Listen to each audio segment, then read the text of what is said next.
What's up? Ghost Fictions is here and we're back again. This is a story where Izuku was neglected and was descendant of Madara Uchiha. He was neglected, bullied, forgotten, and now he is truly broken. What will our Izuku do when all hope is lost? Will he stand up and fight, or will he lay down and give up? My name is Izuku Uchiha, but I was born in the Yagi family where I had a good 4 years until the fateful day where we went to the quirk doctor. Where one word changed my life to a living hell.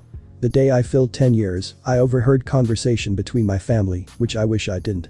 The day after that conversation an incident happened, which became the tipping stone that sent me over the edge. But before we start, please consider subscribe to the channel and give this video a like. Don't forget to check the description for more informations and support the amazing author, Vladimikk, for writing this story. Now, let's get into the story. On the verge of being broken. It was a cold and rainy Wednesday afternoon when I found out something that changed my life forever. As I was standing in the shadows outside the living room window, I thought to myself, I'm happy that it's a rainy afternoon because I can listen to my parents talk without noticing me. I wonder if they remember that it's my 10th birthday today. After a while my bitch of a sister came home. As I was about to go to my room I heard something that caught my attention. "You are All Might," stated my sister in shock. I assumed I heard it wrong, so as I took a peek inside and saw All Might in identical clothing as my dad wore a few moments ago. Before I knew it I was brought out of my shock by All Might debuffing into the form I know as my dad, while coughing blood into his hand. "Dad, are you okay?" My sister asked him in a terrified low-tone voice, as he responded. "Yes, don't worry young Izumi, it's just my old wound acting up. Actually I wanted to talk about my condition with you. With my wound as it is, the amount of time I can use my quirk every day is decreasing. So I want you to be my successor, take my quirk, All Might buffs up, and become the next symbol of peace." I became more curious of what he meant with take my quirk. It should be impossible to give and take quirks. If it was possible, then I would have found it by now. Before I get lost in thought, I see her smile and recognize it as a sadistic and evil smile. It is the same one she wears every time she beats me up with her friends, and of course this goes unnoticed by my parents, since she is their sweet and innocent little princess. I then hear him say, "I really hope you will accept it, since I have little time left as the symbol. We also know that your brother is not fit to be a hero, he doesn't even have the essence of a hero. I don't know if I can find another suitable vessel." Before he could finish his sentence my sister interrupted him and said yes, while taking an All Might pose standing straight and tall with his fist into the air. But that they start planning how they are gonna celebrate it tomorrow after school, since it's already dark outside. While they were preparing to go to bed, turning off the lights, locking the door and so on. Izuku could be seen crouching in the garden in the shadow under the window. As the lightning strikes it provides a flash of light that reverses Izuku from the shadow. What is seen is a truly emotional scene. It is Izuku crying and breaking down, while trying to fix the emotional damage that was caused, so that he could still face a smile and have some hope in his heart. But what he did not know was what tomorrow would bring him. From despair and loss, a new hero is born. It's 3 p.m. on a Thursday, the day after Izuku's birthday. He could be seen in an alley on the ground, bruised, bleeding, with both burns and frost marks over his body. If you're asking why he would be in this state, the answer is simple. He was at target practice for his sister and her 5 friends. Earlier that day, as Izuku was waking up and preparing himself for school, he was standing in front of the mirror practicing smiling, since after the years of bullying and yesterday's events he was almost broken. He made himself breakfast, just a simple sandwich before leaving for school, due to his parents neglecting him. It's been 6 years since his parents made him food. You might be asking why. Well, when his sister and him became 4 years old, they were taken to the quirk doctor to inspect what kind of quirk they had. But here is the sad truth: all men are not created equal. This is something Izuku learned that day. After visiting the doctor they found out that Izuku was quirkless, whilst Izumi got a strong version of telekinesis. 6 years ago. Inko became distraught when she first heard that her little boy was quirkless, but as soon as she heard that Izumi had a stronger version of her quirk, she had already forgotten that her son's problems. While wanting to be comforted by his mom, he saw that his mom was celebrating with his sister, and not wanting to disturb them, he decided to wait until they got home. What he did not expect was that this was the beginning of his own hell. Izuku was ignored the whole way home, but he thought that as soon as they got home, they would hug him and say, "Everything is gonna be okay. And, you can still be a hero." But those thoughts disappeared as he watched his mom and dad celebrate his sister's quirk and take her out for pizza and ice cream, while they forgot him at home alone. As a 4-year-old he needed to learn how to cook, wake up for school, clean his room and clothes, how to get to school, buy things he needed for school. The first few days were hard, he had no idea how to make food at all or how to get to school. For the whole first week he went around hungry and starving, the only thing he ate was fruits he found in the garden or bread with nothing on since he was too short and weak to open the fridge. He also arrived late at school every day that week since he was still learning how to get there. Cleaning was easier for him, but he still needed to learn how to clean his clothes. Due to kids making fun of how he smelled, after a few days he found out that if he put his clothes into the laundry basket, his mom would wash it automatically. A week later. After a week Izuku understood that his parents might not help him at all, so he sat down in front of his own computer that he had in his room and started to learn how to use it himself. His mom always helped him every time he wanted to see an All Might video. But now he needed to learn himself. After a while he got the basics of it, how to write correctly, how to search up things on the web, and how to chat with others. While learning how to use the computer, Izuku thought that he could do it, that he could survive by himself. But he was proven wrong. When he arrived at preschool he noticed that everyone was glaring at him whilst avoiding him. A few minutes earlier.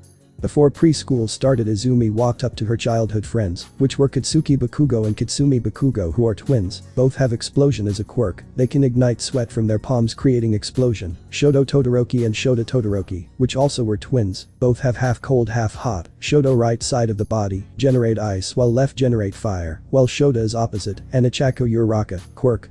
Zero gravity, which removes gravity from things she touches.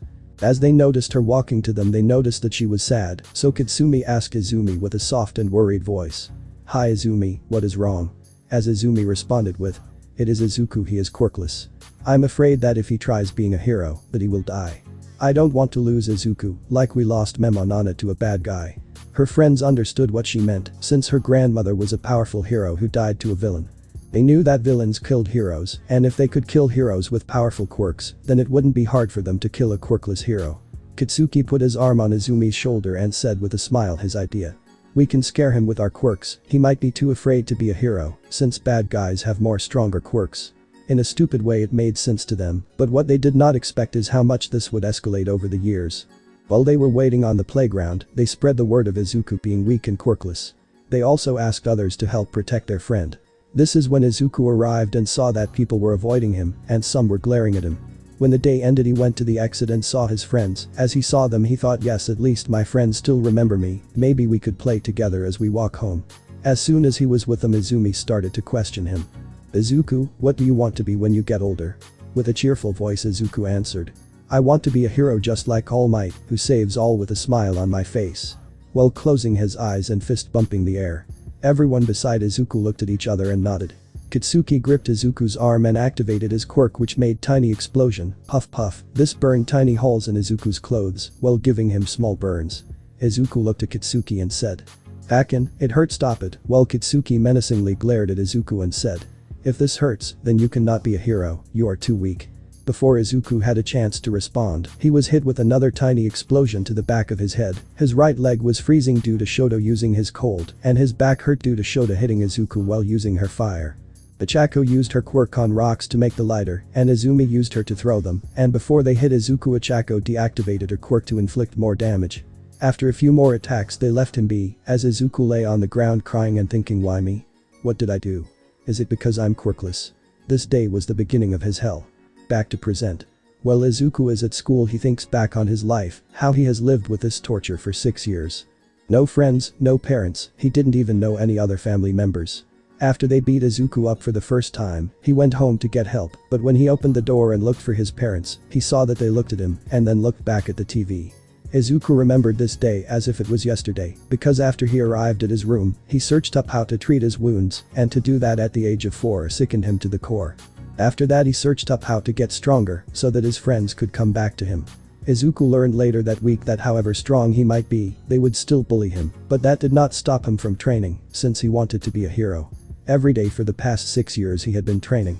He even got a gym membership even though he was quirkless. The owner felt sorry for him, since he had a quirkless sister. They came to an agreement that in exchange for cleaning and washing the gym, Izuku would have free access and would get paid, based on how much work he does. This was one of the few reasons he was still alive, since he never got money from his parents. Ring, the school bell got Izuku out of his deep thought, and as he was on his way home, he was met by his bullies. First Ichako used her quirk on Izuku, while Izumi used hers to lift Izuku 3 meters into the air. After that both deactivated their quirk and dropped Izuku. As Izuku was falling, he caught himself by the railing for the fire exit, but his weight and momentum made him lose his grip, making him stretch his nerves and muscles, damaging his arm in the process. As Izuku hit the ground, he was hit with a weak flame spiral. He used his right arm to protect his face from being burned. Before he knew it, he fell face first onto his arm, due to the explosion hitting his back, thanks to Kitsumi and Kitsuki. This went on for another 15 minutes before they got bored and angry, but before they left they wanted to try one last time. Izumi looked at her brother and with a cold tone said, "I know how you can get a quirk." As soon as she said those words, I looked at her with some hope left in my eyes, which disappeared right after her next sentence. "Just take a swan dive off the roof and pray for a quirk in the next life." I felt as something broke inside of me. I couldn't do anything but look down with my lifeless eyes as my body started to get colder. Apparently it wasn't enough for them, since Kitsuki and Shoto said one last thing before they left. Kitsuki said, "If you can't jump, then use a knife." As Shoto said, "And if you don't have balls for that, then swallow some pills." With that they left me on the ground in an alley. As I was getting up, my whole body was begging for help, besides my right arm, which I couldn't feel at all. But what surprised me the most was that on my way home, my eyes were hurting the most. I didn't know why, but I really hoped that it was nothing. All I knew is that I couldn't take it anymore. Today would be the day I would escape from my prison. There's no great loss without some small gain. After a long walk, Izuku finally arrives at his prison. On the outside it seems like a nice family home with many good memories, but for Izuku this was all just a facade. For him this has been his prison for 6 years. Izuku walks into the garden, around to the back of the house, and down to the basement door. After the family moved, his parents gave Izuku the whole basement. From their perspective it was to give Izuku more privacy, since they thought that he was very mature and wanted to be alone, but that was not the case. He didn't want to be alone, he was just neglected and forgotten most of the time. He knew that nobody would be home right now, due to the conversation he eavesdropped to yesterday. He knew that they were out celebrating Izumi becoming the successor, and would not arrive home before later that afternoon. The first thing he did was take a shower and evaluate his condition. It was hard to do everything with his left hand. The reason wasn't because his right hand was the dominant hand, since he was actually ambidextrous, which means he can use both hands equally well, a skill he needed to pick up due to his tormentors always damaging his arms. The problem was that he has lost all feelings and functionality in his right arm. This worried Izuku, especially since it could get infected and do more damage to his body if it stayed the way it is.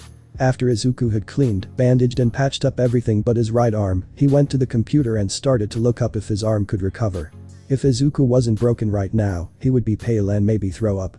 This was due to the conclusion he arrived at. As of now his arm was beyond recovery and needed to be amputated. While researching how to do it, Izuku was listening to audio files and documentaries from Army Special Forces medic, what they recommended, and how they would do an emergency amputation. A few hours later, Izuku was in his own bathroom since it was the cleanest part of his basement. Izuku found everything he needed to do this. He has a tourniquet to stop major bleeding from when he severs his artery. There is also a thick cloth that he can bite on, so that he doesn't ruin his teeth, and a saw which will be used to sever the arm. There were some clean towels on the wall for later use, some which were soaking in hot water for cleaning his wound. For safety reasons Izuku also placed rubbing alcohol, iron pan and a few syringes of adrenaline, so that he does not pass out during surgery. Before he could start he needed to do a few more things. He wrote 2 notes for his family. He created an untraceable new email, sent all content and history from his computer to that email, in case his family tried to destroy the evidence of what had happened.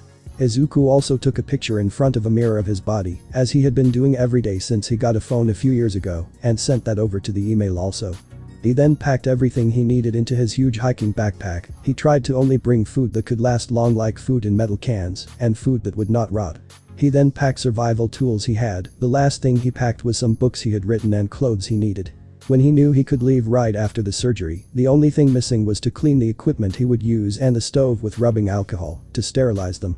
The last thing he wanted after all this trouble was to get an infection and die from a fever on the street.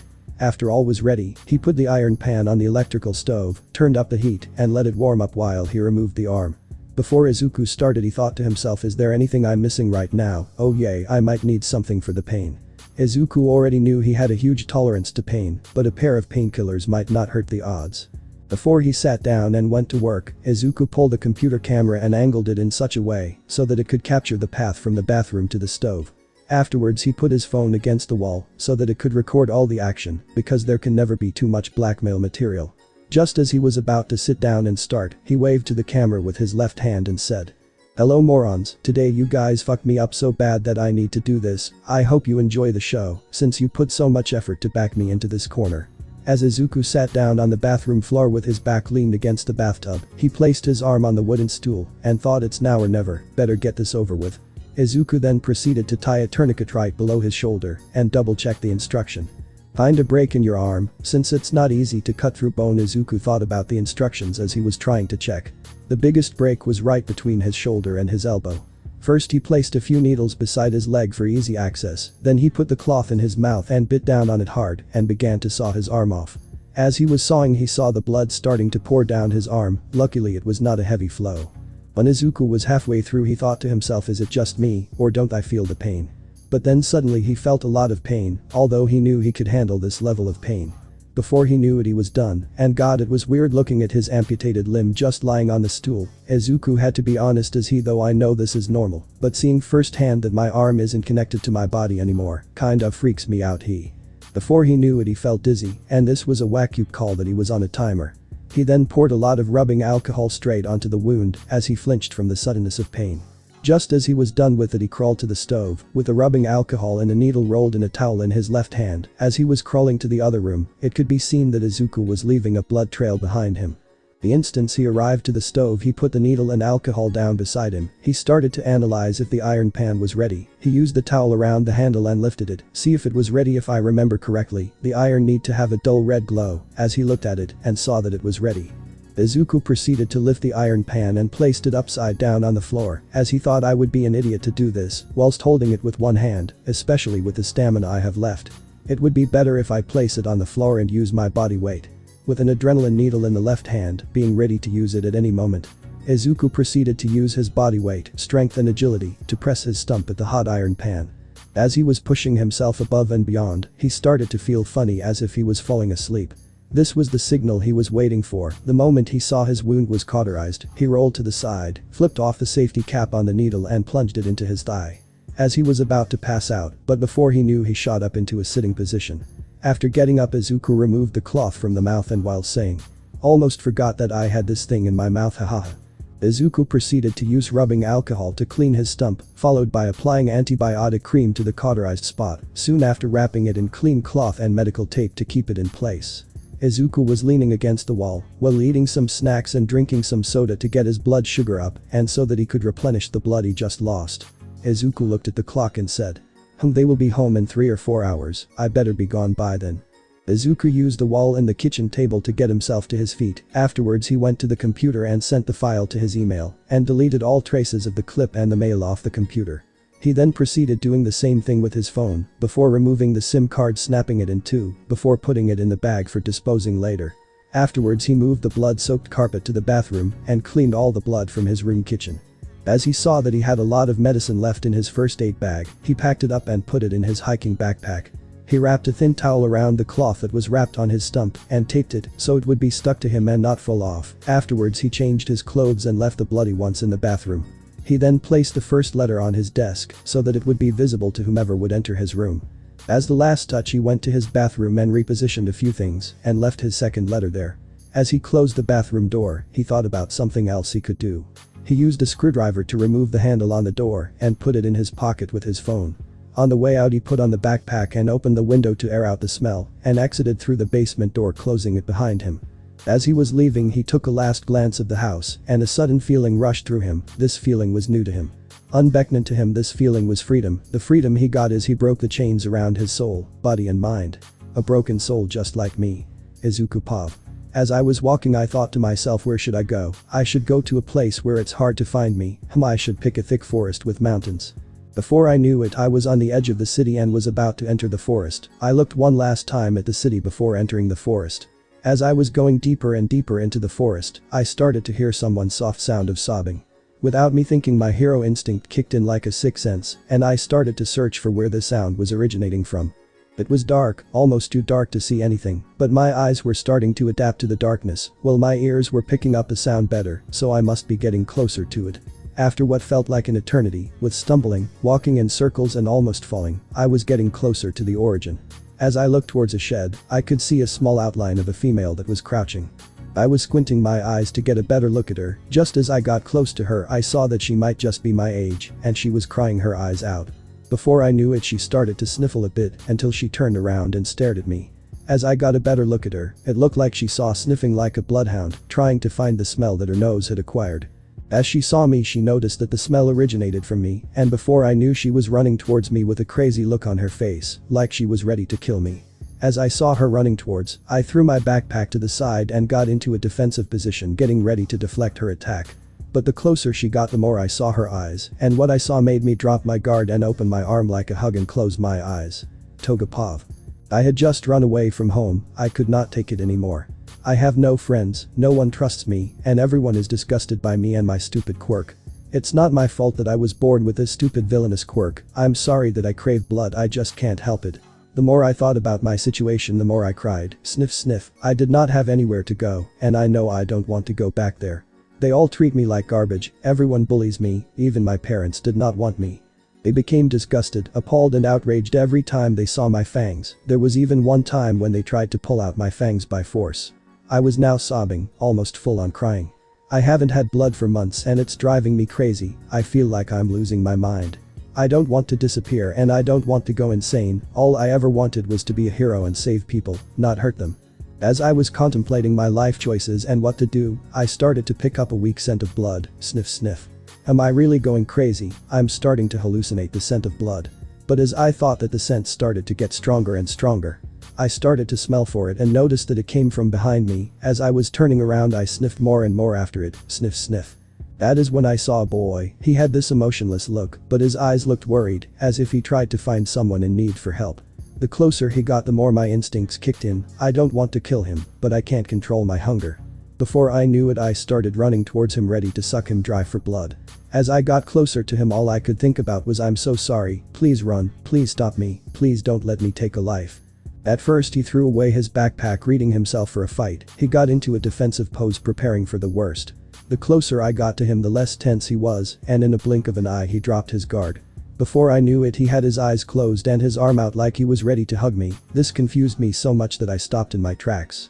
The only thing my body did was say, "What are you doing? Izuku Pov." My eyes were closed and I was expecting an impact, but none came. The only thing that happened was her saying, "What are you doing?" I opened my eyes to see her standing right in front of me. Her expression went from crazy to confused by my action. I looked at her and said with a soft and soothing voice, "I wanted to give you a hug. I have seen the eyes of a violent person that only seeks to hurt people." I took a breath before continuing. "You don't have those eyes. When I look at you, all I see is a fellow broken soul. I see a person in need of help, someone that is depressed and desperate." As I said those things, she started to cry again. This made me stressed and worried and started pleading for forgiveness. "I'm sorry, don't cry, please don't cry. I'm sorry if I offended you," I said with panic in my voice as I waved my hand left and right. All I could hear her say between her sniffles was, "No, sniff, it's okay, sniff sniff, it's just that it's been so long, sniff sniff, since someone actually cared about, sniff, how I was feeling." I was slowly walking towards her with my arm out, trying to show that I mean no ill intent. The closer I got, the more I noticed how cute she is. I soon stopped right in front of her and hugged her the best I could. As I wrapped my left hand around her and pulled her closer into a hug, I whispered in a soft and low voice, "I'm sorry if my hug isn't the best, but I'll hope it helps you put away those tears." As I hugged her, she lifted her hands up and hugged me back. As she was sobbing, she whispered out "thank you" over and over again. I noticed that she was having an emotional breakdown, so I hugged her closer and said in a low and soothing voice, "It's okay, let it all out. I will stay as long as you need me." With those words, she went from sobbing to full on crying her eyes out. 10 minutes later. As I was standing there comforting her, I suddenly felt like her body went limp. As I looked down, I noticed that she fell asleep. I thought to myself, poor little girl, she cried herself tired. She must have had little to no sleep the past few days. I looked around and noticed the shed she was crying behind, so I lifted her over my left shoulder and carried her to the shed. I noticed that there was a locked padlock hanging from the door, so I laid her down and went to get my backpack. After I returned, I started looking for a crowbar that I remember having brought with me. As I found it, I went to the door and forced it open. I looked through my backpack for blankets. When I found those, I went and put one on the floor, put my crowbar back into the backpack and put it against the wall. I then carried her and laid her back down, with her back against the wall, and put the second blanket on top of her and closed the door behind us. As I was prepared to lay down against the other wall, I heard small whimpers. As I looked towards her and saw that she was having a nightmare, she whimpered in her sleep. Please don't go, please don't leave me. It broke my heart to see her this way, so I sat down on her right side, placed my left arm around her and pulled her against my chest. I then proceeded to whisper in her ear with a soothing and soft voice. It's okay, I won't leave you, I'll stay here as long as you want. While I was saying this, I was gently stroking her cheek. In an instant she seemed to calm down to my touch and started to smile in her sleep. I took this as my cue to fall asleep. The smile of a person that saved my soul. Toga Pav. This warmth I feel is so soothing. It's so quiet and calm, I can't remember the last time I felt like this. What is this soft thing I'm sleeping on? As my eyes slowly opened, they gently adjusted to the light in the room. Before I could process where I was, I started recalling what happened yesterday and started thinking, knew I fell asleep while crying. What happened to that cute boy? I didn't get his name or number, what will I do now? But before I could stand up, I noticed that I was in a small shed. I then noticed the blankets on me, and afterwards I feel an arm around my shoulder holding me tight. My first reaction was to panic a little, but as I tried to stand up, the arm took a hold of me and dragged me back down. Before I could do anything again, I heard a soft sleepy voice telling me, "Don't cry, it's okay, I'm still here, I won't leave you." Well, the voice was reassuring me, the want was keeping me in a tight and warm hug. That voice, I heard it before, and as I thought that, I turned my head to see the boy from yesterday. When I saw his face, a thought popped up in my head. He is so cute, I feel so safe and happy. I hope he does not leave me, I wish that he can stay, I want to stay with him. But before my emotions could spiral out of control, I felt his hand gently patting my head. I looked up and saw that he was still sleeping. The surprise was that he was mumbling in his sleep, but what made my heart ache was what he was mumbling in his sleep. He was mumbling, "Don't worry, I'm here. I won't leave you, I'll stay as long as you need." With those few words, I felt years of pain lifted off my shoulders. I snuggled into his cuddles and thought, I'm so happy right now. But as I did that, he said, "Good morning, Cupcake," which made me internally scream as I blushed.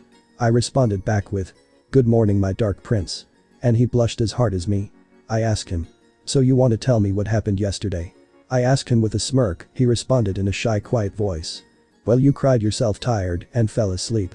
I did not have the heart to leave you alone, especially after promising to stay by your side until you're happy." When I heard those words, I felt my heart skip a beat. As I looked into his gentle eyes, I had a question on my mind. I looked away because I was afraid of the answer, but I asked him in a shaky and quiet voice, "Would you still be by my side if I told you that I have a quirk?" Thinking he would reject me or even take time to think, but no. Within a heartbeat he said, "I couldn't care less. A quirk doesn't defy who you are, you defy what you do with your quirk, little Cupcake." I turned my head so fast that I could have gotten a whiplash. I looked at him and all he did was smile while he was softly stroking my cheek. I looked at him and closed my eyes before asking the only question I had left. "What if I told you that it's a blood-related quirk that makes me crave blood now and then? As well as if I don't get it for a long time, I get into that crazy frenzy you saw yesterday." I became afraid since I didn't hear another quick answer. I felt his hand leave my cheek and move some fabric to the side.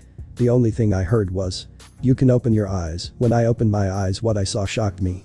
I didn't know his name, and yet he was offering me to bite into his neck. He just said, "Please be careful, I kind of have very little blood from the incident yesterday." As he said that, I wondered what happened to him. I didn't even know his name. I used my hands to pull down his arm and gave his neck a small kiss. I then said, "Maybe another time, I wouldn't want to hurt my protector, I can still hold myself." He looked at me for a moment before accepting it and planting a small kiss on my forehead, which made me blush and energetic. While he was packing the equipment back into his backpack, he asked for my name and I his. Before I knew it, he was taking out a first aid kit, rubbing alcohol, medical tape and some clean cloths. He then started to strip his upper body, and I started to blush and close my eyes while covering with my hands. All I heard was, "Cough cough." "Toga, I know it might be a weird request, but could you help me with my shirt? I kind of need to check my wound." At that moment I stopped blushing, being afraid for my little Izu. As I helped him remove his shirt, I was screaming on the inside. I wanted to cry, I wanted to help him. What caused this reaction was all the scars all over his body. I was whimpering and tears were pouring down my face, and I asked him, "What, sniff, what happened to you? Sniff sniff, sniff, who did this to you?" He turned around and looked at me with a sad look while saying with an emotionless voice, "This has been my life for the past 6 years. 6 years," was all I could think as I asked him why. He looked down and said, "I am something worse than a possessor of a villain quirk." I was searching for an answer in his eyes, but all I saw was pain, suffering, loneliness and sadness. He saw that I wouldn't give up, so he sighed, and said, "I'm quirkless." Some people treat me as I'm invisible, but most of them treat me like I'm trash, garbage, the plague, waste of space or a punching bag." He took a breath and said, "I would not blame you if you left me, I'm use." He didn't get to finish his sentence since I was pressing my lips against his. After we parted our lips, I hugged him tightly and said in a happy voice, "You were the first one except me for me, so why shouldn't I do the same for you, my little Izu?" He hugged me back with everything he had and said, "I'm so happy that I found you yesterday, my little sweet cupcake." As we broke the hug, he cupped my face with his hand and said, "You kissed me, so it would only be fair if I kissed you," as he pulled my head closer and had a big and long kiss, which made me blush more than ever. We then took off the towel and then removed the cloth that was wrapped around his stump. As we were cleaning the wound with rubbing alcohol, reapplying the antibiotic cream, then wrapping a new clean cloth around the stump and taping it tight, and doing it with the towel also. As I was helping him to put the shirt back on, I was wondering what happened to his arm, but I felt that I should wait for another time to ask about it. As he was clothed and ready, he opened the door and turned to me with a smile that I could die from. He reached out his hand to me and said, "I know it's a lot to ask, but would you leave this corrupt society and join me on an adventure?" I took his hand, while smiling in an energetic and happy voice I said, "Of course, I'll follow you wherever you go." As a tear left my eye, as we left deeper into the forest.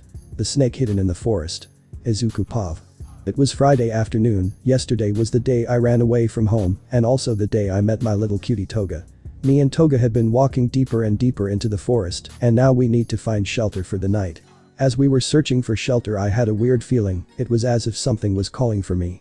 I followed the energy and ended up near a mountain of bushes. As I was removing the bushes, I took notice of something that seemed like a secret base. Before I continued, I called for Toga to come as I pointed at the hidden entrance and said with a smile, "Looks like I found a place for us to stay." Toga just jumped up and down from excitement before running to the door and trying to open it. The door seemed like it would not budge. Due to not opening the door, Toga started throwing a fit, but it ended as soon as it started due to me giving her a peck on the cheek and saying, "You're so cute when you pout." As I got closer to the door, I noticed a cloth wrapped around both handles with the word "seal" inscribed on them. I reached for the handle and tried pulling the door open. As soon as my hand touched the handle, it started to smoke and radiate light, and before I knew it, it just disappeared in a smoke. Somewhere unknown in a lab. There could be heard beeping noises, as if a notification has been triggered, and an outline of a person could be seen sitting in the shadow. Pushing the button stopped the noise. The person stood up before leaving for the exit, and as he left he turned around. The said person raised their eyebrow in fascination, drawing a smirk, and with an amused voice the person said, "Seems like someone unsealed my eastern hideout. To think that someone was born with chakra at this time and age. Better go and say hi." Back with the duo. Poof, I looked down and saw that the cloth with the sealing inscription was gone. I heard Toga say, "What happened?"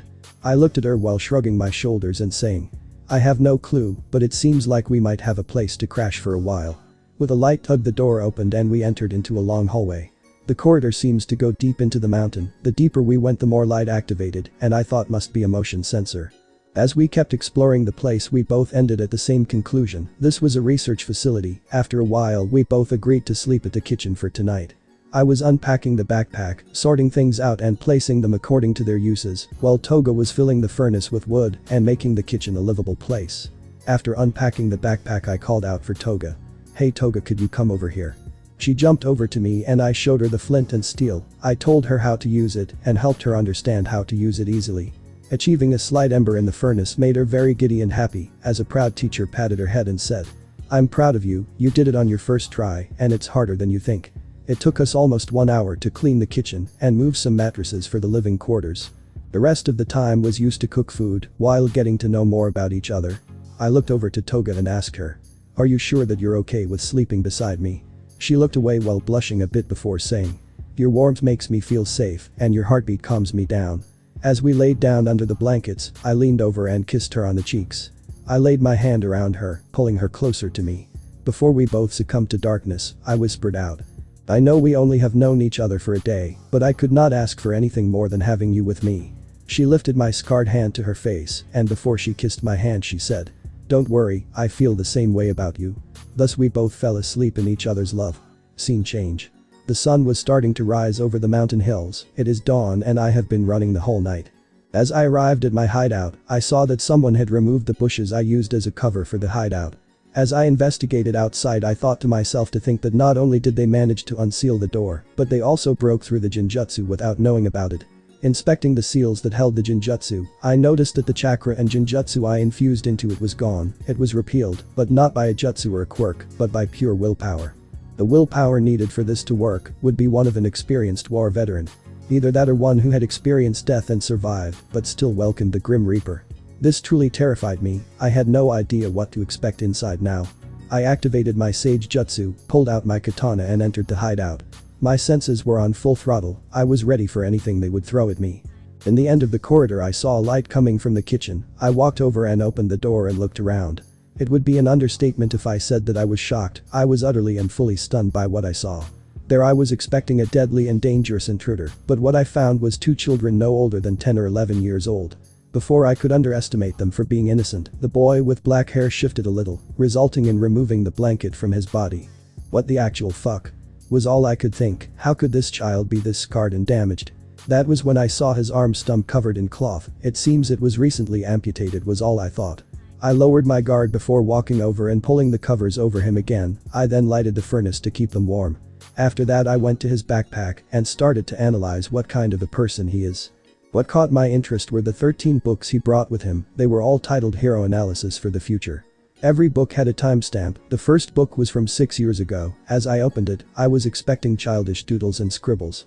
I became mesmerized with the information and the details it was filled with. Of course it was a little childish scribbles and doodles, but you can't expect a under the age of 6 writing calligraphy and drawing realistic drawings. I pulled out a chair and analyzed the rest of the books while waiting for them to wake up. The more I read the more I wanted to know this child. 1 hour later. Izuku Pov. I woke up to hearing someone talking. Without moving a muscle I slowly opened my eyes and saw someone reading my books while talking to themselves. I slowly reached into my pocket pulling out my knife. The moment I was about to jump him was when I saw it. He slowly pulled his gaze towards me while lifting his finger to his lips and saying as quiet as possible.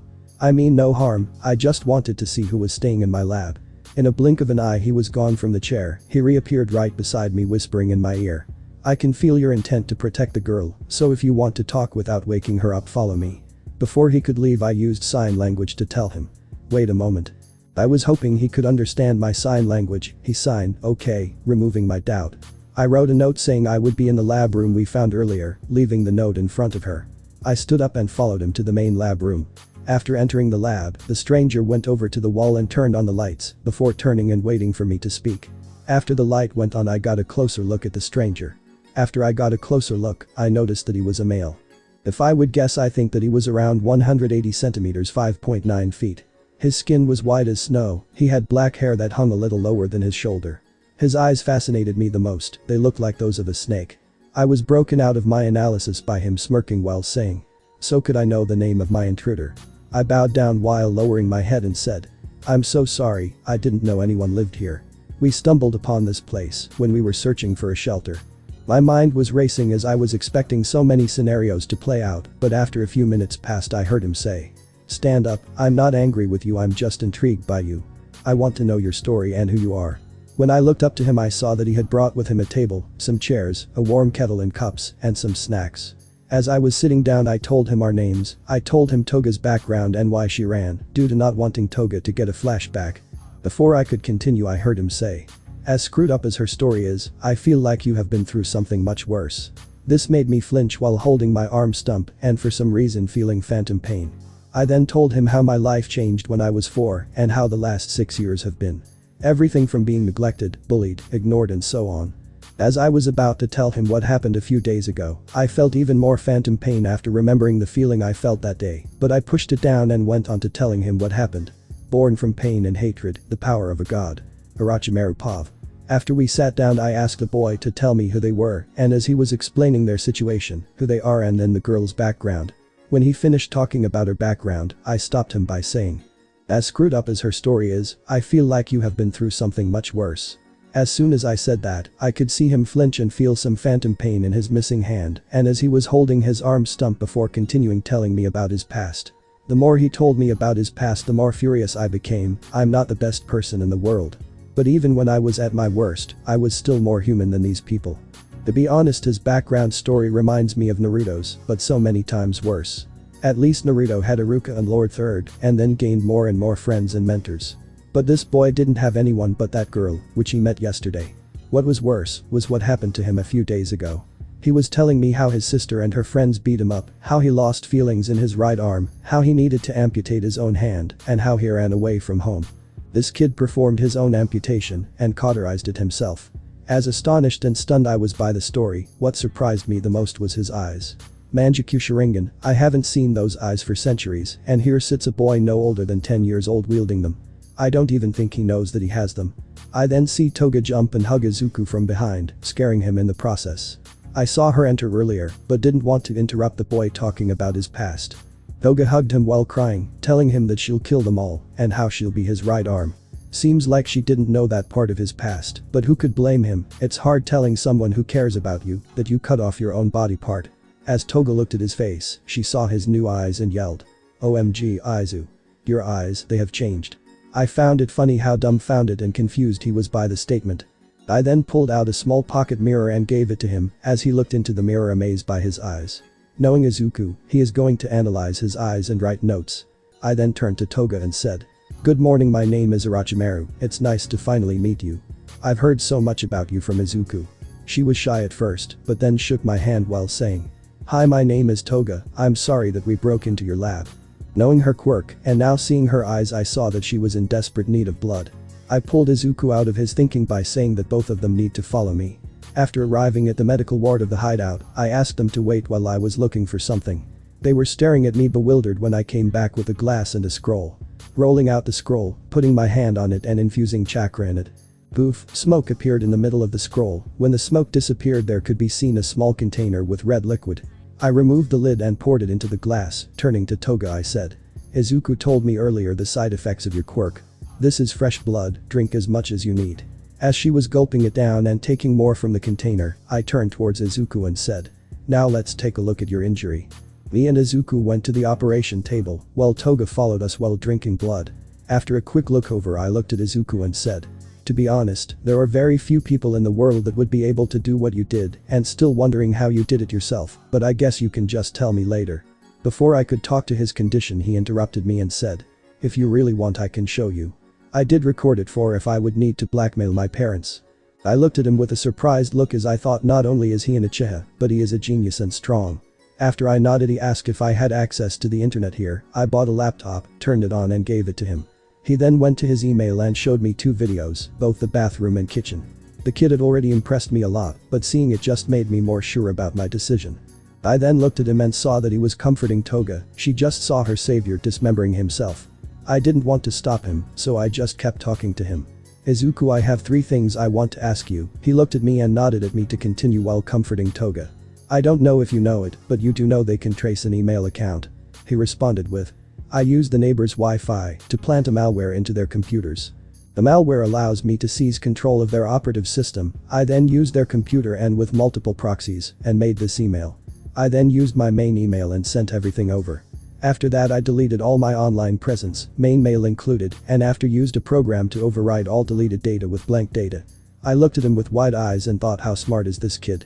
If I would take a guess, I would think that he is on a high school level, if not on college level. Toga seemed to have calmed down, so I took this as my opportunity and said, "Third question can wait for later, but the second question is about your wound. You need a small operation. We also need to remove some of the burned skin so that you can have a fast and full recovery." He looked at me confused while saying, "We?"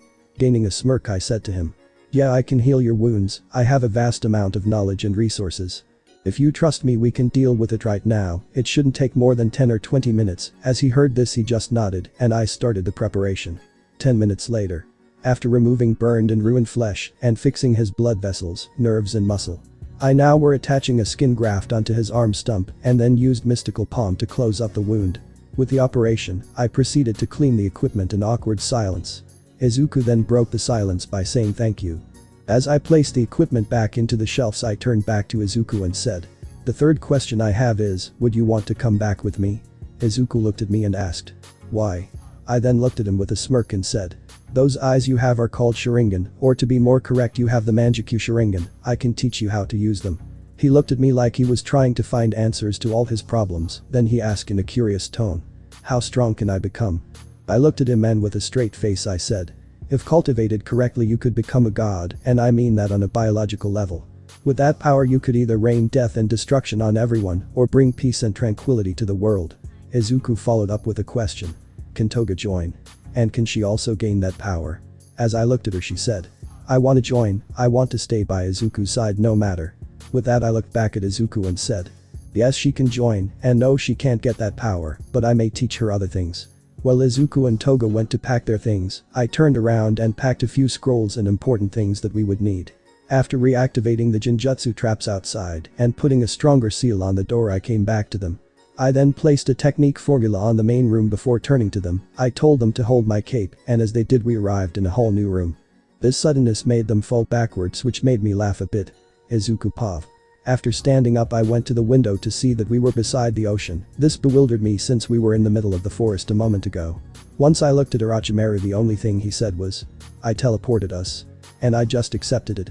Shinobi history, new teacher and companions. Izuku Pav. When we arrived at the new location. First we were given our own room. As we were checking out our rooms I could feel someone lightly tug on my sleeve. I turned around to see Toga with a sad facial expression. In a worried voice I asked. What is wrong? Why are you sad? With her answering. Do we have to sleep in a different room? I pulled her into a hug and said. I'll ask Orochimaru sensei if we can get a big room to share, would that make you happy? While hugging me back she looked up and said yes, with the brightest smile making my heart skip a beat. Finding sensei took a while, but when we found him we asked if he could spare a big room for us to share, instead of those we had now. With our background and relationship in mind, he smirked and led us to our new room. After that he showed us around the rest of the hideout. Before I knew it we were ending our tour at the library. We were in the library, I was sitting on the couch while Toga used my lap as a pillow. When we got comfortable sensei turned to us and said. Izuku, do you remember the door you opened?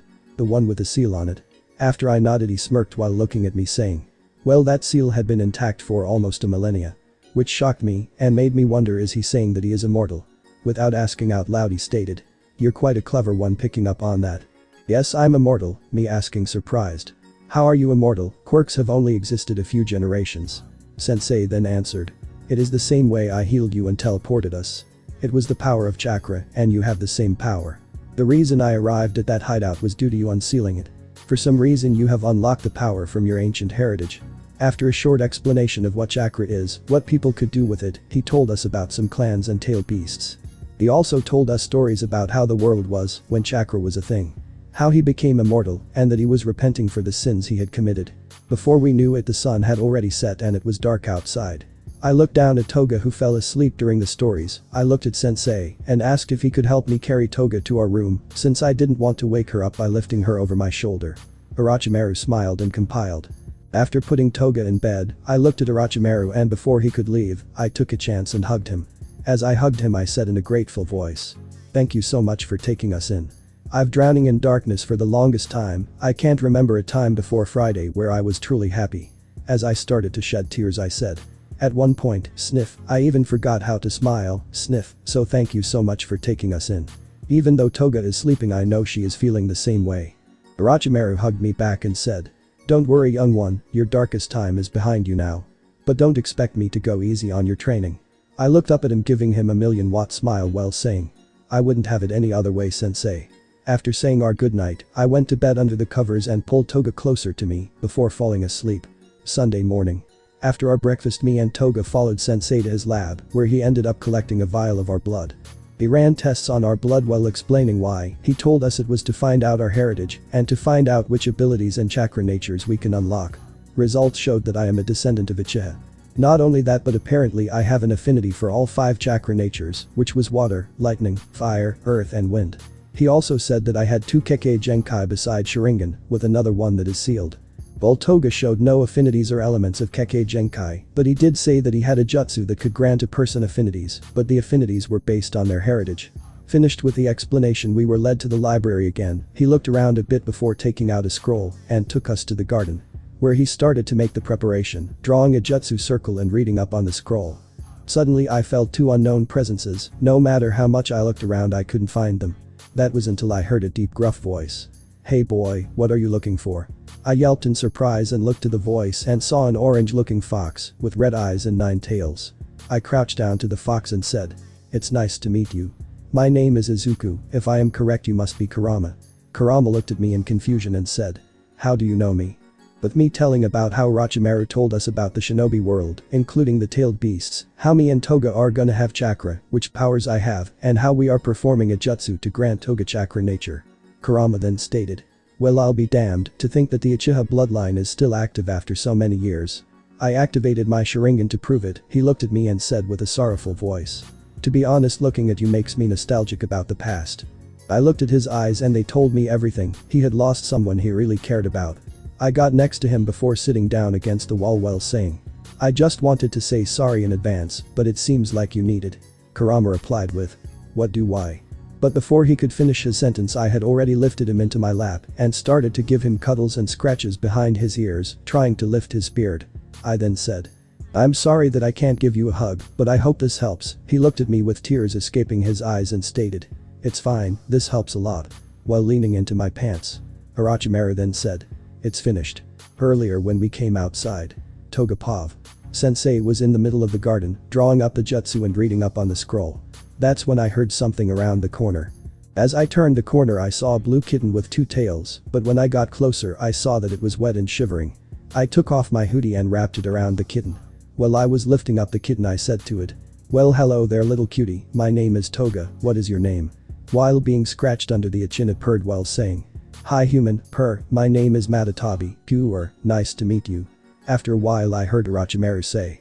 It's finished, I proceeded to put Madatabi down with my hoodie still wrapped around her, before walking over to Sensei. Izuku Pav. It took less than 5 minutes to perform the jutsu, afterwards we went to the lab to take a new test to see what the results were. Sensei then told us that Toga had affinity for wind and water, and getting a Kekkei Genkai. Ice release. Orochimaru entered the kitchen as me, Toga, Madatabi and Kurama were eating lunch. He chuckled a bit at the sight he was observing, but then he looked at me and said. I have someone you should meet, he will teach you about your clan and your eyes. This intrigued me, so we stood up and followed him to the library. When we arrived at the library, we saw Orochimaru weave some hand signs before saying. Summoning jutsu. Reanimation. And then slamming his hands onto the floor. Me and Toga were looking at him wide-eyed as he summoned a coffin out of nowhere. Suddenly the coffin door dropped and a man came out saying. Whoever summoned me should have a good reason, if not then there is hell to pay. He was about the same height as Sensei. He looked fit and muscular, his hair was the same color as mine, and it went all the way down to his hips. But what shocked me the most was his eyes, he had the same eyes as me besides his sclera, which for some reason was black. Sensei walked up to him and said. My apologies for bringing you back Madara, but I have someone who I think would want to meet you. Then I pointed at me. Not wanting to be rude I stood up and said. Very nice to meet you Madara Uchiha, Sensei told me that you were the strongest Uchiha in your time, and that you know everything that there is to know about my eyes. The said man looked me over and then said. How long has it been since the 4th Great Ninja War? Sensei responded with. It's been more than 2,000 years, and this is your only descent. He then looked at me while activating his Sharingan with a unique pattern, and before I knew it, I was kneeling while I was gasping for air. Madara then stated. He is more than worthy, I'll give him that. I asked what happened and he stated. I saw through your memories with my Sharingan, and I'll say this, you are stronger than I was when I was your age.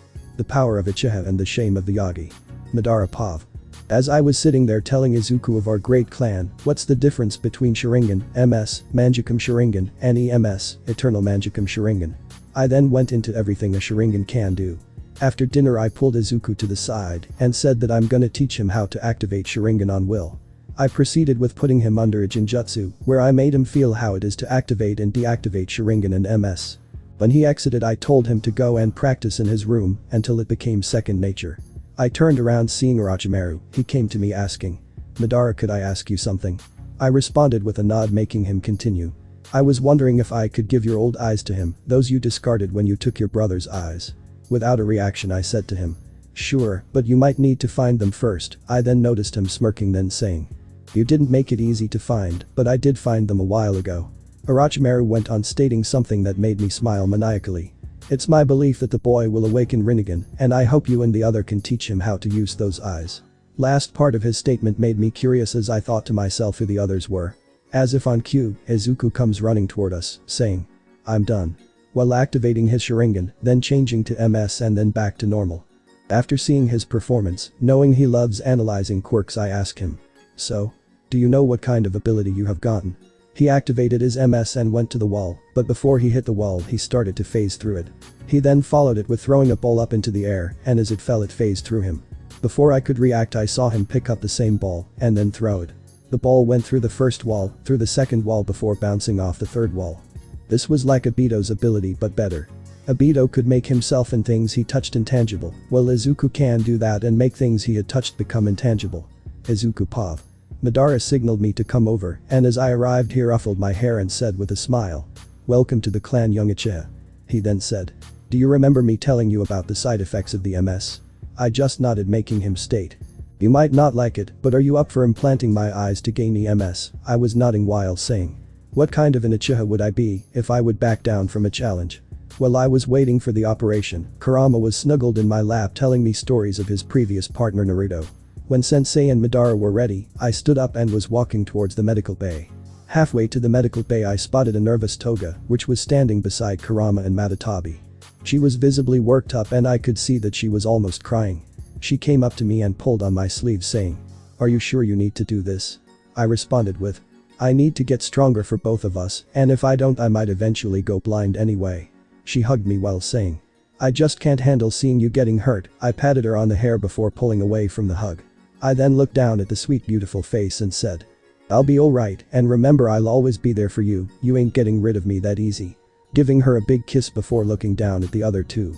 Before leaving I asked if they could look after her while I was recovering, which they both nodded to. With that I went through the door waiting to see what power I might gain.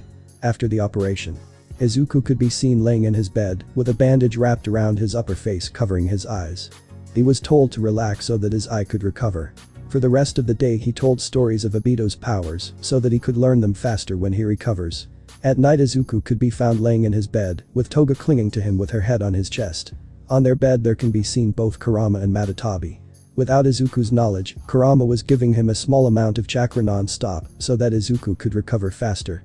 It was Monday morning and Izuku could be found with Madara. Madara was using this day to teach him about different types of fire jutsu, wood jutsu and different Sharingan abilities. Meanwhile Toga was spending her day with Orochimaru. She was being taught simple water and wind jutsu. Orochimaru didn't underestimate Toga, but he didn't expect her to be a quick learner. By the end of the day, she had learned basic chakra control by Orochimaru. As Tuesday arrived, Izuku was being taught different earth jutsu, water jutsu and wind jutsu. Madara understood that Izuku had a photographic memory, and to test that at the end of the day he asked Izuku to perform the hand seals. He was asked to do every jutsu he had learned so far without infusing chakra. Even though he did not use chakra, Madara was still amused and proud of Izuku being able to remember all those signs. As for Toga, she was outside with Orochimaru. He was improving her chakra control by seeing how far up the tree she can get by only using her feet. After she infused chakra in her legs, she took off sprinting towards the tree and up against the tree. In the beginning she was struggling, but the thought of protecting Izuku pushed her to try harder. By the end of the day she could run halfway up the tree before falling down. Wednesday morning. Izumi Pav. I was sitting in class looking out the window, well deep in thought about my training with Dad. He told me that I needed that to handle the power of the quirk. I was brought back to reality by hearing my teacher say, "Izuku. Seems like he is absent again, has anyone seen him lately?" No one responds to the question, and I start thinking when was the last time I saw him. My heartbeat slowed down as my face went pale, knowing that last time we was him he suicide baited him. But that thought disappeared as soon as it appeared, and I thought to myself, why would he? He has a family that loves him, friends that protect him, he is also always smiling, so he must be happy. Those concerns disappeared and I continued my day without fear. As I arrived home after school I was greeted by my mom and dad. While we were watching TV, there appeared a commercial that irritated me for some reason. It was a sister and a brother playing in their backyard with a new toy. I looked to my parents and asked them, "Mom, Dad, have you guys seen Izuku lately?" They looked at me as they were thinking and then saying, "No honey, we don't think so. What did he do wrong?" I looked down at my hands before looking back at them and said, "He hasn't been to school since Friday, maybe he is in trouble." Mom and Dad looked at each other, wondering if something bad had happened to Izuku. They responded by, "I don't think so honey, I'm sure that if something happened he would come and ask for help, we can go and check on him right now." With that we took off to the garden and entered the basement door behind the house. "Izuku, we're coming in," said Inko as we entered the room.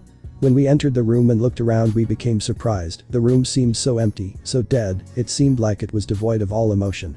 How can someone live in a place like this without getting depressed? I remember a time when his room was full of Dad's posters and were colorful, but this room looked dirty, colorless and emotionless, almost like a helpless broken soul lived here. I turned to my mom with worry and asked, "Mom, where is Izuku?" But before she could answer me, she found a letter on the table. She proceeded with opening it and reading. Waiting in anticipation, I was about to ask what he wrote, but before I could ask, I saw her collapse on her knees while crying out my brother's name. Soon after, my dad did the same. Being worried, I picked up the letter and read it myself. Dear Yagis, I don't know how long it has been since I ran away. A small part of me hopes you'd prove me wrong and find this on Thursday after I left. Knowing you well, I assume you'll find this on Tuesday or Wednesday after school, when Izumi relays to you that I've been absent for a few days. Dear Dad, or should I say All Might, yea, I know, and I also know about Izumi's gift. How dare you call me unfit to be a hero? I bet that I have more essence of a hero than you'll ever have. How could you deem me unfit when you don't even know me? By the way, Yagis, did you know that your so-called princess is a bully? That has been bullying me for the past 6 years. I've lost count of how many scars I have littered on my body. If you're asking why I didn't ask you guys for help, well, it's because you guys forgot about me the day I was diagnosed quirkless. Oh, and Bakugo twins, Todoroki twins and Uraraka helped your little princess with turning my life into a living hell. The first week the only thing I ate was bread without toppings and apples from our garden since I was starving. If you're asking why I didn't take food from the fridge, it's because I couldn't open it, you dumb fucks. I even needed to work for the neighbors to afford things. I've discarded my family name and released myself from these shackles that people call family. I know it's not hero-like, but dear Yagis, please go fuck yourself. I hope the worst for you and see you never. P.S. I hope you like my present, I left it just for you. Sincerely, Izuku. My knees gave away and I started breaking down crying. Time went faster because before I knew it, my dad had already called for help and they'd arrived. All Might called for help. After waiting, they heard a knock on the doorframe. As the Yagis turned around, they saw Nezu, Hound Dog, Gran Torino, Eraserhead, Detective Tsukauchi and Sir Night-Eye. They were wondering why they needed help and why they were in the basement. All Might could not form a word, so he gave the letter to Nezu, which proceeded reading it. Nezu started yelling. All Might, how could you? You should have known better, you goddamn blockhead. Did your brain become so small that you lost it? By the end of the sentence, he was growling and showing some fangs. Everyone around Nezu got surprised by his reaction. None of them had ever heard him mad, and here they were hearing him mad and growling. While Nezu was looking for clues, the others read the letter. Everyone had more or less a similar reaction to the Yagis. None of them knew that Izuku existed and was furious at them for not mentioning him. Meanwhile, Nezu had one thing playing on repeat in his mind. I hope you like my present, I left it just for you. That was until he could smell a faint smell of blood and rot. He signaled Hound Dog, who had a better sense of smell, to get closer and asked, "Do you smell that?" "Yes," is all he could say before instinct kicked in. He led us to the back room before saying, "It's in there." When Nezu saw the door handle missing, he understood that this might be the present the boy was talking about. Signaling Eraserhead to kick open the door, with a swift kick the door swings fully open. These people were pro-heroes, but the smell released from the room made everyone run outside. They were nauseated, sick to the core, some were gagging, while some straight out vomited from the smell. After calming down, the heroes went back in and then looked into the bathroom. It looked like a massacre. There was blood all over the floor, in and on the bathtub, on the stool, on the rug and clothes that were thrown in the bathtub. What they saw would haunt them for years to come. They saw an amputated arm laying on the stool, showing them the middle finger. The arm was burned, beaten, scarred and wounded, even covered in blood and starting to decompose. It looked like it belonged to a child by the length and muscle mass. Beside the arm laid a blood-covered saw, blood-drenched towels and another letter.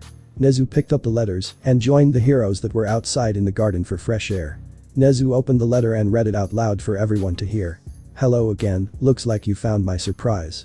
On Thursday, Izumi and her friends beat me up, and it was so bad that I could not use or feel my arm. By the time I arrived home and evaluated my wounds, it was already too late. The nerve damage was too great. Deducing that I wouldn't get any help anytime soon, since my parents were celebrating my torture's birthday. Knowing that I could die if it got infected left me with only one choice: amputation. Can you imagine being 10 years old and the only choice you have is to dismember yourself? I will survive this, and God have mercy on you when I get back. Please take my arm as an offering and shove it as far as you can into All Might ass. All actions are followed by consequences or rewards." They had just heard Nezu read the letter, and the only thing that they could think of was that this boy was sent over the edge. The way he left his message behind left a foul taste and a shiver down their spines. Everyone thought simultaneously, this boy is dangerous because we failed him. They jumped into action and started searching for the boy. Meanwhile, the police had sealed off the basement while searching for clues. Even though everyone knew the answer, they still needed to test the arm and blood to check if it's Izuku. Though they already knew it, it still hurt knowing that this was actually his arm. That he was so desperate and cornered that he amputated his own arm with a saw.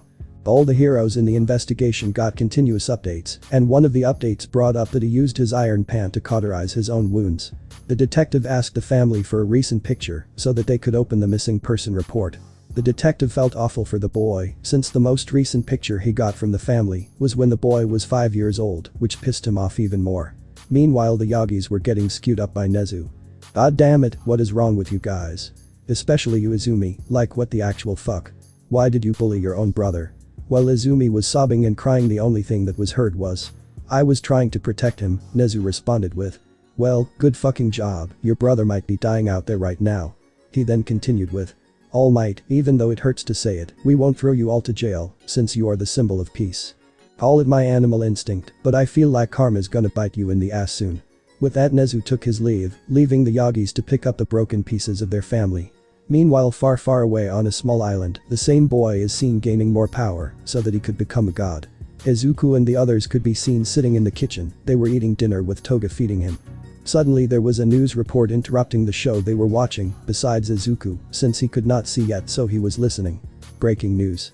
A few hours ago it was discovered that All Might has a son that is 10 years old, he recently ran away and is now missing. We tried to get in contact with All Might and Green Tornado, but no comment was given. Just in, we just got a recent picture of the boy. The news anchor could be seen shocked and confused. Are you sure this is the right picture? Have you triple checked it? Okie. Here is a recent photo of the missing child. A photo of 5-year-old Izuku, with green hair and black highlights appeared on the screen. Due for some reason, the most recent picture we got from the police was him from 5 years ago. If you see this boy, please call, and if you're seeing this, we all hope you the best. That was it for me and thanks for listening. The newscast disappeared and the show from before started playing again. Everyone around the table turned around to see Izuku, sitting at the end of the table. He was smirking maniacally. Before saying, "Damn, my assumption was spot on." Everyone looked at Izuku dumbfounded before he continued. "Before I ran away, I left 2 letters. One of which explained my situation, and in that letter I wrote a deduction. That they wouldn't notice that I left before today or yesterday." Orochimaru and Madara looked at each other before stating, "How fucked up are your parents?" With Izuku answering with a soft and dangerous voice, "Enough for me to break their lives." The rest of the week Izuku was taught more jutsu hand signs, with pop quizzes here and there. While Toga was being taught medical ninjutsu by Orochimaru, and she had also mastered tree walking by the end of the week. It was finally time to remove the bandage around Izuku's head. Madara was slowly removing it so that Izuku's eyes could slowly adjust to the light in the room. When the bandage was finally off, Izuku opened his eyes and activated Sharingan and then EMS. Madara looked happily on Izuku and said, "It seems like it was a success. Gaining the EMS will give you the powers of the eyes you implanted, while keeping your own." Izuku then looked around and saw Toga nervously waiting. He went up to her and gave her the best hug he could while saying, "I'm so happy I can finally see you," which made Toga start whimpering while smiling. Madara then explained that his MS was controlling the gravity around himself and controlling the gravity of chosen objects. He then showed it by manipulating a 100 kg weight and lifting it with his pinky. He then proceeded to throw it against the wall, making it bounce off. He then did it again, but right before contact he reverted its gravity back to normal. This time the weight made a huge hole in the wall, which then reconstructed itself due to a word jutsu. He then stated, "In the midst of the 4th Great Ninja War, I used this power to summon 2 enormous meteors after each other to the battlefield." He proceeded with putting Izuku in a genjutsu and showing him what he did. Izuku was now forced to do the same chakra control as Toga. He focused chakra in his feet and walked up the tree on his first try. This might be through all the concentrating training he did with Madara. Izuku and Toga were then asked to walk on water, which made Izuku look dumbfounded on their teachers, before seeing Toga being able to do it for a few seconds before falling into the water. It took them 1 week to master walking on moving water. The last test was walking on the ocean where there were waves and movement all the time. When they mastered it, it was time for them to learn a new jutsu. They were learning Shadow Clone Jutsu. Shadow Clone Jutsu is a very resourceful jutsu, which gives its user a lot of advantages. Some of which is that when the clone disperse, all its knowledge will be given to the main body. So if you and a clone train for 1 hour, you will end up gaining 2 hours of experience. While learning the jutsu, both Kurama and Madatabi had both agreed with Orochimaru's proposal. They both wanted to be sealed inside them, to travel, fight and protect them. After mastering the jutsu, Madara and Orochimaru sealed the tailed beasts within their bodies, but both chose to keep the seal unsealed. The rest of the month was used to summon hundreds of clones and let them spar with Madara and Orochimaru to gain fighting experience. Meanwhile, Izuku and Toga were training their bodies, since clones wouldn't help their muscles, it just gives them experience. Before the week was over, Izuku had already been missing a whole month. As a celebration, he was beaten to a bloody pulp by both senseis, but he wasn't sad, he was smiling, for he knew he was getting faster and stronger.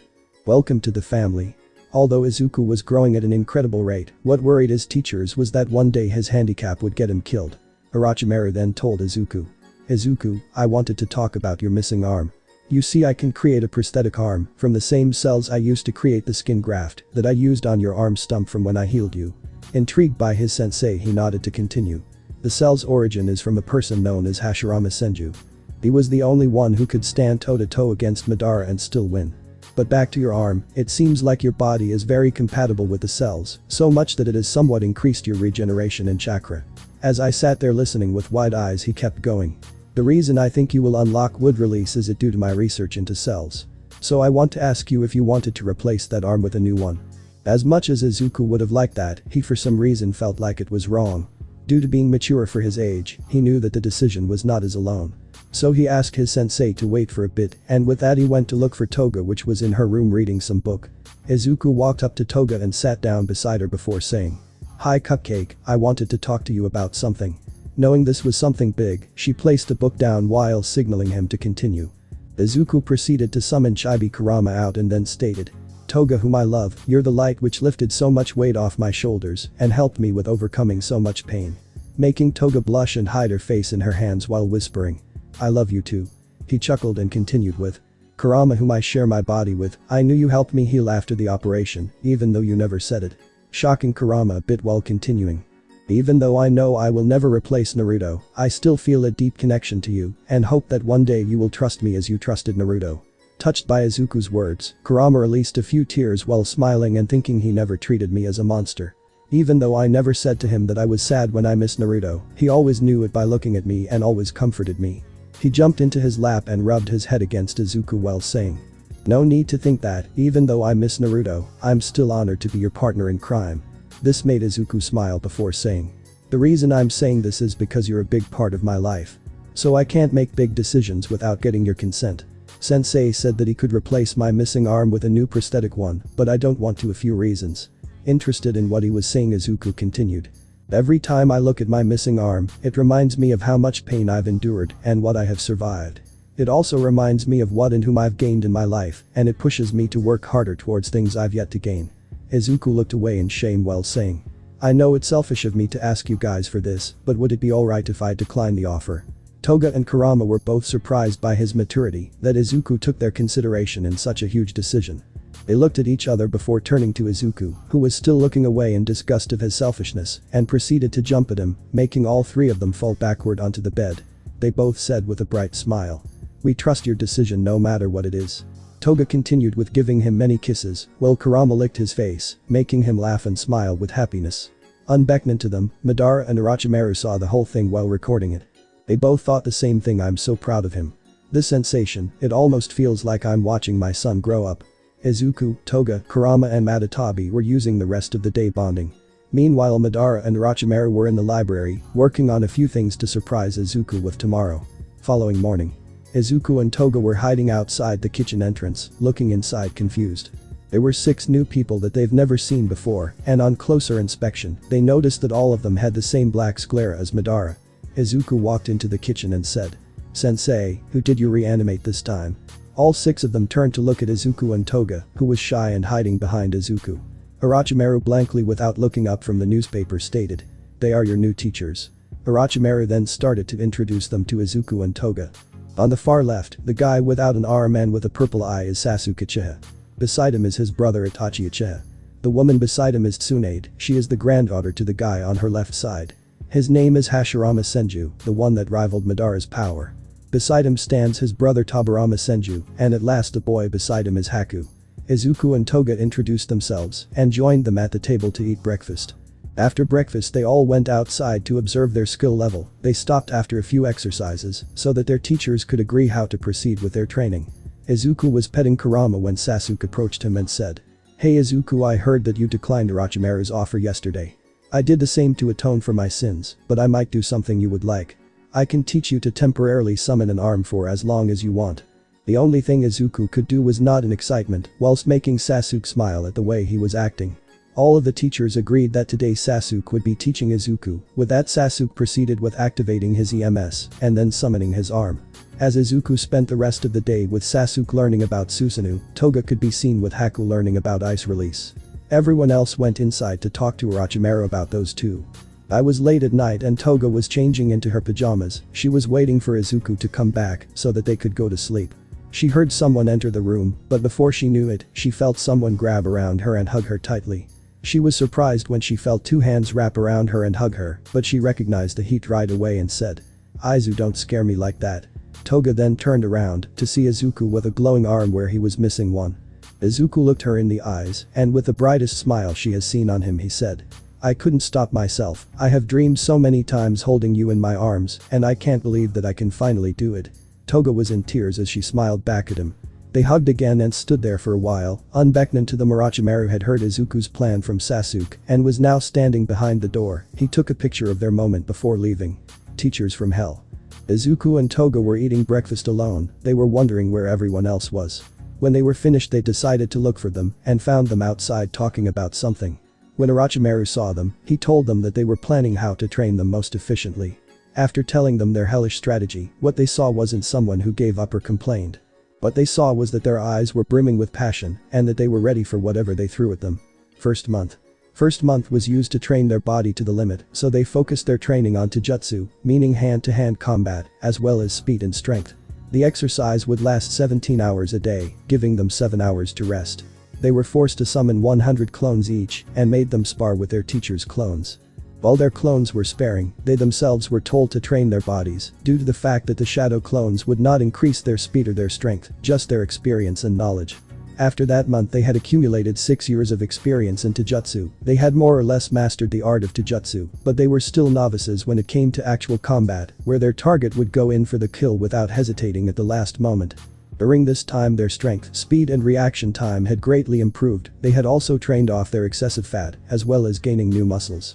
Toga became very slim while Izuku became ripped. He was so ripped that every time Toga looked at him, she would gain a blush. Second month was focused on tools and weapons. The teachers were training 200 clones how to use tools and weapons that they themselves knew how to use. During this time, the duo worked out in the gym to keep their bodies in peak condition, while their clones were outside learning about tools and weapons. Toga's favorite weapon became senbon, which were metal needles with a point at both ends. She liked the idea of using poison on them to incapacitate the target. She also wielded a katana for if she needed a weapon for close combat. Izuku's weapon of choice was a katana, but if he had a chance then he preferred to dual wield two of them. He also carried some kunes and shurikens, but he would only use them if the target was outside the line of sight. At the end of the month both of them had mastered how to use different tools and weapons. The hardest part was to hit targets that weren't in line of sight, but after a few days they got a hold of it thanks to the clones. Once again gaining 6 years worth of training in weapons, scrolls, tags and so on. Third month was focused on Genjutsu, but Izuku would also focus on improving and mastering his Sharingan this month. They were taught how to create Genjutsu traps with tags, how to endure and escape a Genjutsu, and how to cast Genjutsu at someone. Since Izuku mastered the basics within a week, then the rest of the month was used focusing on his Sharingan. At the end of the month he had mastered the basics, granting him incredible clarity of perception. But that he could read lips or mimic any movement, he was even able to see on a cellular level. His Sharingan became so good that it gave him some amount of predictive capabilities, which made him able to anticipate an opponent's next move based on the slightest muscle tension. Izuku was now also able to copy almost any jutsu or movement he could see, memorizing it to near perfect accuracy, then either perform that jutsu or movement or modify it to suit his needs. This made Sharingan Genjutsu training much easier for him. By the end of the month both had passed this part of the training, due to all the experience they got from the clones. During this month Izuku learned that with enough training, he could one day enter a target's mind to look through their memories and even erase them within a long range for several targets. Fourth month was used to teach them ninjutsu, both the jutsus that contain 5 basic natures and those that don't need them, like transformation technique. After 3 weeks Izuku had mastered all the jutsus they had taught him, due to him now being able to copy and memorize all jutsus to near perfection. As a result of 7 weeks of excessive chakra enhanced seals usage, his body had more or less become one with the Hashirama cells from his arm stump. This caused him to finally unlock wood release, which he used last week with Madara and Hashirama, learning all kinds of wood-style jutsu. For Toga it was harder to master than ninjutsus, since she didn't have the Sharingan. Even though she used the shadow clone, she only managed to master normal and water jutsus. This made her lose some determination, which Izuku saw, so he gave her kisses, hugs and a motivational speech, which seemed to work since she gained back the determination. 5th month. 5th month began with summoning jutsu. Sasuke and Itachi helped Izuku to form a contract with the snakes, crows and eagles. Whilst Toga got help from Orochimaru, Tsunade and Haku to form a contract with the snakes, slugs and penguins.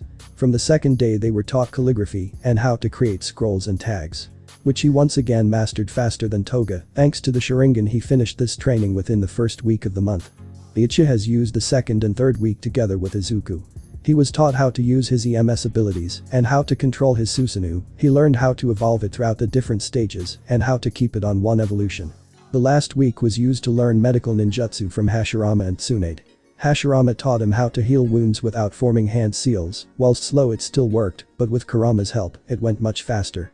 Tsunade taught him how to analyze, create and neutralize different poisons. She also taught him how to heal others and how to create food pills. By the time Toga was finished with her training, Izuku had already mastered the basics of medical ninjutsu. On the last day of the month, they celebrated that Izuku had been with Orochimaru for 6 months. While the Yagis had given up on Izuku ever returning. His sister believed that he was still alive, whilst his parents believed that he died. They thought that a quirkless 10-year-old with one arm and no money had no chance of surviving out there. One has to travel to learn the unknown. Izuku Pav. I woke up early in the morning, wanting to get in some extra training before breakfast. As I was walking towards the gym I was stopped by Orochimaru, telling me to join him in the library. I was curious as to why Orochimaru wanted to talk to me. As we entered the library we went straight to the computer and started typing. He didn't say anything while looking at the computer. The time I've spent with him taught me that he is a man of few words. He turned one of the screens toward me and pointed for me to read. It was a document containing information about magnet release. I was reading what was on the screen and noticed that there was very little to none information about it. I turned curiously to Orochimaru questioning the missing information. He signed before responding with, sigh. I knew that this day would come sooner than later. You see, the reason there is so little information is because very few people were born with that ability. Orochimaru flipped to another document with Shukaku on it before stating. Do you remember Shukaku? I nodded for him to continue. Well, he might be the only one that can teach you, but I've lost track of him a few centuries ago. Before I could give up he stated. One of my acquaintances in Russia said that he might have some leads. So I want you to travel to Russia and track him down. I just said sure before going to the equipment room. Once I entered the room, I started planning and collecting things I would need for my journey. In midst of my packing I heard knocking, knock knock. I turned around to see Madara leaning against the door before saying. I heard that you're leaving today. I just nodded as a confirmation, making him say. I don't think that I need to tell you that this trip might last a while. I just responded with. It doesn't bother me, I'm just worried that Toga will be sad while I'm gone. That is when Itachi came around the corner and joined the conversation. Don't worry, we'll keep her with company, but I would recommend you to send letters now and then. Remember, our crows are pretty fast. They helped me pack, which made it go much faster. As we finished packing we went to the kitchen to eat breakfast. After that we all went outside so that we all can't say our goodbyes. Itachi and Sasuke were the first to come up to me. Sasuke ruffled my hair and said. Be careful out there and don't worry about Toga, I'll protect her with my life. Itachi followed up with. We'll be missing you, Izuku, and here's a gift from us. He then gave me a mask before giving me a hug. Haku was the next to come up to me. He gave me a hug before saying. I promise you that Toga is gonna be ready by the time you get back, and take this with you. He gave me a tiny ice sculpture of a penguin, saying it won't melt no matter what. Tsunade came up to me also ruffling my hair, then giving me a scroll before saying. Go and kick some as Izuku. I placed the scroll in my backpack before continuing our farewells. Hashirama and Tobirama walked up to me, with Hashirama saying. You're our pupil, you won't die easy, so give them hell. Before bumping fists with me. Tobirama was quiet, making the moment awkward before finally saying. It's not a secret that I despise the Uchihas. When I first met you I still felt the same way, but the more I saw you strive the more I felt that I might be wrong. So hurry up back to us and prove me wrong. He then gave me a scroll before leaving, which I placed with the other. Madara just stood in front of me saying. Don't die on me. That's when Hashirama put his hand around Madara while laughing. Hahaha, I never expected you to be a softie Madara. Izuku here really does care about you. I thought I was seeing things, since I had just witnessed Madara look away while pouting. I smiled at them and said, "Don't worry, I'm not that easy to kill, da." My brain froze the moment I uttered the last word. I instantly blushed by embarrassment before hiding my face in my hands. Everyone started to laugh and snicker at the way we acted. This made Madara come up to me. I closed my eyes expecting the worst. When nothing happened, I opened my eyes to see him giving me a photo. It was a photo of us. I instantly recognized it. It was our first training session together. A tear appeared in my eye as I saw it. I immediately hugged him. He hesitated for a moment but hugged me nonetheless before saying, "I'm proud of you, son, now go out there and beat some bad guys." When we broke the hug, we could see everyone smiling due to our moment. That is when Toga came up to me. She kissed me before hugging me while saying, "Be safe and remember to write to me, okay?" I just replied, "Of course, my sweet little cupcake." That's when Orochimaru came up to me. He gave me 2 scrolls and said, "One of them is about my contact, while the other is about Kurama. I couldn't be more proud of having you as my pupil, now stay safe and kick ass." I bit my finger drawing blood. I proceeded weaving some sight before planting saying, "Summoning jutsu. Summoning a giant eagle." I hopped onto it and as it took off I waved my goodbyes. 2 weeks later. I had just caught another villain. I was not interrogating him with my jinjutsu. The scroll included some basic information about the contact. Much of it was outdated or useless. The only thing that was useful was his name and that he worked in a criminal organization called Bratva. I've been trying to find them since I arrived but had no luck. I thought that if I stopped enough crime that they would come and try to find me. This one makes it 184 villains that I have stopped. I've also caught some heroes since they tried to stop me. One of them was annoying to fight. He was a hero with a mutation quirk of a bat making blind and unaffected by my Sharingan. I didn't want to hurt an innocent man, so I used 4-pillar prison technique to capture him. I was walking back to where I made my base when I felt someone following me. I activated my EMS when suddenly I heard, "Die." I saw someone pass through my back, landing face first in front of me. In a swift movement I incapacitated him by giving him a fast chop to the neck. Base of operation. I took a bucket of water splashing it in his face, resulting in waking him up. As he woke up tied to a chair I tried using my Sharingan, just to find out that for some reason it didn't work. That is when I saw that his eyes were prosthetics. He was blind, so I removed his gag and asked him, "Who hired you?" He spit me in the face saying, "Psycha." Which I knew meant bitch. I gagged him again before taking out a knife and stabbing him in his thigh. He started shaking while trying to scream, but his scream sounded muffled. I then grabbed his left middle finger, snapping it backwards, making him shake even more. After he calmed down I removed his gag asking him, "Why did you attack me?" With a Slavic accent he said, "Because you're the red-eyed devil." And that's an interesting nickname was all I thought. I questioned him again. "Who hired you?" He looked down in defeat, not wanting to piss me off, and said, "Bratva." I then asked where I could find them and he named a specific address. Not trusting his information, I snapped his other middle finger, resulting in him hissing in pain. With a terrifying and cold voice I said, "If I go there and it's a trap, then I'll torture you till you beg for death, and trust me, I'm a devil that keeps his promises." This sent a shiver down his spine and his face went pale. He then proceeded with telling me the real address. I then knocked him out and left him outside a hospital in chains. I walked towards the address thinking, you may run, you may hide, but you won't escape my eyes. The red-eyed devil. As Izuku arrived at the location, he saw what seemed like a normal warehouse on the outside. That is if you ignore the 24 guards patrolling around with AK-47s. At first something seemed wrong. There was no noise coming from the building, which was weird due to how many people entered the building. But when Izuku found a blind spot in the patrol, he passed through the wall with his EMS. Izuku's eyes widened on what he saw. This was an underground fighting pit. He then notices people yelling, betting, roaring and cheering. This is when he thought that someone must have a sound-based quirk which they used to soundproof this area. Izuku looked around for the Bratva or the host of the fighting pit. With no luck, he started to look for someone that would get him information he needed. He found himself in the shadows of a VIP booth, which belonged to a guy called Dimitri.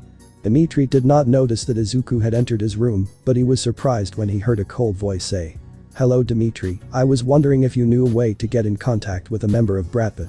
Dimitri turned around to see a weird-looking boy with an animal mask. He then snickered and said in a Slavic accent, "Run away little boy, you shouldn't mess with the Bratva." That is when he saw the boy activate his red-eyed and instantly recognized the said boy. Instantly regretting what he said, he begged for forgiveness. "I'm sorry, I didn't know you were the red-eyed devil." Izuku just put an arm on his shoulder saying it's okay, which seemed to calm the said man down. Izuku then repeated the question, which made Dimitri ask why he was looking for them. Izuku told him how he was looking for an acquaintance named Anatoly Nyazev. Immediately recognizing it, he told Izuku that he was in luck, since the winner of this underground fight would be granted a meeting with him, most used this opportunity to get into the Bratva. Izuku then asked him to sign him up as a comparator, which Dimitri did knowing the rumors around the Red-Eyed Devil. He told him that all competitors must fight shirtless due to the no-weapon rule.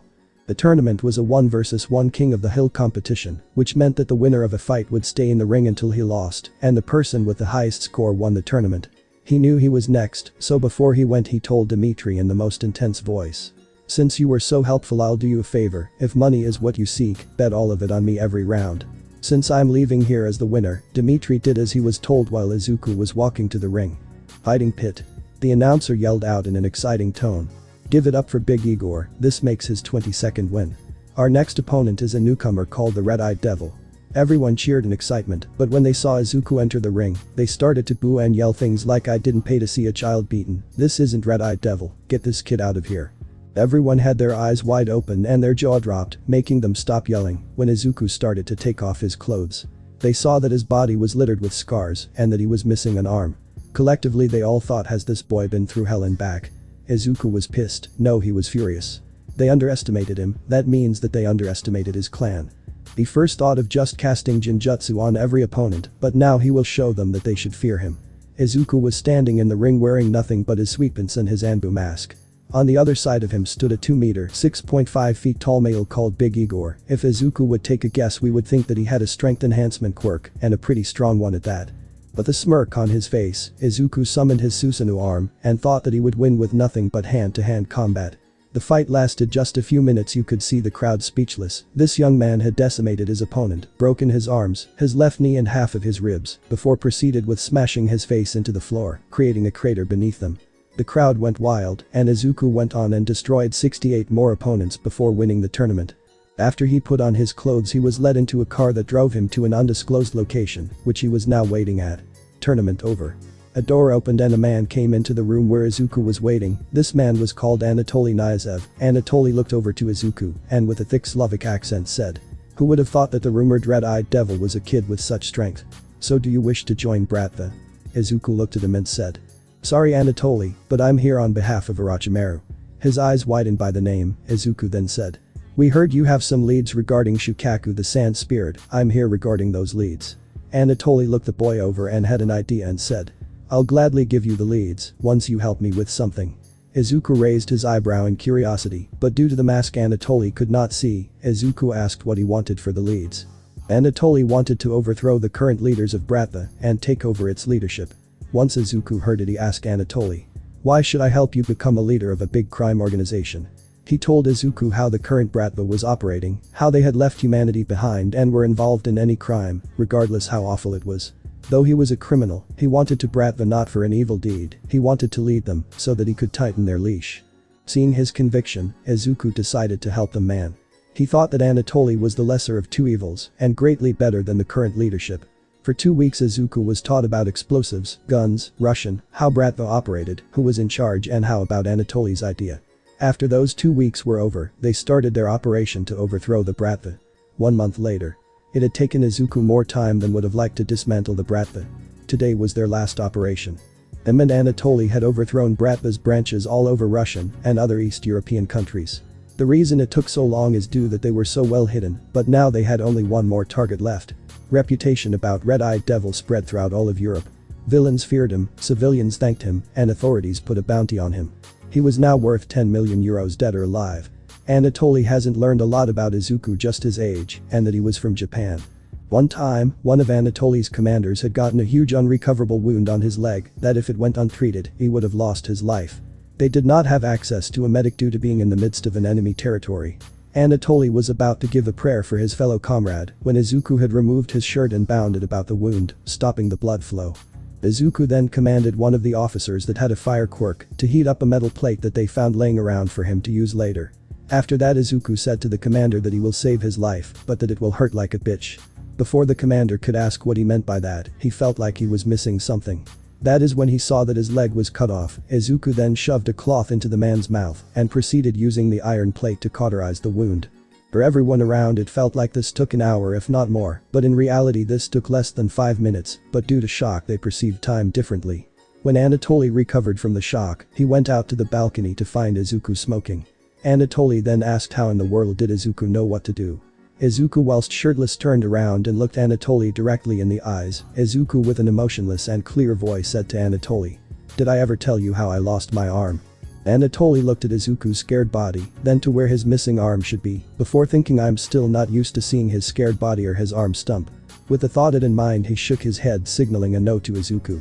Izuku looked into the distance as if he was recalling a memory while saying, "When I was young everyone even my sister bullied me. They beat me till I bled from the age of 4.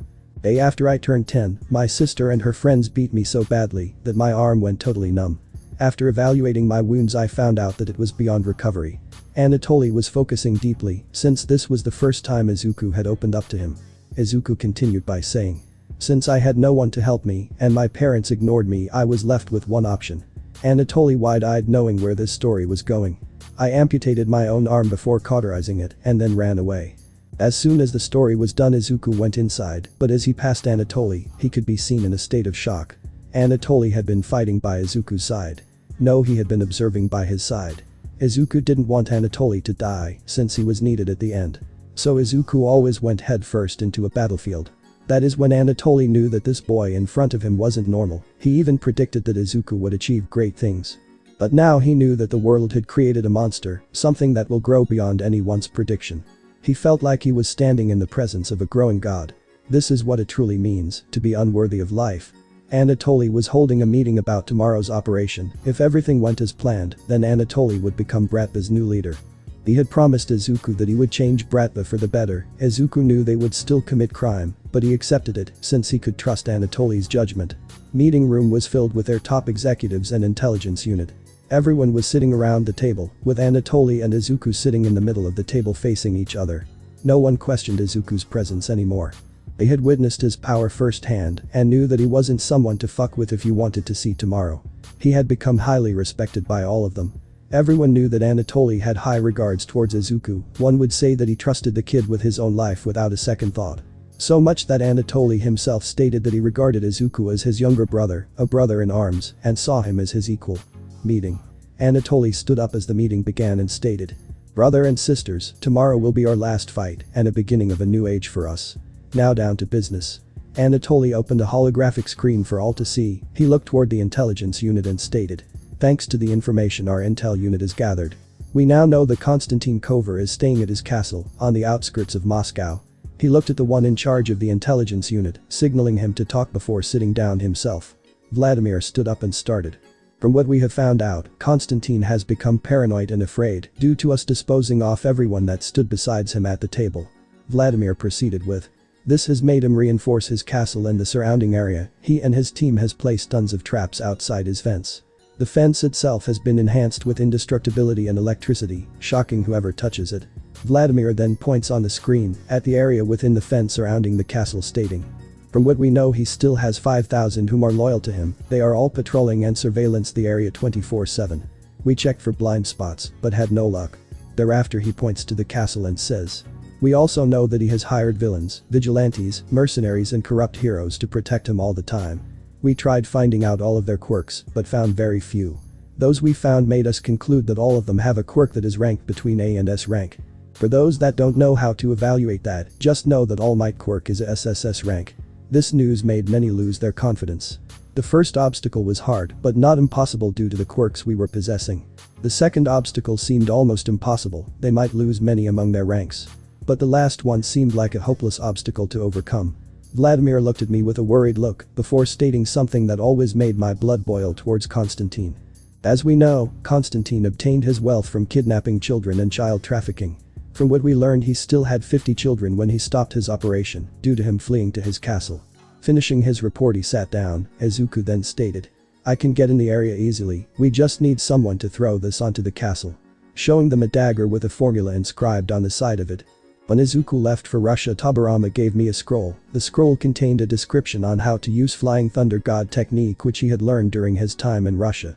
Everyone looked at the dagger and didn't question it, they all trusted his statement since they all acknowledged his strength, he was the strongest among them. They knew that if Izuku wanted he could take on an army by himself, they'd even seen him take on 1,000 people alone. They then proceeded the rest night planning out details. The night of the operation. The full moon stood tall in the sky, and Izuku could be seen in a black robe wearing his signature mask. He was hiding in the tree close to the fence, waiting for the signal to teleport. Izuku's job was to infiltrate the castle, then finding the children and relocating them to safety, before finding the controls to deactivate their defenses, so that they could join him in battle. They said that if it's possible he should do it stealthily, but if he was found out, kill anyone in his way. Someone on Vladimir's unit had a targeting quirk. What it did is that when you threw or shot something, you would be then able to observe from the projectile's point of view, and then move the projectile as if it was your own body. They were using this quirk to get Izuku onto the roof of the castle. Izuku noticed that his receiver went from red to green. He proceeded to teleport to the roof and pick the dagger before locating the children. He remembered Vladimir stating that the castle had a dungeon underneath it. Izuku used all his stealth skills he had obtained to arrive at the dungeon unnoticed. Izuku passed through the locked door and proceeded down the corridor. That is when he heard what sounded like children crying and sobbing. The closer he got, the louder it got. Izuku arrived in what seemed like a room full of small cages. That's when he noticed that the cages contained children in filthy rags and robes. He was furious. These people didn't deem these children worthy of a room or clean clothes, not even a bed or a toilet. He got more furious the more he discovered, but when the children noticed him, that's when he got truly livid. What he saw in their eyes was emptiness, fear, anxiety, despair, panic, dread, pain and horror. This reminded Izuku of himself and his 6 years of torture. Not wanting the children to feel more of these awful feelings, he proceeded with putting them under a genjutsu, one that showed them safe, happy and good illusions. He continued with pulling each one of them into his dimension, before becoming confused. There were only 12 children in the cages, but the report stated 50 children. And when he saw a hallway going deeper into the dungeon, optimistically thinking that the rest of the children must be there. He wasn't wrong, but after this night he really wished he was. Izuku walked for a little while, before arriving close to a room that was making a lot of noise. He carefully looked around the corner to see what was making that noise, and when he looked into the room, something snapped inside of him. Kurama felt this and tried contacting him, telling him that his anger is overflowing, trying to calm him down, but all his words were tuned out by Izuku's rage. Izuku saw a big pile of dead children in the corner of the room, with some still strapped on the table or against the walls. Their bodies looked mutilated, mangled, beaten and tortured. The room was covered with blood all around, and on a shelf there were containers with organs. They had killed and harvested the children that they were torturing. But that wasn't the worst part. What was worse was the man who was smiling while raping a young girl. She was facing a young boy that was hanging dead from the ceiling. It looked like he was tortured and killed while hanging from the ceiling. The only thing Izuku saw was red. He went completely mental. Izuku held the rapist's head after decapitating him in a flash. He did it so fast that the guy was still alive for a few seconds. To a normal person it would have seemed like Izuku teleported and magically held the head. As the girl was crying, she felt that the man fell backwards. Wondering what happened, she looked behind her and saw Izuku's eyes. Well, Izuku was putting his genjutsu on her before he warped her into his dimension while saying in a soft and calm voice, "I'm sorry I wasn't fast enough. I'm sorry I couldn't come sooner. He kept apologizing as if he was in a state of shock. Kurama could feel Izuku's anger overwhelm him. He didn't know what to do. He begged Izuku to calm down again. He tried to return Izuku to his senses, but all his pleading went to deaf ears. Izuku needed to release this anger. He wanted to make them pay. He softly and quietly said sorry to Kurama, and before Kurama could comprehend his words, Izuku had already put his hand on his stomach before rotating it to the right, sealing Kurama behind the seal. Izuku then proceeded talking out loud to himself. He started with a soft and quiet voice, and for each time he spoke it got louder and angrier, until where he was yelling furiously. "I get it now. This is hell. They're not humans. I can't let them live. I'll make them pay. I'll purify them all. This is what it truly means, to be unworthy of life." Izuku fully snapped, let go of his control, and he released all of his rage. He manifested small chakra flames on each finger on his left hand, before slamming it on the ground yelling, "Uchiha Flame Formation." A blood-red cylindrical barrier rose around the area surrounding the castle, containing everything and everyone inside the fenced area with him. This sealed their fate. Every criminal inside the barrier, and everyone on Anatoly's team on the outside, saw the barrier appear. None of them knew what it was or who created it. Then they heard a deafening and terrifying sound. This was Izuku yelling, "I'll kill them all." This made everyone on both teams, even the professional killers, horrified to the bone.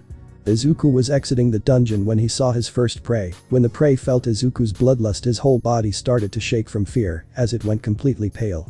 Before he could run away, a loud crackling noise could be heard. This was made by Izuku instantly appearing in front of his target, hitting him so hard in the face that he completely crushed his head.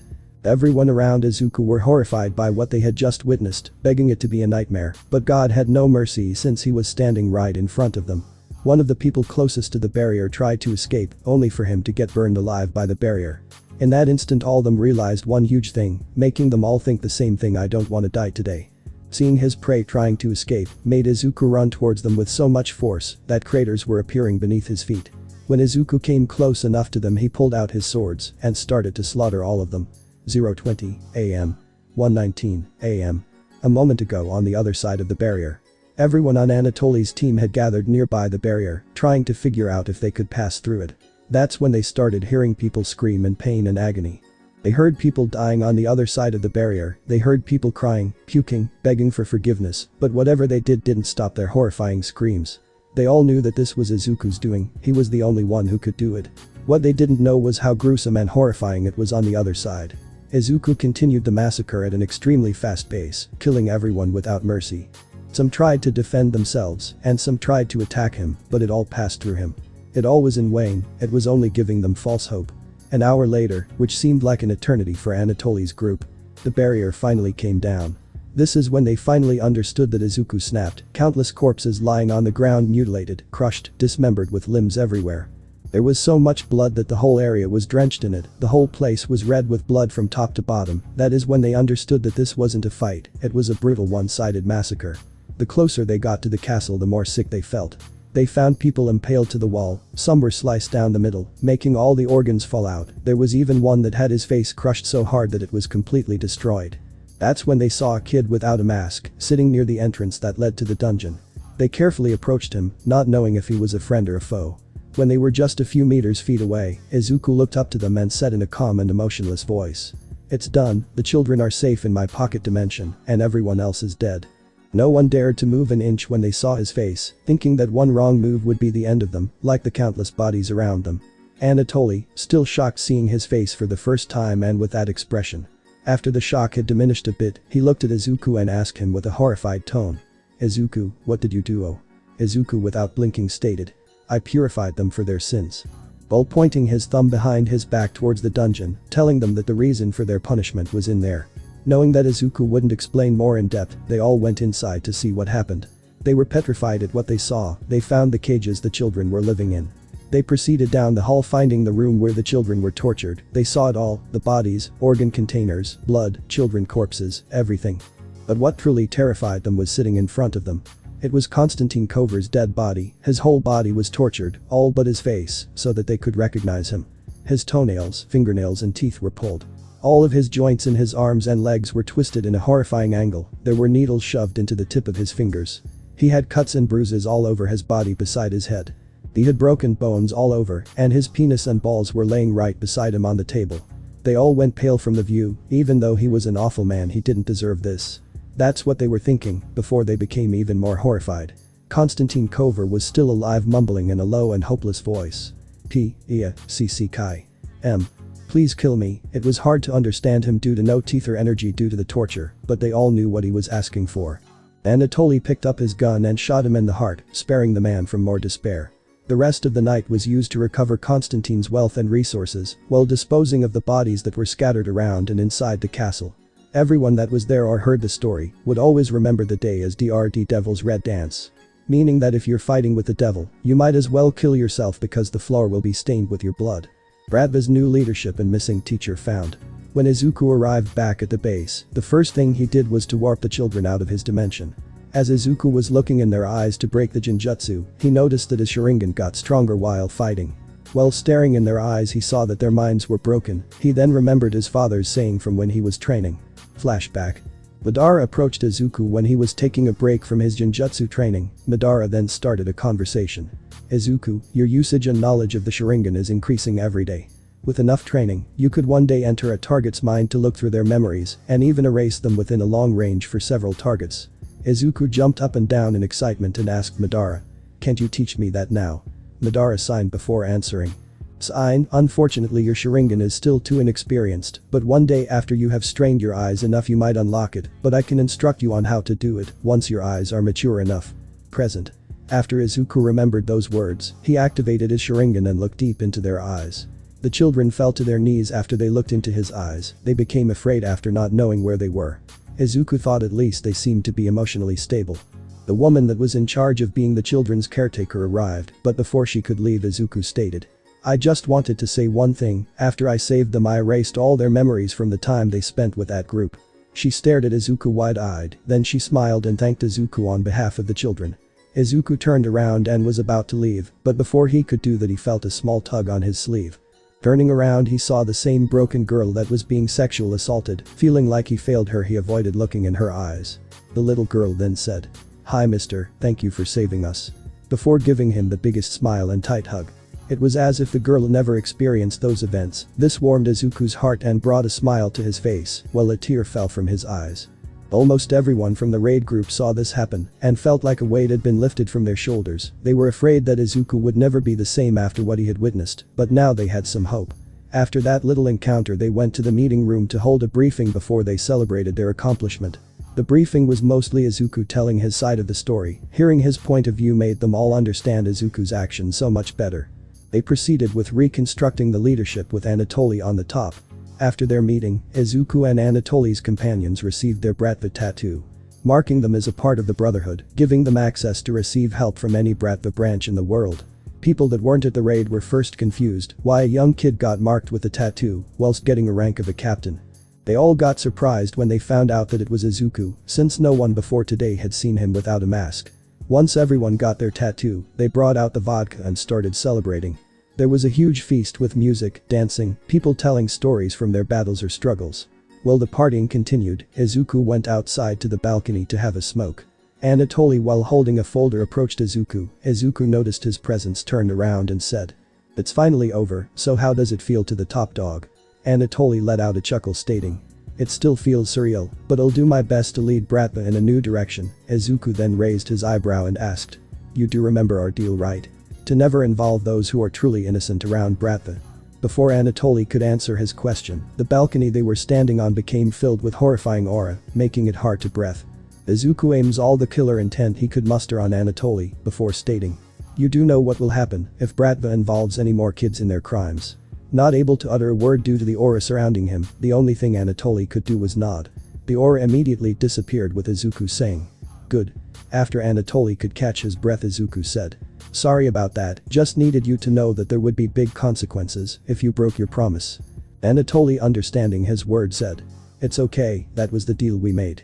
That and this." Handing him a folder. Izuku opened the folder to see information containing Shukaku. While Izuku was flipping through the information, Anatoly asked Izuku, "When are you leaving?" With Izuku answering, "At sunrise." They talked a little more about random stuff. Anatoly thanked Izuku for everything he had done for him before rejoining the party inside.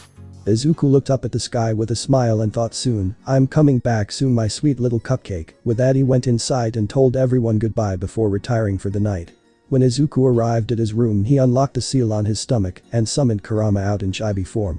He looked at Kurama with a guilty look, accepting any repercussions he would be given. What he didn't expect was the look given to him by Kurama, it was pure and sincere empathy. Kurama jumped up onto Izuku's lap and showed him as much affection he could by brushing himself against Izuku.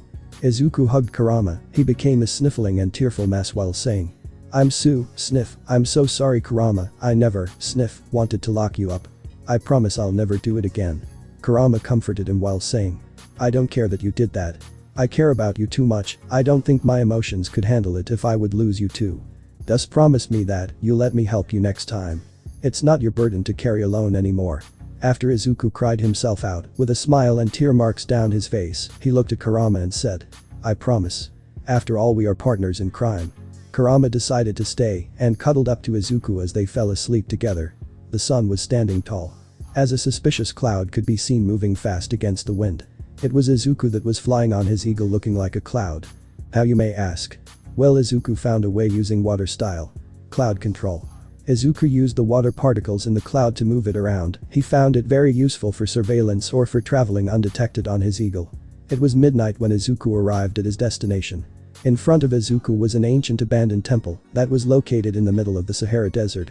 Suddenly a huge sand wave appeared to his left. Izuku didn't see it earlier, so he understood that it must have been Shukaku's doing. Izuku waved some hand signs before slamming both of his hands to the ground saying, "Earth style. Mud wall." A huge stone wall appeared in front of Izuku, blocking the sand from hitting him. "Kurama," said Izuku. "Switch with me." Izuku's eyes changed into snake-like, his iris turned red as his pupil turned into a thin vertical black line, which represented that Kurama had control over Izuku's body. Kurama then yelled out in a deep and irritating voice. "Shukaku.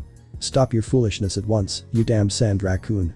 Angered by being called a raccoon, a chibi Shukaku stopped attacking and appeared from behind one of the temple walls angrily saying, "Damn you Kurama, you know I hate that nickname." Kurama switched back with Izuku, making his eyes turn normal. Izuku knew what Kurama wanted and proceeded with summoning him out. Shukaku approached Izuku and Kurama, still mad, but he was curious as to who this child was. Kurama looked towards Shukaku and apologized.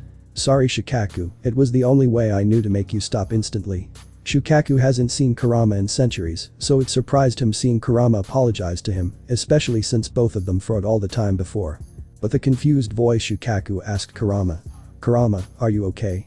I've never seen you apologize to anyone but the old man." A bulging vein appeared on Kurama's head as he loudly said, "I just don't want to fight with my sibling." Shukaku, even more confused, looked at the boy beside him and asked him, "Did you give him catnip or something? I've never seen him care about us, especially me." Two more building veins appeared on Kurama's head as he yelled at Shukaku. "I'm a fox spirit, not a cat, you dimwit." Izuku laughed at their behavior, wishing he had siblings to bicker with. Izuku crouched down and with a huge smile on his face said, "Hello, my name is Izuku Uchiha, nice to finally meet you Shukaku." Before stretching out his hand for a handshake. Shukaku shook Izuku's hand while saying, "Damn, you have good manners compared to your partner." Which made Izuku release a soft chuckle. Shukaku then asked both of them, "Not anything against it, but what are you guys doing here?" Kurama finally calmed down and said in a soft voice, "We're here to ask you to train him." While pointing at Izuku. Izuku followed that statement with, "Orochimaru said that you knew how to use magnet style, and you're the only one that can teach me. Would it be possible for you to train me?" Intrigued with Izuku, Shukaku accepted in a joking manner. "Sure. As long as you give me what you gave Kurama to calm him down." Shukaku walked into the temple which he made his home, with an overjoyed Izuku and an irritated Kurama following him. A shocking homecoming. It has been almost 6 months since Izuku left Japan for his journey. It took Izuku months to master magnet style due to being Shukaku's first student, and since Izuku needed to invent new jutsus from scratch. Izuku was sitting on his eagle, flying home with water style. Cloud control active. On his lap a sleeping Shukaku could be found.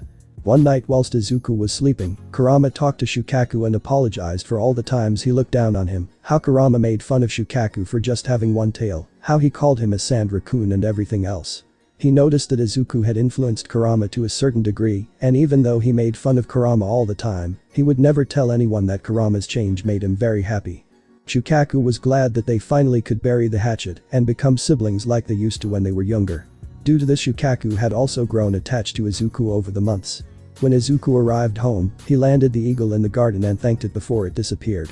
Seeing that Shukaku was still sleeping, he didn't want to wake him up. Izuku walked to the part of the garden that had sand before gently laying him in the sunlight. Smiling at how peaceful Shukaku looked, Izuku turned around and went inside to meet everyone again. He had missed them all, they've been the closest thing he had to a family. Something seemed off for Izuku. The blinds on the windows were shut and no noise came from the building. While approaching the door which led inside the house, Izuku thought to himself, that's weird, is no one at home? I remember sending them a raven telling them that I would arrive today. Is today a special day or something? He reached for the handle and slowly opened the door to see that it was completely dark inside the house. As Izuku flipped the switch, he heard a loud group yell out to him in excitement. "Welcome back Izuku, and happy birthday." Izuku was in shock and surprised by the announcement, but before Izuku knew it, he was laying on the floor staring at the ceiling. Looking down on what tackled him, Izuku saw a smiling Toga with tears in her eyes, laying on top while hugging him saying, "I've missed you so much Izuku." Izuku looked around and saw that the room was decorated in birthday decorations. Izuku saw a big cake with sodas and gifts on the table. Everyone in the room were smiling at Izuku while popping confetti towards him. With the shock gone, Izuku hugged Toga back and started to cry while smiling. Izuku had forgotten that today was his birthday. He hadn't celebrated his birthday in years. Not since Izuku became 3 years old. When he turned 4, they went to the quirk doctor, and soon after they totally forgot about him and only celebrated with his sister. Toga became worried as to why Izuku was crying, but those worries disappeared as soon as she heard him say, "How did I get so lucky to have been granted such an amazing family?" It didn't go more than 10 minutes when Izuku remembered that he brought someone home with him. Izuku said, "I almost forgot, I brought someone with me from my travels." While Izuku ran out to bring Shukaku inside, everyone thought either he must have brought a friend with him or did he bring a pet with him. Everyone's eyes became wide from shock. Hashirama, nicknamed God of Shinobi, was so surprised that he spat out his drink all over Madara. They saw Izuku enter the room, with Shukaku the sand spirit cradling in his arms, as Izuku was giving him head rubs like he was a sweet tiny kitten. Izuku lifted Shukaku in front of him like he was a cat and said, "Everyone, this is Shukaku, Shukaku, this is the family I told you about." Shukaku, not even bothered by how Izuku was treating him, just said, "Hi." After Izuku put Shukaku down, Izuku then proceeded with summoning out Kurama, and Toga summoned out Madatabi. They spent the rest of the evening celebrating Izuku's birthday. Izuku told them about his adventure, while Toga told him about her training. But the best part of the day was when he opened Orochimaru's and Madara's gift to him. Inside the box laid a book, which was fully filled with pictures of their moments together. His favorite photos were either the one where he hugged Toga for the first time with both his hands, or where Izuku and Madara had their first training sessions. While brought to tears, he stated out loud, "This is the best day I've ever had," giving everyone a billion-watt smile. Meanwhile at the Yagi's, there could be seen a tiny cupcake on a table, with a lit-up candle on top. In front the cupcake stood a framed picture of a 5-year-old Izuku. This was the most recent picture they had of him, and he wasn't even smiling on his picture. The awful part wasn't that the most recent picture of Izuku was taken 6 years ago. It was that Izuku's parents forgot his birthday again. The one who put this up was his sister Izumi Yagi. She thought she did it to honor her brother, but subconsciously she did it because of the guilt that was eating her up. Her guilt came not only from her actions, but also from the nightmares that haunted her every night.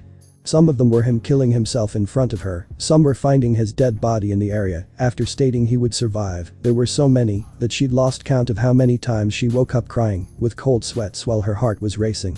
It was the anniversary of Izuku's escape. He'd been missing for a whole year now. Everyone asked how he wanted to celebrate this day, but what he said brought a smile on all of them. Izuku smiled while saying, "I became happy 1 year ago on this day, so I want to help others become happy by doing some community service." Tobirama smiled because he was being proven wrong. Every day he spent with Izuku made him think more positively about the Uchihas. If he spent more time with Izuku, then Tobirama wouldn't be able to leave this world, his soul wouldn't be at peace, leaving someone like Izuku behind. Then Tobirama remembered something that Izuku might like. He proceeded with telling Izuku about the state of Takoba Municipal Beach Park. The beach was so polluted with random items that it became a huge junkyard instead of a beach. Izuku couldn't wait at all. Izuku was about to leave home when he realized that he could get in trouble if someone recognized him. So every day before Izuku left he changed his appearance with transformation jutsu. Izuku had been cleaning the beach every day for 2 weeks. He started at dawn and worked all the way until midnight. Izuku had been interviewed a few times by the local news and also once by the national news, but each time they asked Izuku for his name, he just simply deflected the question. Izuku didn't use the news for fame or popularity, he used it to spread positivity. To make others do good without expecting any reward. The day would be his worst day by far, not because cleaning the junkyard was hard, it actually went very well, and he would maybe be finished within 1 or 2 more days. What made today awful was who he met and what they did. As the sun set across the ocean, All Might appeared in his buff form approaching Izuku. When Izuku saw him, the only thing on Izuku's mind was "Don't Get Angry," which was playing on repeat. The almighty hero. More like the all-shaky hero. Standing right beside the boy, not recognizing that the said boy was Izuku. All Might put on his biggest smile and with a strong and macho voice said, "Have no fear, for I'm here." Trying to get the boy's attention. Izuku ignored his biological father's words, hoping All Might would leave. But All Might took this the wrong way, so All Might with his big ego thought, is he ignoring me? New children love me, they all aspire to be a hero like me. Thereafter he thought maybe he's just shy being in front of the #1 hero, taking this as the reason All Might jumped over Izuku, landing in front of him, making it impossible for Izuku to avoid him. Knowing that Izuku couldn't avoid All Might anymore, he looked up at his good-for-nothing sperm donor, faking a smile before saying, "Hi All Might, didn't see you there." Before using an excuse he thought about, "I'm finished for today, so I'm gonna go home now, bye All Might." Finally being acknowledged, All Might ignored Izuku's last statement and said, "Young man, I've been observing you cleaning this beach for a week now. Hearing All Might say this made Izuku think, did this idiot just admit to spying and stalking an underage kid? Wow, just wow, such a great hero you are, All Might. All Might then asked the kid in front of him. What's your name, kid? Izuku, being incredibly smart and quick on his feet, said the first name that came to mind. Mitsuki. Only receiving his first name, All Might asked Izuku. What about your family name? Not wanting to be caught using a false name by All Might, Izuku used an excuse. I don't have a family name, I was left at the orphanage when I was young. After All Might heard this, he was surprised. All Might put his hand on Izuku's shoulder, a big grin appeared on All Might's face before saying in a proud. Don't be sad, young Mitsuki, I'm actually very impressed. You almost cleaned the whole beach alone, and in only 2 weeks. While giving Izuku a thumbs up with his other hand. Not knowing what hurt more, being ignored for 6 years or being acknowledged as a random kid. Izuku's rage started to slowly take control over him, that was until he heard Kurama's voice. Izuku, your rage. Which calmed Izuku down. All Might rubbing salt into Izuku's wound after stating. Your quirk must be amazing to achieve this feat. Your parents were fools for abandoning you. Even Kurama was getting mad now, due to knowing Izuku's background. Calming down first, Izuku then corrected All Might by saying. I didn't use a quirk while cleaning. This was a huge mistake by Izuku, since this impressed All Might above and beyond, making him think I must arrange a marriage between Mitsuki and my daughter, our lineage will hold so strong quirks. Izuku wanted to check if his parents changed while he was gone, so before All Might could ask Izuku to date Izumi, Izuku asked All Might a question. All Might, I want to ask you a question. All Might nodded in agreement, making Izuku proceed. I have a quirkless friend and a friend with a villainous quirk-looking quirk. Could they ever become heroes? All Might began to laugh out loud before stating. That's a funny joke, I haven't laughed this hard since I heard Ms. Joke fight. Before wiping a tear of his cheek. Izuku with a serious face and voice said. I'm not joking. This made All Might instantly stop smiling and with a likewise tone said. No, they can't, and why should they? We're on the top, why would we share our spotlight with them? Not wanting to lose his opportunity, All Might looked at Izuku with the biggest smile before stating. Young man, I think you should meet my daughter. I know she'd fall for you, a strong, intelligent and handsome looking man like yourself. Izuku's emotions juggled between nauseated and furious. Nauseated because All Might just tried to ship him with his own sister, and furious because he was obviously trying to arrange a marriage between his sister and an unknown underage boy. Without showing emotion, Izuku said. I already have a girlfriend that I love. All Might already imagined how strong his grandchildren will be, ignored what Izuku said. All Might thinking Izuku answered yes said while laughing. Haha, good choice, we can go and meet her right now. He proceeded to grab around Izuku's wrist and started pulling Izuku with him. Izuku, not using any strength, tugged his arm out of All Might's grip. All Might was impressed by Izuku's strength, while also confused by why he pulled his arm away from his grip. All Might in a confused tone asked. What is wrong, young Mitsuki? Izuku repeated himself by saying. I said I already have a girlfriend that makes me happy. This shocked All Might, making him think, how can this boy decline my offer? I need to find a way to persuade him. All Might with a sad expression and said. She's probably cheating on you right now, so just dump her. Before smiling and saying. But my daughter will make you much happier. Both Kurama and Izuku were furious now, and with an angry voice Izuku stated. All Might. I don't want to date your daughter, get it through your thick skull. All Might, being the symbol of peace, did not like how he was spoken to. He thought that if he couldn't persuade the kid, then he could persuade the orphanage, and if that didn't work then he could just threaten them or buy the boy from them. This time All Might grabbed harder around Izuku's wrist before saying in an angry voice. Listen here, young man. This is for your own good, and since you can't grasp that, then I'll arrange a marriage between you and my daughter with your orphanage. That whore of a GF you have right now doesn't deserve to have your strength and quirk. It will be in my family. Izuku was mad, no, he was furious. Not enough to lose control, but he was damn close. No one, and Izuku means no one, will degrade his girlfriend. Izuku wrapped his hand around the wrist that was pulling him before adding pressure onto it, resulting in All Might's wrist breaking. Crack. All Might fell to his knees looking down at his crushed wrist while holding it and yelling in pain. Erg, why did you do that, you brat? Before All Might knew it, Izuku had walked around from behind him, making All Might stare at Izuku's sandy shoes. All Might then felt Izuku grab him by the hair, pulling his face upwards, making them look eye to eye. Terrified by what All Might had seen, he started to shake while staring into Izuku's red patterned eyes. Not knowing that Izuku had activated his Sharingan, he stated to All Might in a deadly and menacing voice. You're nothing but trash, and since I'm already cleaning the beach, I might as well start with you. Izuku pulled back his arm that was free, and before All Might knew it, all he saw was darkness, his face was embedded in the sand. All Might felt a feeling he had long forgotten. This feeling was the day his master sacrificed herself to save him. If All Might would describe this feeling, then it would be total and utter hopelessness. His whole body yelled out warnings, telling him to escape, to flee, to run, if not he would die. Izuku understood that All Might would run away, since this is the first time he had actually seen All Might not only shake, but tremble in fear. All Might used his full force to jump away, but before his body was above Izuku's height. Izuku raised his hand and grabbed All Might by the ankle, slamming All Might down into the breach, creating a huge crater underneath him, while saying in a terrifying voice, "I'm not done with you yet, Toshinori Yagi." Saying All Might's name with venom. Hearing his name made All Might's skin go pale. Izuku, not wanting to be interrupted beating the shit out of All Might, warped both of them into his dimension before continuing. Dead men tell no tales, or do they? All Might was waking up and slowly opening his eyes, before being blinded by the light, and as a reflex All Might tried to lift his arm, so that he could block the light from his eyes. As All Might was lifting his arm, he could feel all of the pain rush into him, jolting his memories of his encounter with Mitsuki, making All Might try to jump away from fear. Which didn't happen, making All Might feel that he was restricted. When All Might fully opened his eyes, he could see that he was in a full body cast. When he looked around, he recognized where he was. It was the UA High School infirmary, where he'd been many times while gaining his education to become a hero. Recovery Girl, noticing that All Might had finally woke up, proceeded with calling the principal, informing him about the news. All Might stared at the Recovery Girl with a gaze that was looking for an answer, but none came from her.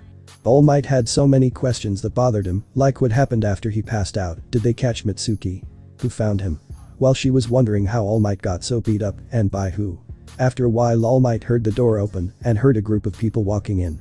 A group of people gathered themselves around All Might. He recognized some of them being the UA staff, while others are pro heroes outside the school, like his sidekick and his old teacher. The group around him consisted of Eraserhead, Present Mick, Midnight, Nezu, Vlad King, Sir Night-Eye and Gran Torino. Nezu is the principal. The teachers were Sekijiro Kansas Aka Vlad King, Shota Izawa Aka Eraserhead, Namuri Kayama Aka Midnight and Hisashi Yamada Aka Present Mick. Sorahiko Torino Aka Gran Torino was All Might's old teacher and the one who taught him how to use his power. Bulmirai Sasaki Aka Sir Night-Eye was All Might's old sidekick. They have had a falling out which ended with them ending their partnership. Everyone in the room had lost all of their respect for All Might over a year ago. After what they witnessed, how couldn't they? Finding out that All Might neglected and abandoned his son, not even acknowledging his existence, and especially what they found in the bathroom. They all hated that he couldn't go to prison. All Might going to prison would mean the symbol of peace had fallen, which could cause panic, fear, chaos, while making villains more active, especially if it happened so sudden and without a replacement. Nezu jumped on top of the bed near All Might's feet, making it so that All Might could see him before stating, "Welcome back to the world of the living," making All Might confused. All Might thought that it was weird what Nezu just told him, but showed it to the size before stating, "What happened yesterday? After I passed out?" He could see that Nezu thought hard about something before saying, "All Might, you were attacked 2 weeks ago. You were put in a medically induced coma due to the damage your body received." This news clearly shocked All Might, making him speechless and wide-eyed. Recovery Girl approached the bed with a note clip and started to state his injuries when they found him. All Might, your x-ray showed that 15 out of 24 of your ribs received fractures, both of your shoulders were dislocated, your left knee got dislocated, while the right was broken. And this is just the first page. Recovery Girl proceeded with flipping to the next page while saying, "This is just for your right arm, but it was broken 21 different places, between your shoulder and wrist, all of the 14 joints on your finger were dislocated. While your left hand was crushed by something heavy and had some broken fingers, and both of your wrists were broken." All of the heroes beside Nezu were surprised when she flipped to page 3, making them think how much damage did he receive. While Recovery Girl kept reading for the page. Your right hip was fractured and 7 of your toes were broken and your left foot was crushed. You also got a broken nose and you lost 5 teeth. Before flipping to page 4. She then proceeded with saying, "You also received a heavy blow to your head, which resulted in a fractured skull and a moderate brain injury. Over 50% of your body is covered in bruises." She put down her note clip and said, "You will make a full physical recovery in the future, but the same can't be said about your mental state. But those injuries, you should have been dead. You're either the luckiest bastard or the person who did this to you knew what they were doing." After stating his injuries, the Recovery Girl walked to her table, leaving the others to talk. The heroes were still shocked by how many wounds All Might received, all but Nezu, since he knew the extent of his damage. Nezu then said, "All Might, what happened to you?" Nezu's question brought All Might back from his shock, and he answered with, "Well, I heard about this boy who was doing community work. He wasn't taking credit for claiming fame. He did it all for motivating people and giving the beach back to the people. I wanted to see this, so I was observing from a distance for a week before I approved him. All Might thought of how to describe the situation he created before saying. At first the boy seemed excited to meet me. I asked him some for his name, just to find out that his name was Mitsuki and was an orphan. I told him that he did an amazing job and gave him compliments and praise. I didn't do anything to aggravate him, but then out of the blue he started to attack me and beat me up till I passed out. All Might saw Nezu turn his head to his left towards the door. All Might couldn't see what Nezu was looking at. But when Nezu looked back at him, he kind of looked a little mad before stating, "Toshinori, why did you just lie to us?" All Might, surprised that he was caught, could only deny it. That's when a mysterious figure came closer to the bed. It was Namasa Tsukauchi. Before everyone entered the room he was told to enter with them but stay by the door, out of All Might's line of sight. Tsukauchi didn't want to at first, but then Nezu stated that he had gotten some information which he knew All Might would lie about, and he needed to see if All Might would hide the truth from them again, which made Tsukauchi agree. As Tsukauchi approached the bed, as he looked at All Might in disgust, knowing that he was hiding something from them all. When he stood beside them all, he stated, "All Might, why did you just lie again?" Seeing All Might in distress, Nezu asked him what happened again. Not knowing if it was the brain injury that he had sustained or because he has muscles for the brain, he tried using another lie but was stopped right away by Tsukauchi. Nezu then stated, "Maybe the word arranged marriage will jog your memory, or maybe that you threatened a child. That might also restore your memory." In confusion, All Might asked, "How did you find out?" Everyone realized that he just admitted to this, which made him furious. 2 weeks earlier. It was a few hours past midnight when Nezu was sitting in his office drinking tea before receiving a message. Nezu recognized this as All Might's number, but he didn't understand why he would be sending him messages so late, so he opened it. What the message contained made Nezu spit his tea all over his table and his computer. Attached to the message was an image of a beaten up All Might, covered in blood everywhere, with his body just looking ruined. And the message stated, "Dear Nezu. If you saw the picture before the message, then don't worry, this bag of trash is still very alive. I beat up this piece of shit that society calls the symbol of peace, since he is the biggest asshole and hypocrite I know. No one but you knows what I just did. I don't want to cause mass panic or make villains more excited, so I hid him in a small shed.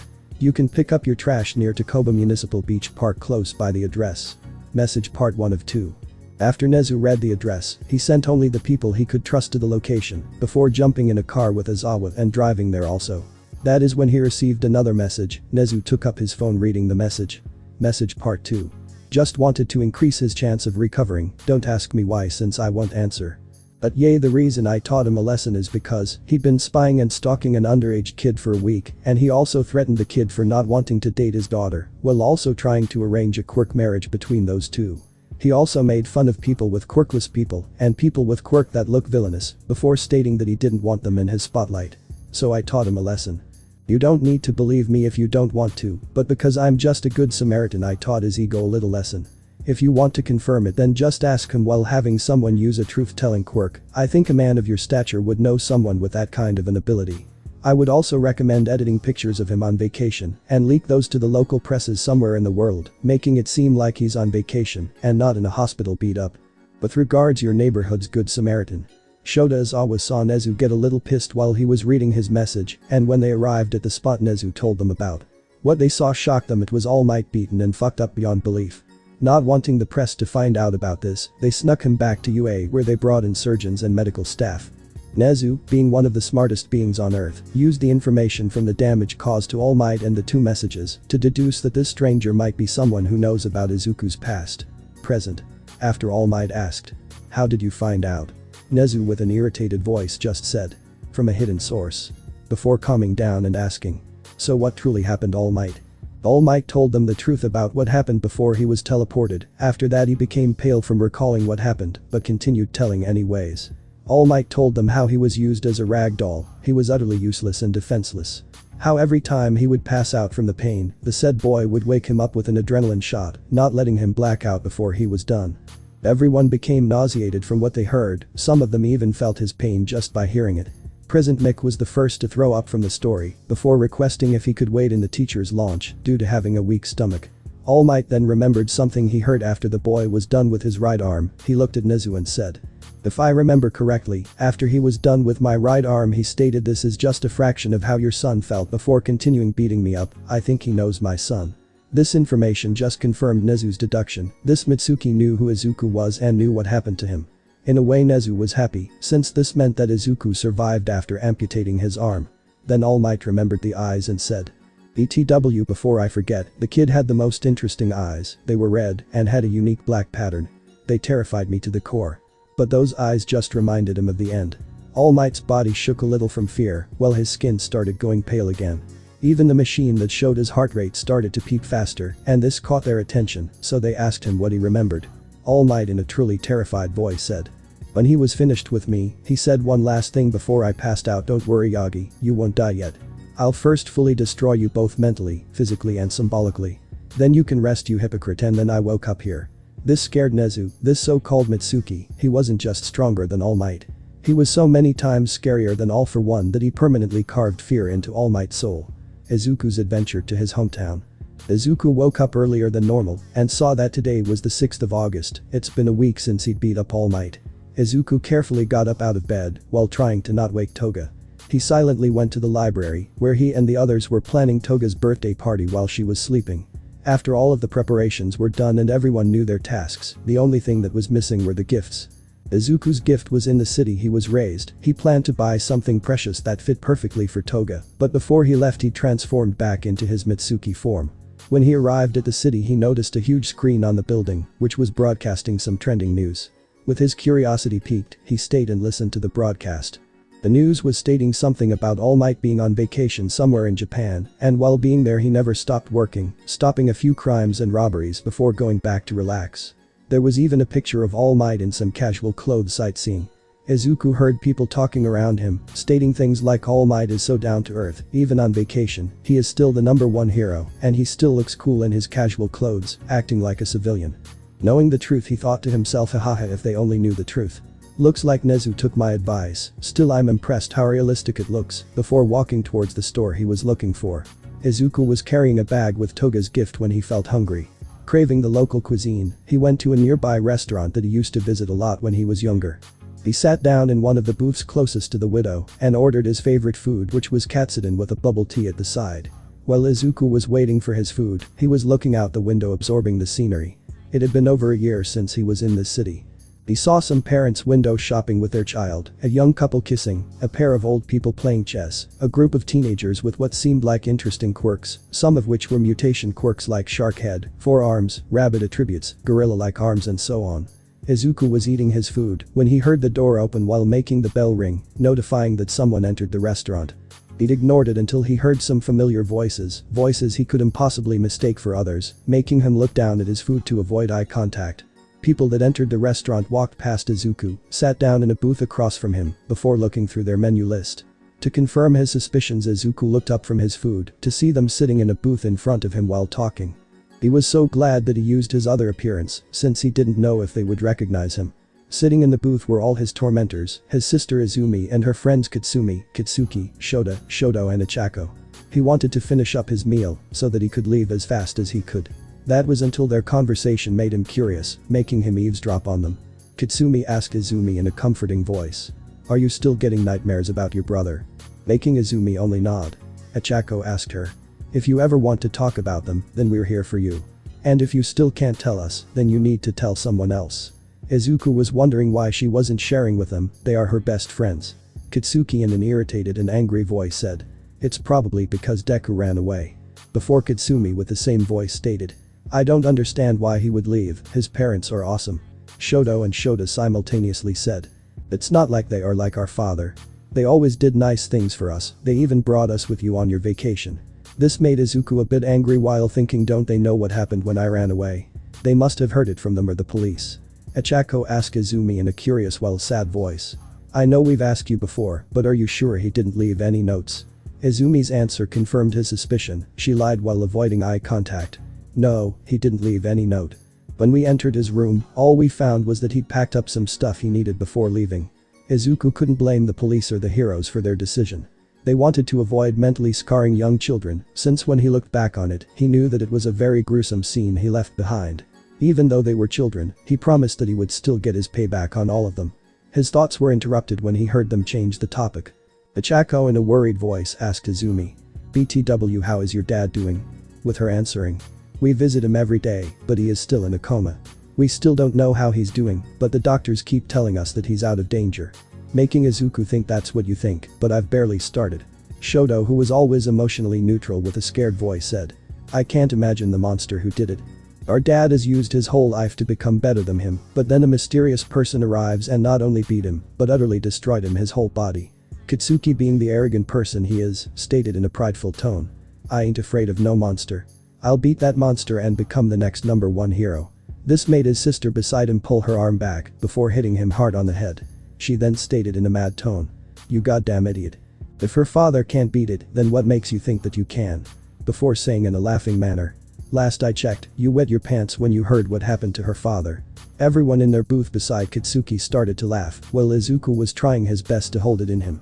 Kurama was laughing his ass off inside Izuku, making him a bit jealous that he couldn't laugh right now. He'd heard enough and signaled a waiter for his receipt.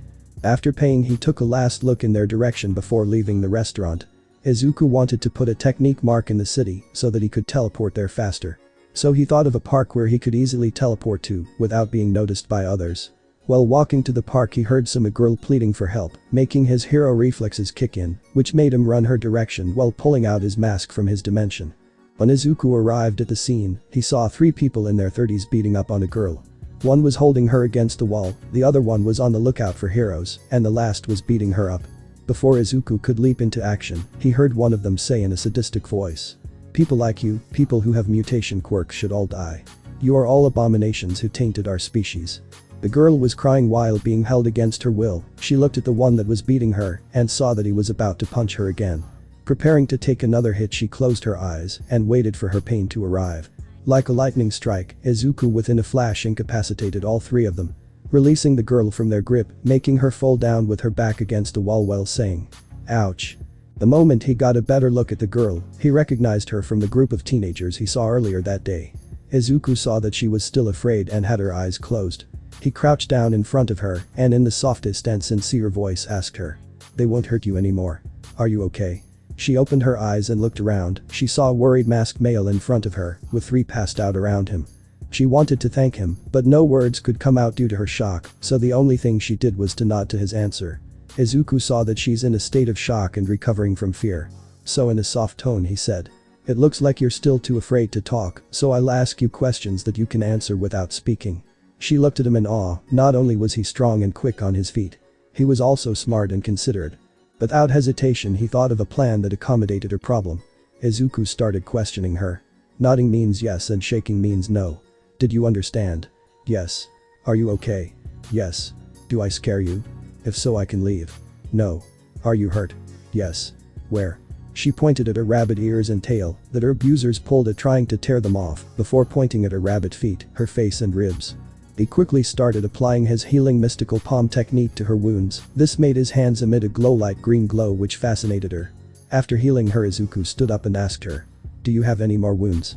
Finally recovered from her shock, she answered in a low tone. No, thank you. Izuku was about to leave when he felt something pull softly on his shirt. He turned around and saw that she was holding his shirt while saying in a pleading tone. Please don't leave me alone. Without a second thought, Izuku stated. I was on my way to a park that's in this neighborhood. If you want, we can wait for someone to pick you up there. She answered with. Yes, please. On their way there, Izuku tried to make the girl less anxious by talking to her. He asked her. So what's your name? You don't need to answer if you don't want to, she replied with. My name is Rumi Isagiyama, but you can just call me Rumi. At first Izuku wanted to decline, since it was too personal for him. Rumi understood this, and before he could do that she said. It's okay, you did save me. She then asked Izuku for his name, which made him stop in his tracks for a moment before walking again. He didn't know if he should lie or tell his true identity, so he decided with something in the middle. Izuku looked at her before answering. You can call me Uchiha. They proceeded with talking about random things before arriving at the park. Rumi had called her parents, and Izuku marked a spot in the park. They were now waiting in silence for her parents to arrive. That's when Rumi asked Izuku. Do you think I can be a strong hero like you? Not wanting to be like his biological parent, Izuku looked at her before stating. I don't know anything about being a hero due to me being a vigilante. Rumi became wide-eyed by that statement. He then continued his conversation by saying. But I do believe that with a lot of dedication, creativity and bone-breaking practice, you can do anything. Even become a top-ranking hero. This brought a smile to her face. That's when they saw a man shouting her name out his car window. She thanked him again before saying goodbye and jumping after the car. Izuku waited until he saw her enter the car. After that he teleported home and looked around for Toga before starting to pack Toga's gift. He bought her a heart-shaped locket necklace which contained one of their favorite photos together, and he bought her a big-sized cupcake plushie. They started the party as soon as Toga woke up and joined them in the kitchen. They had planned to celebrate it by watching all the movies Toga wanted for the rest of the day. With that in mind, Toga started opening all of the presents because she was so hyped to start the marathon. Toga was so happy with all of her presents, but when she opened and saw Izuku's gifts, she immediately jumped him, hugging him in the process, which made both of them fall on the floor. She then proceeded to thank him while giving him plenty of kisses. The rest of the day was spent having a movie marathon in their cinema room. By the end of the day, both of them had fallen asleep while watching a movie. Everyone thought it was so adorable that they didn't want to wake them up, so before they left they took a few pictures for their collection. Izuku could be seen laying on the couch spooning Toga while holding her tightly. Toga is seen doing the same thing, but with her plushie. The last person to leave was Orochimaru, and before he left he looked at them with a smile while thinking. They look so carefree. It might be a while before they can relax like that again. Not a hero, but a fixer. Everyone was in the kitchen eating breakfast when Orochimaru asked Izuku and Toga to join him in the library when they were done. They asked him what it was about, but he just said that they can talk later. When everyone was done eating, they all gathered in the library together. Orochimaru then proceeded to ask both of them if he'd ever told them what his job was. This made Izuku and Toga curious, while also making others in the room interested in the conversation. Orochimaru would leave the base for work now and again, and sometimes wouldn't return for weeks. Izuku and Toga were always busy with something, so they never noticed this, but the others did see this but never questioned it, thinking it was just him being weird. Tsunade then stated. To be honest, the whole thing with you atoning for your sins still baffles me. I heard it for the first time from Naruto when he became Hokage, but I never imagined that you would stay immortal and keep helping others to this day. Her statement made him snicker a little before saying. There is a lot you don't know about me, Tsuna. How I changed from the person I was before and what kind of an effect my presence has had on this world. His statement made them all raise their eyebrows in curiosity, especially Sasuke, Itachi and Tsunade, who knew his actions and sins, even had some first-hand experience in some of them. Noticing that his statement piqued their interest, he smiled while saying, "That's a story for another time." Then his expression went neutral and his voice became curious while stating, "The reason I'm asking you about my job now is because I got another request for an assignment a few days ago." After hearing how serious he was, everyone agreed to save the stories for another time. Orochimaru then proceeded to tell them about his job. To be honest, there are some people till this day that believe I'm a myth. They believe that I was overtaken by some kind of serpent magic, giving me the ability to turn myself into a giant serpent. He laughed to himself before continuing. They aren't wrong, but I still wonder how they gained that knowledge or how this myth started. I still think it was Naruto or Yamato pulling my leg with a joke, but like I said, a story for another day. Not wanting to get sidetracked, he then said. There are few people who believe in my existence, and even fewer know it to be true. As civilizations fell and rose over and over again throughout all my time, I always tried making a contract with some of the nations that were trying to keep the peace, like the Hidden Leaf Village. He stopped for a second to let us absorb the information before continuing. The nations hire me to solve some unsolvable problem. They pay me in different ways, but in the end I always get paid one way or another. I work from behind the scenes, never showing my true identity. I always wear a mask or transform my appearance, and always help them from the shadows, never taking credit. That's when Itachi and Sasuke intervened, and with a shocked voice simultaneously said, "You're just like Anbu." Which made half of us laugh, with Orochimaru joining in on it. Orochimaru waited for everyone to calm down before stating, "Well, USA is one of those countries, and they contacted me yesterday with a request for a mission. By the sound of it, it might be a long and hard one. But are you two up for it?" he asked as he looked at Izuku and Toga. Without a second though, both Izuku and Toga jumped up and said, "Why yes," which made everyone else smirk or laugh a bit. He then says, the folder states that they have had an increasing number of drug problems. They had a huge increase in drugs sold on the street, at parties, in clubs and everywhere else. They've also seen an increase in deaths by overdose. They catch all the smugglers they can, but that didn't reduce the amount of drugs in their country. No matter what they did, the drugs kept coming and the problem kept increasing. Then he looked at Toga and Izuku. That's why I've been requested to solve a problem, and I think you two are more than qualified to solve this. We leave at nightfall today, so get ready. Nightfall. Izuku and Toga could be found running to the library fully geared and ready, while Orochimaru was drinking some tea and waiting on his two apprentices. Orochimaru stood up as both of them entered the room. He looked at them before saying in a serious tone. I'll just introduce you to your employer, and I'll leave soon after. Before they left he looked at Toga before giving her a similar mask as Izuku's and saying. You both need to keep your identity a secret. When you don't use the mask, then use your transformation jutsu. It's just easier that way. Well, we're on a mission, call me Great White Snake, it's what I go by. Seeing that they understood, he then proceeded with putting his mask on, signaling both of them to do the same. After that he placed each of his hands on their shoulders before teleporting them out. When they arrived, Izuku and Toga looked around to absorb their surroundings before following Orochimaru in what seemed like an abandoned building. Both of them would soon understand that this was far from an abandoned building. At the entrance they were met by what seemed like a special agent. This man directed them to an old service elevator, and once they entered the agent flipped open what seemed like a hidden panel, which showed 40 hidden extra floors. After pushing on one of them the elevator started to descend. This was then he turned around and started explaining. This might seem like an abandoned building, but our superiors seem to trust you enough to invite you here. This is the greatest hideout we've ever built and our last line of defense, also known as our underground kingdom called Khazad-dûm. As he said the name a light struck through the elevator window. Orochimaru smirked as he'd known of the space for a while, but both Izuku and Toga were shocked by how little they knew about the world. They looked out the window to see a room that was 20 meters 65 6 feet tall, and it looked like it kept going forever, like it was endless. The room was full of planes, cars, tanks, missiles and all the equipment you can imagine in a hidden base. There were hundreds if not thousands of people working, moving things around, cleaning stuff or working out, and this was just their first floor. The elevator descended another 19 floors before landing at their -20th floor. This was used only for meetings between top officials. The first room they entered was full of lockers. This was where they would remove all non-essential clothing and equipment. After that they would be searched thoroughly before entering a full body scanner. Even though they were trusted, they still needed to be checked in case someone had planted them with a listening device. After what seemed like 30 minutes they were allowed to enter the meeting room. Inside the room there sat 10 people around a long meeting room table. Everyone had a nameplate in front of them, which also had their title and position inscribed under their names. Everyone stood up as 3 of them entered the room before bowing to them and saying, "Welcome to our base, and thank you for accepting our request, the mythical fixers. Akatsuki." Orochimaru then said, "It's okay, no need for bowing, just start the meeting." And with that everyone sat down. He started the meeting by saying, "Just one thing before we start. I will not be doing your request." The room went almost in uproar, but before they could he lifted his hand stopping them and said, "I won't do the job, but my 2 apprentices will." That was when one of the people at the table raised their hand before asking, "We know that you're qualified for this job, and that is based on all your precious accomplishments, the Great White Snake, but what are their qualifications for the job?" Before answering the question Orochimaru looked at their nameplate and said, "You're fully justified asking that question, Amanda Waller. But before I answer, do you have reliable informants in Europe, especially ones that are in Russia?" She only nodded, making him continuing his answer. "Well then you must have heard that Bratva had a revolution from within, and that the rebels won and changed their leadership with Anatoly Nyazev on the top."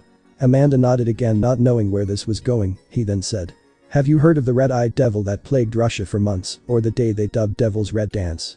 This surprised Izuku, since he didn't know why or what day they dubbed after him dubbed. Orochimaru then pointed at Izuku while saying, "This is who caused all of that."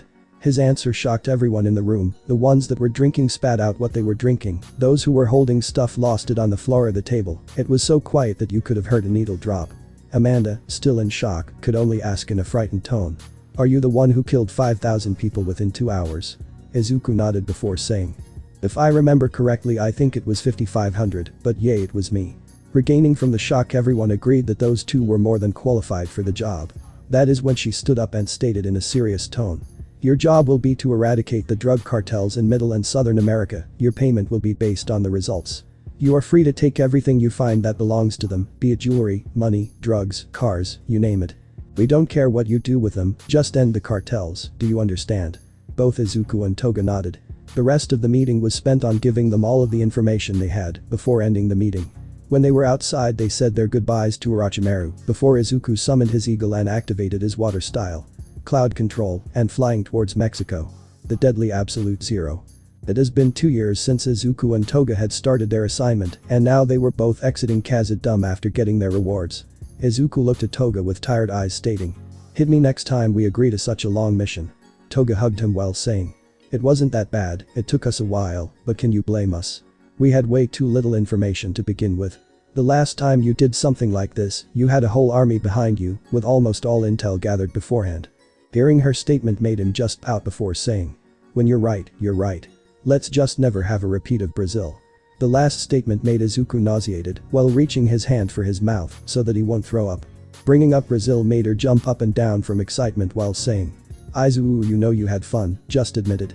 This just made him shake his head while saying, "Nope, to the infinity of nope. Let's go home before I get more nauseated." But that statement she jumped on his back before he teleported home. They teleported home, but Izuku's teleport went to the kitchen right in front of the fridge. Over the long period of time he'd stayed there he kind of became lazy, which made him mark the kitchen with a teleportation technique so that he could teleport fast back and forth between his room and the kitchen. No one was expecting them to come back today, so they all were surprised when both of them came out of nowhere, some of them even fell off their chairs. Madara, while sitting on the floor, said in a commanding tone, "Son, how many times have I told you to not teleport to the kitchen?" Izuku turned around to see everyone surprised but Madara. Izuku just shrugged his shoulders before saying, "It's been a long mission and I'm hungry." Which made all of them facepalm before laughing from his attitude. TOGA started to shake Izuku back and forth while saying, Izuku, we need to tell them about the new friends we found." While being shaken he was responded with, "TOGA, you need to stop shaking me first." All of them were wondering who they had brought with them this time, but all of their suspicions were crushed as Izuku warps in two sleeping chibi-tailed beasts. Everyone was wide-eyed and their mouths agape before yelling, "Not again, Izuku, are you trying to create a daycare for tailed beasts? You do know that they're creatures that possess the power to destroy nations." Izuku told them how they found Kakame and Shimei. How Izuku and TOGA together with Kurama and Matatabi were able to convince both of them to join them back. With the biggest pleading eyes Izuku could muster, he said in the most sincere and innocent voice, "Sorry. They just looked so lonely and I didn't want them to be alone." He pauses a little before lowering his head while continuing, "Like I was when you found me." They grasped their chest as his words struck their hearts like swords. Unable to decline his requests, they all surrendered to his demands and accepted the probability that Izuku might find the others in the near future. Izuku and TOGA summoned Kurama and Matatabi out in their chibi form. They also woke up Shikaku much to his displeasure so that they all could catch up with one another. The rest of the day was spent by Izuku and TOGA telling them stories of their travels. They had a few laughs and there were a few scoldings and even some praises. Izuku then warped out some presents that he and TOGA had brought back from their journey. They had brought some bonsai trees for Hashirama. They found them at one of the cartel's boss's hideouts. It made him so happy since they're his favorite, and even though he could summon plants at will he still loved it. For Tobirama they brought back a water dragon statue, which was purely made out of sapphire. He liked it a lot due to it reminding him about water style. Water dragon jutsu, and looking at it brought back memories from when he trained with his brothers. The only way he knew how to thank them was to hug both of them tightly. Everyone was taken aback by this sudden affection, with Izuku stuttering while saying, "TT Tobirama, I'm glad by why your reaction." He then pausing a bit before with smirk on his face and cheeky attitude said, "But do you loathe the Uchiha so much that you need to suffocating the last one to death with a hug?" Tobirama, still hugging them with his eyes closed, gained a smirk on his face before stating, "You're a cheeky bastard. You don't have to rub it in, you've already proved me wrong." This moment made everyone around laugh, while Orochimaru sneakily took a photo of the moment. For Tsunade they brought all the gambling games they could find, knowing full well that her favorite activity is gambling. When Hashirama saw this his face morphed from happiness to despair before saying, "Not even death itself might stop you from gathering debt," making everyone else laugh. For Itachi they brought a raven which seemed well trained. Izuku told him how they found the raven abandoned by his master, but even though it was forgotten it was still strong and calm. Itachi thanked them before accepting his raven. He then called him Shisui, which the raven seemed to like since he answered for the first time since they both brought it with them. For Sasuke they brought a chibi plushie of Itachi. This made him just look down on the plushie before looking back up at them confused. Then he looked back down before up once again, but this time with even more confusion. That's when Izuku said, "Well, we all know how attached you are to your big brother, so now he'll never leave you." This made everyone laugh out hard. Hashirama laughed so hard that he fell off his chair and forgot all about his depression with his granddaughter's gambling addiction. Sasuke looked at both of them before raising his eyebrow and in a questioning tone said, "Thank." Not being able to hold themselves, both Izuku and TOGA start laughing even harder before saying, "We're just fucking with you, but you can keep your chibi Itachi, we won't steal him." That is when he warped Sasuke's real gift in. It was a huge katana collection, each blade was engraved with a single elemental name. They told him how these blades were specially crafted for elemental users, so that if he would channel lightning chakra through the lightning blade, then the elemental attack would become multiple times stronger. For Haku they brought back a penguin made out of a never-melting snow. They told him that it might have been someone's quirk that made it indestructible. For Orochimaru they brought all the books they found in every building, and when they meant every, they really meant every book they found. There were so many that they wouldn't fit in their hideout, so Orochimaru needed to start sealing them into storage scrolls. They knew that he appreciated knowledge above everything else. And lastly for Madara, they brought him a professionally crafted statue out of lapis lazuli and sapphire. They told him that they borrowed those materials from the cartel and went to a famous crafter in Curitiba and asked him if he could make a statue from one of their photos. The statue was his perfect Susanoo that was 30 centimeters, 8 inches tall. Before all of them went to bed, Orochimaru came up and posted 2 wanted posters on the wall. Both of them had wanted inscribed in bold letters at the top before a photo of them in an Anbu mask. One of the photos had someone in male clothing, while his eyes were glowing red, whilst the second one had someone in female clothing, with some frost covering some of the mask. The poster for the male stated, "Dead or alive." Underneath it, there stood, "REDEYED devil." And under that, it stood, $250 million. With approval stamp by the United Nations in the lower right corner. The poster for the female one stated, "Dead or alive." Underneath it, there stood, "Absolute zero." And under that, it stood, $100 million. With approval stamp by the United Nations in the lower right corner. Everyone but Orochimaru was shocked by this. He only stated, "There was a reason why I warned you to wear disguises or masks all the time. You're basically an unsanctioned fixer team that uses your powers without supervision." This statement makes sense, making everyone understand why the United Nations were after them. But before Orochimaru could leave, Toga asked him why her nickname is Absolute Zero. He just smirked at Toga before stating, "You're as cold as your ice, which can reach absolute zero," which also states how many witnesses you leave behind you, and thus you were nicknamed Absolute Zero. This made Toga jump up and down before noticing that she was tired, and with that everyone said their goodnights and went to sleep. Planning for the future. Toga, wanting to know more about Izuku's past and where he grew up, had been nagging him to bring her to his childhood city. At first he refused her, not wanting to have an encounter with them, but his feelings for her made it easy to persuade him otherwise. She had convinced that he wouldn't meet them, and with that Izuku told her that he would take her on a date to one of his favorite places at the mall near where he grew up. Izuku was waiting in the living room while Toga changed into some nice clothes. Orochimaru approached Izuku and warned him, "Hey Izuku. I would recommend to change into another transformation, since I think that your Mitsuki identity might be wanted after the incident with All Might." Izuku started scrolling through his phone before landing on a photo of a guy he wanted to transform into. Toga came down after he had transformed into his new form. When Toga saw him in his new form, she jumped and hugged him while saying, "Izuku, you're so cute," while kissing him. After teleporting to his hometown. First they went to a cafe to eat some pastries before going into the mall for some shopping. When they entered the mall, Toga looked at Izuku and said, "Izuku, can we go on a shopping spree? Pretty please." While pleading, Toga looked at Izuku with her puppy eyes, making it impossible for him to resist her. Izuku sighed in defeat before saying, "How can I say no to you? When you give me that look." With that they went from store to store. Every time they left the store, Izuku used Kamui to store their bags into his dimension so that they could shop around easier. After leaving the last store, Izuku took a hold of Toga and dragged her to a sushi shop. Toga was confused by his actions, but then Izuku stated, "I wanted to take you on a date since we were working on your birthday last week. So why don't we eat at this sushi place?" He said with a smile that would melt any girl's heart. While eating they talked about different things. One of the topics that they ended up with was UA High School. Izuku looked at Toga and asked her, "Toga, you know that I want to be a hero, right?" Toga responded by nodding, not knowing where he was going with this. Izuku then looked out the window into the distance, like he was recalling a memory before saying, "One of my biggest dreams when I was younger was to study under UA to become the greatest hero in the world like All Might." He then looked down at his plate. "But with all the bullying, being powerless and finding out who he truly was, made me want to go there less and less." He then looked at his hand before clenching it and then looked up to her face and said, "But the stronger we got, the more I wanted to study there again. I know it's a selfish thing to ask for, but is it okay for you if I go there when I get older?" Toga felt her heart skip a beat. She knew that he always cared about her opinion and that he always involved her in his decisions, but she still never got used to how amazing he is. With a big smile she answered, "Office, I'm okay with it, as long as I can join you. Being by your side makes my world so colorful and happy that it seems perfect." The conversation went on, with them planning to apply to UA in 2 years.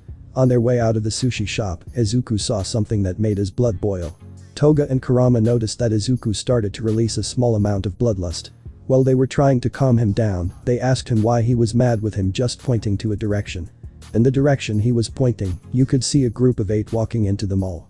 It was Toshinori, Inko, Izumi, Kitsuki, Kitsumi, Achako, Shoto and Shota. Now it was Izuku that noticed that the two were getting more and more mad. After finally calming them down, he started to wonder why they were here. Izuku and Toga both decided to stealthily follow them to figure out what they were doing here. Toshinori and Inko both looked proud at Izumi while saying, "The school year has barely started and still you are doing so well in school that your teacher called us to compliment you. We are so proud of you." Her friends also congratulated her. Toshinori then said, "Since we couldn't celebrate your birthday last month, we will do it today. First we'll eat and then we'll go around so that everyone can get gifts for you." They then went to a pizza restaurant before celebrating her achievements. They were talking about a lot of different things, some of which were the memories they have gotten in the past 3 years. Seeing them so carefree like they have totally forgotten Izuku made him, Toga and Kurama furious. It was like he didn't exist at all. They said that they missed him or that they wondered how he was doing. Based on all the memories they were talking about, it seemed like they were doing better after he left. The more they talked, the more Izuku understood that his departure didn't affect them at all. After the meal they followed them around the mall, watching them spoil his sister with gifts. Her girlfriends bought her small cute gifts, the 2 boys bought her small jewelry. Then they went to an electronics store and bought her the newest iPhone, iMac, MacBook before leaving for another store. That is where Toshinori bought her the newest electrical bicycle and the best drone with a built-in camera.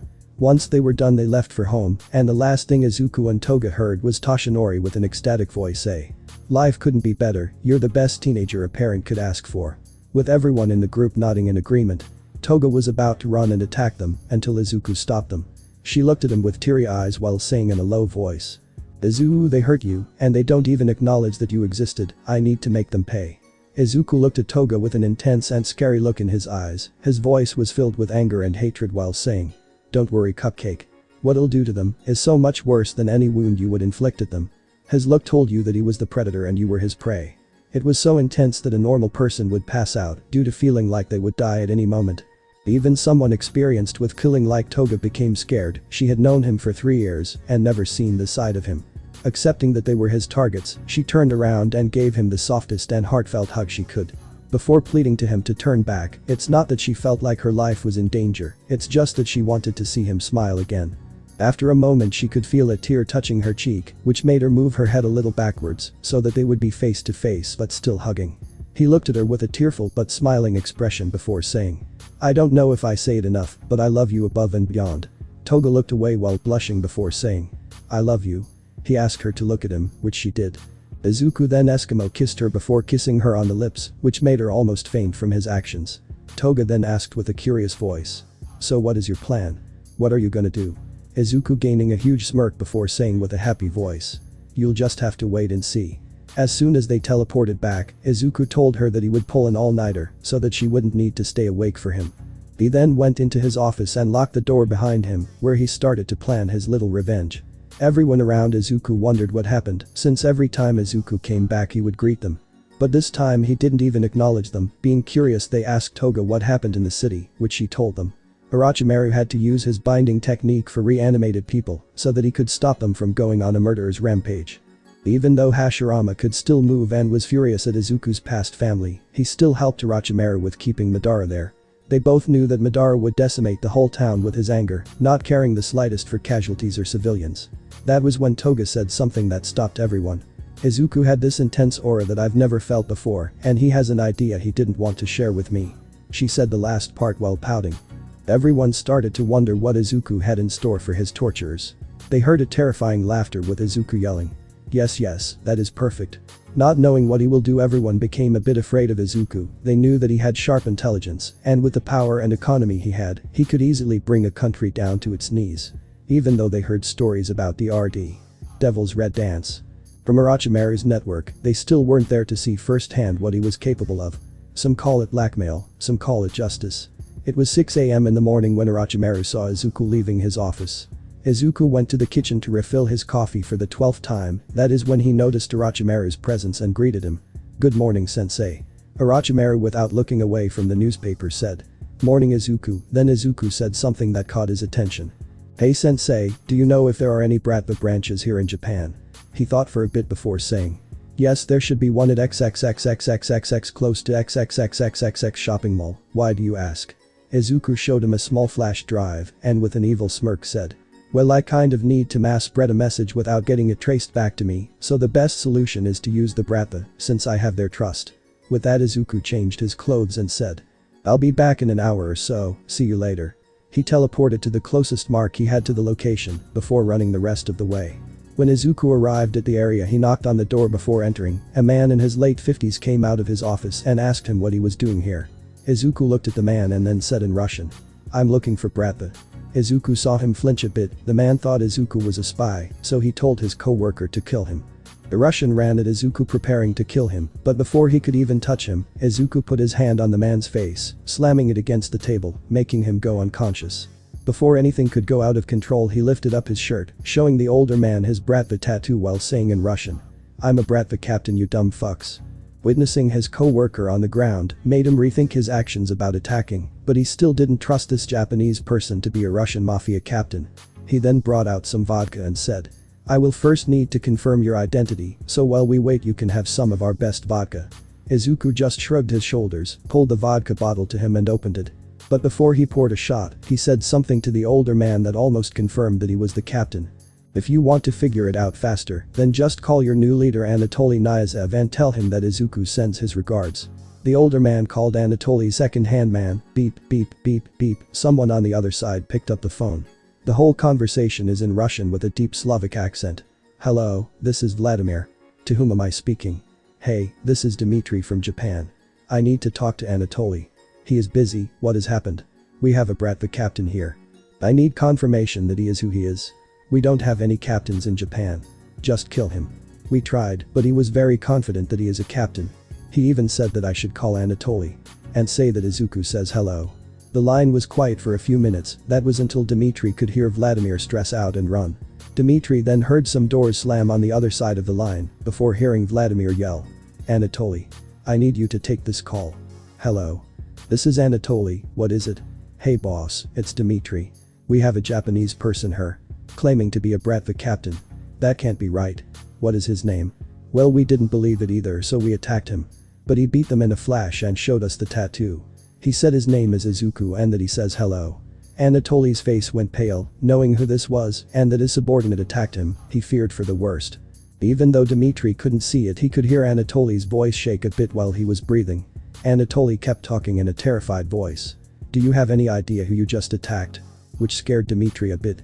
He looked confused at Izuku taking a shot before saying. No.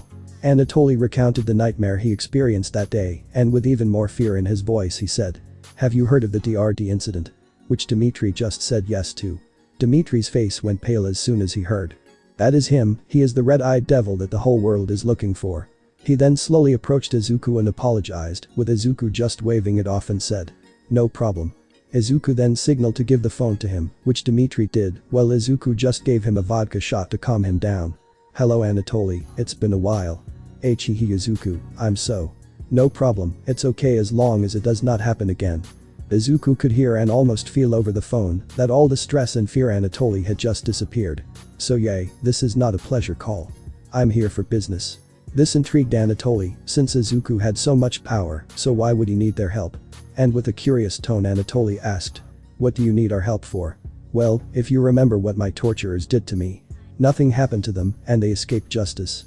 So again, what do you need us for? Well, I need to leak some information on an international level.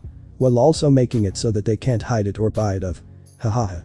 Sure, no problem, we can do that. But it might cost you a bit. Izuku just threw the phone to Dmitry and said he would be right back before he used Kamui. Within a few minutes he returned back with 2 full duffel bags and gave them to Dmitry before saying. I think this will be enough. Dmitry opened them and saw that the duffel bags were full of cannabis, and he then looked at Izuku before saying. This is too much, we can't take that for you. Izuku just stopped him before saying. It's a sign of the trust I have in your skills and our new friendship. Since I hope we can start anew. Pointing at the passed out Russian. Dmitry laughed and took a vodka shot with Izuku before telling Anatoly about the payment before ending the call.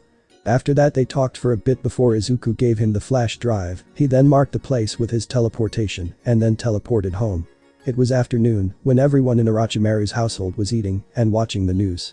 Izuku told them that there might be something exciting coming on the news today and that it would be fun to watch people's reaction. 1 meter. Even though everyone was confused, they quickly understood that it had something to do with his payback. So everyone was sitting on the couch in the living room, watching the news on a big flat screen. News. Anchor with a deep and serious voice spoke up. Breaking news. A leaked video is taking the internet by storm, crushing all previous viewer and comment records that exists on the HeraTube. We will now show the video here, but be advised it may be hard to watch due to the wounds, blood and damage in the video. A video fills the whole news screen. When the video starts, you can see Izuku sitting on a chair in the middle of an empty room. This wasn't Izuku as he looked now, he had used transformation jutsu before he started the recording, so that he looked the way he did the day before he cut his arm off. He was sitting on a chair in shorts and shirtless, everyone could see all the wounds he had that day. He had cuts, burns, frostbite, bruises and more all over his body. Izuku looked at the camera with an emotionless expression, and with a cold voice he started to talk. Hello everyone. Let me introduce myself, if you don't know who I am. My name is Izuku Yagi, and I'm the son of the number 1 hero All Might and the son of number 21 hero Green Tornado. He took a breath and acted as if he had a hard time breathing to the pain before continuing again. If this video is released, then that means that both of my parents have bought off or covered up the incident of what happened with me. The video starts showing a picture as a time-lapse, like the selfie a day video. The first picture of him was a photo of his body after being beat up for the first time at the age of 4. While he was talking, the video would show the photos he took every day till he ran away. All of them had that day's newspaper in the corner to prove which date it was.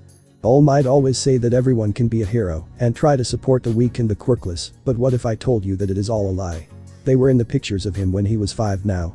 He acted like he was in pain again before continuing.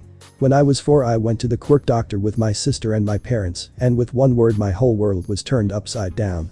Izuku took a deep breath before giving a cold look to the camera. I was diagnosed quirkless, and you may say that well what's the problem, you have the best parents, right? The photos reached the age when he was 6 years. He went from a cold stare to one filled with sadness while saying, well you're wrong. After that day, they totally forgot me and I could not even find comfort within my own sister. His face was now filled with anger, while his voice was filled with venom before he said, my sister, my own flesh and blood, told my whole school that I was quirkless. And motivated everyone to bully me, even my closest friends at that time. They especially liked to bully me when I'd say that I wanted to be a hero like All Might, which I didn't know was my father yet, since he hid it from me. Izuku looked up while lifted his arms into the air as if he was hugging it while saying, I was beaten, burned, frozen, impaled, starved, ignored, suicide, baited, cut, neglected. Almost everything you can think of that a child shouldn't experience, I have lived through it. I was living in a nightmare for 6 years, where every day was a living hell for me. The pictures have gotten to where he was 9 years now. So when people ask why I ran away from the perfect family, then ask yourself. Would you be able to survive that hell, where you would get tortured every day and get a damaged body just like mine? The photos ended after it got to the day before he got 10 years old and changed back to Izuku sitting in the chair, acting as if he was crying. Izuku told in a scared voice. How can a world treat me like this and let these monsters escape from punishment? He took another deep and painful breath while fake crying before saying. I even got the nickname Deku, which means useless, and it got so much use that people ended up forgetting my real name. Can you imagine being treated like an object? That your real name doesn't matter and that even your teacher starts calling you Deku instead of your real name. Izuku wiped away the tears before looking back at the camera and saying. This is a video I made as evidence so that in the near future if they haven't gotten justice, then the society could deal with them for me. Thank you very much Izuku out. Izuku looked to the corner of the camera before hearing. Are you okay Izuku? With him answering. Yay Mitsuki, I'm done, just end the recording. And then the video went dark before switching to the news. On the news it could be seen a news anchor, multiple stage workers, a sound guy, some makeup people and a news scriber. Everyone had wide eyes and their mouth was agape, they were all speechless. It took them almost a minute before everyone rushed off the stage, leaving the anchor alone in his chair. You heard it right here. All Might's and Green Tornado's missing child didn't run away because of a rebellious phase, he did it to survive. Izuku, if you're listening, then we hope you the best and we hope that you have found some peace now that everyone knows how they both act when there is no camera. The news anchor held his palm to his ear like he was receiving some information. He then with a serious face said.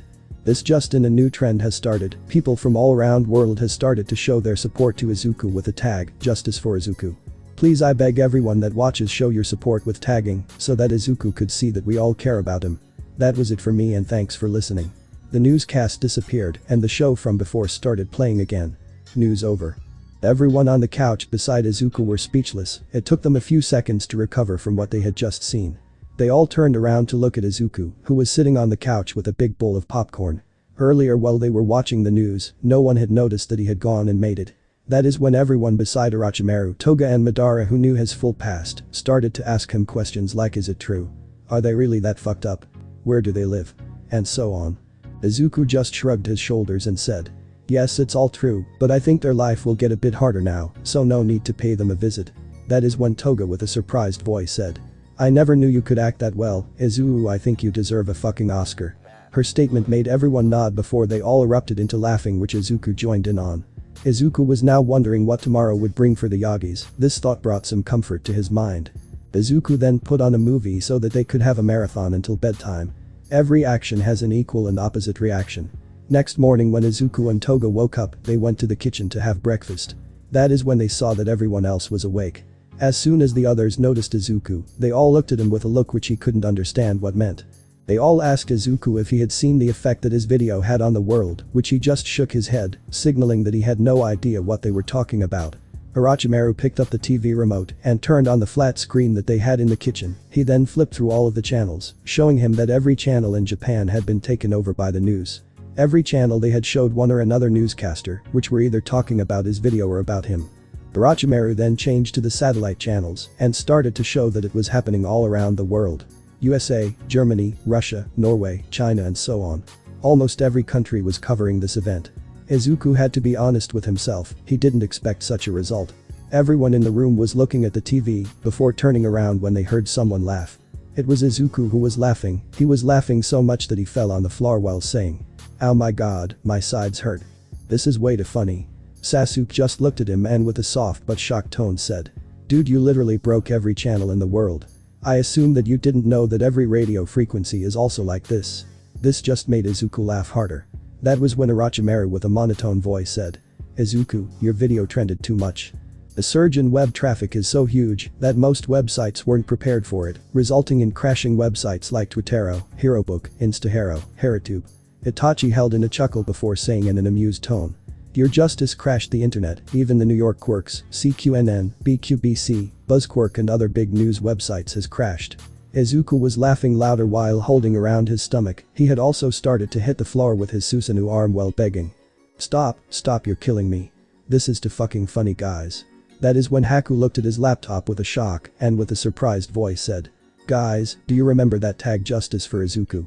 Everyone just nodded, making Haku continue. "Well, they have actually made merch to support your cause." Everyone, bewildered by what he just said, rushed to Haku to look at what he was talking about. Haku was roaming the web for new clothes when he stumbled upon something glorious. Izuku stopped laughing while he was looking at the screen with amazement. People were actually making art of him, and some people were even making merch with him on it. Madara with a curious tone asked, "How much do they cost? Can you order me one of each in XXL?" This surprised everyone. Now it was Hashirama's turn to laugh. While he was laughing, he said, I see, can't even imagine you in an oversized merch hoodie." Afterwards he looked at the screen and said, "I want that one in XXL, and I want those t-shirts in XL and that beanie." Now everyone was around Haku, asking him to put more and more stuff in his shopping cart. He tried to stop them, saying, "I don't have enough money for everything." Orochimaru just waved his bank card in front of Haku, which made him just sigh in defeat. He left his laptop on the kitchen counter before going to the living room to watch a movie. Meanwhile, earlier that day at the Yagi's residence, there could be heard a phone ringing. It was Izumi's phone. She first looked at the alarm clock and saw that it was 6 a.m, so she tried to ignore whoever was calling her. She became agitated and angry when the phone started ringing for the 4th time. She picked up the phone and with an annoyed tone said, "What is it? Why are you calling me this early?" Not knowing who called her. On the other side of the phone there was a stressed Katsumi and Kitsuki. With a horrifying voice they both yelled out, "Your brother might still be alive." Almost jumping out of bed, Izumi started asking questions in an energetic and happy tone. "How? Where? Is he hurt?" Still not knowing what happened yesterday and still not realizing the terror in the twins' voices. Both of the twins yelled out simultaneously, not being able to wait. "Your brother has taken the internet by storm. He is basically an international celebrity. Izumi finally fully woken up, tilted her head to the side with confusion before saying, "That wasn't a funny prank. If you want to wake me up early, then get more creative." Not getting what they were trying to say, they took a breath to collect their thoughts before saying in sync, "Your brother posted a video yesterday and it went viral. The video proves that we bullied him." Izumi got scared but quickly regained her posture. She then smirked and with an arrogant tone said, "Don't worry, Dad can protect us like he did last time." Katsuki then said, "You don't understand, the nerd planned it out. He published the video on an international scale. His video is the most trending thing on the internet right now and it has crashed multiple websites and social media platforms. He was so afraid that he started to cold sweat while he was starting to go paler."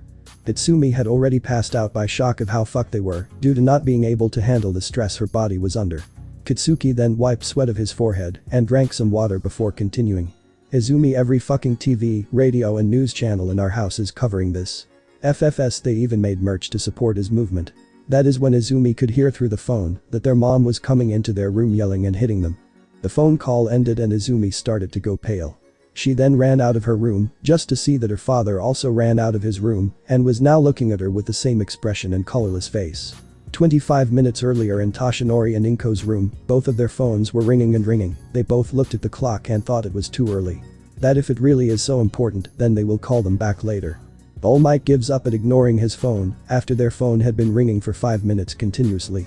Still tired, All Might used all the energy he could muster and picked up his phone and with an unamused tone he answered, "Whomever this is, please call me later, I'm still sleeping."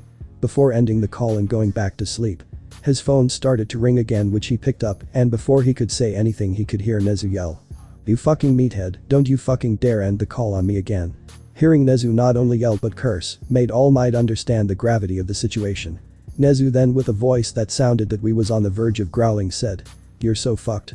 All Might with a timid voice asked Nezu what happened, with Nezu only answering, "Do you remember the day you called us for help? That day I said to you, call it my animal instinct, but I feel like karma's gonna bite you in the ass soon. Well, congratulations, you are royally fucked. Your son survived and he kept his word. His payback has destroyed your reputation, status and family name beyond repair. He wasn't kidding when he wrote, 'May God have mercy on you when I get back.'" Nezu understood that this meathead is still confused. So he explained it in such a way where All Might with his pea-brain could comprehend the significant situation. "Your son released a video on an international level, which makes it impossible to stop it, and even though we could, it's already too late.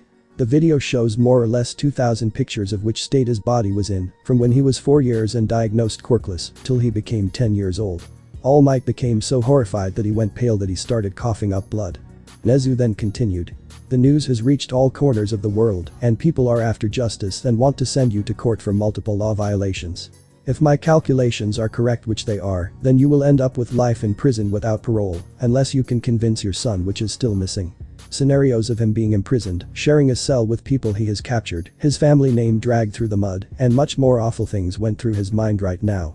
His thoughts were interrupted when Nezu started to talk again. "Let's not forget that Inko and Izumi might also end up in jail, maybe with a smaller sentence, but who knows. He still hasn't revealed to the world that you cornered him so badly that he was forced to cut off his own arm.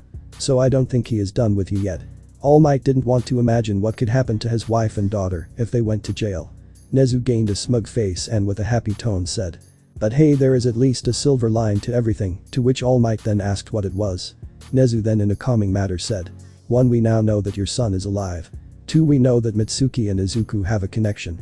Last but not least 3. You won't need to worry about villains anymore."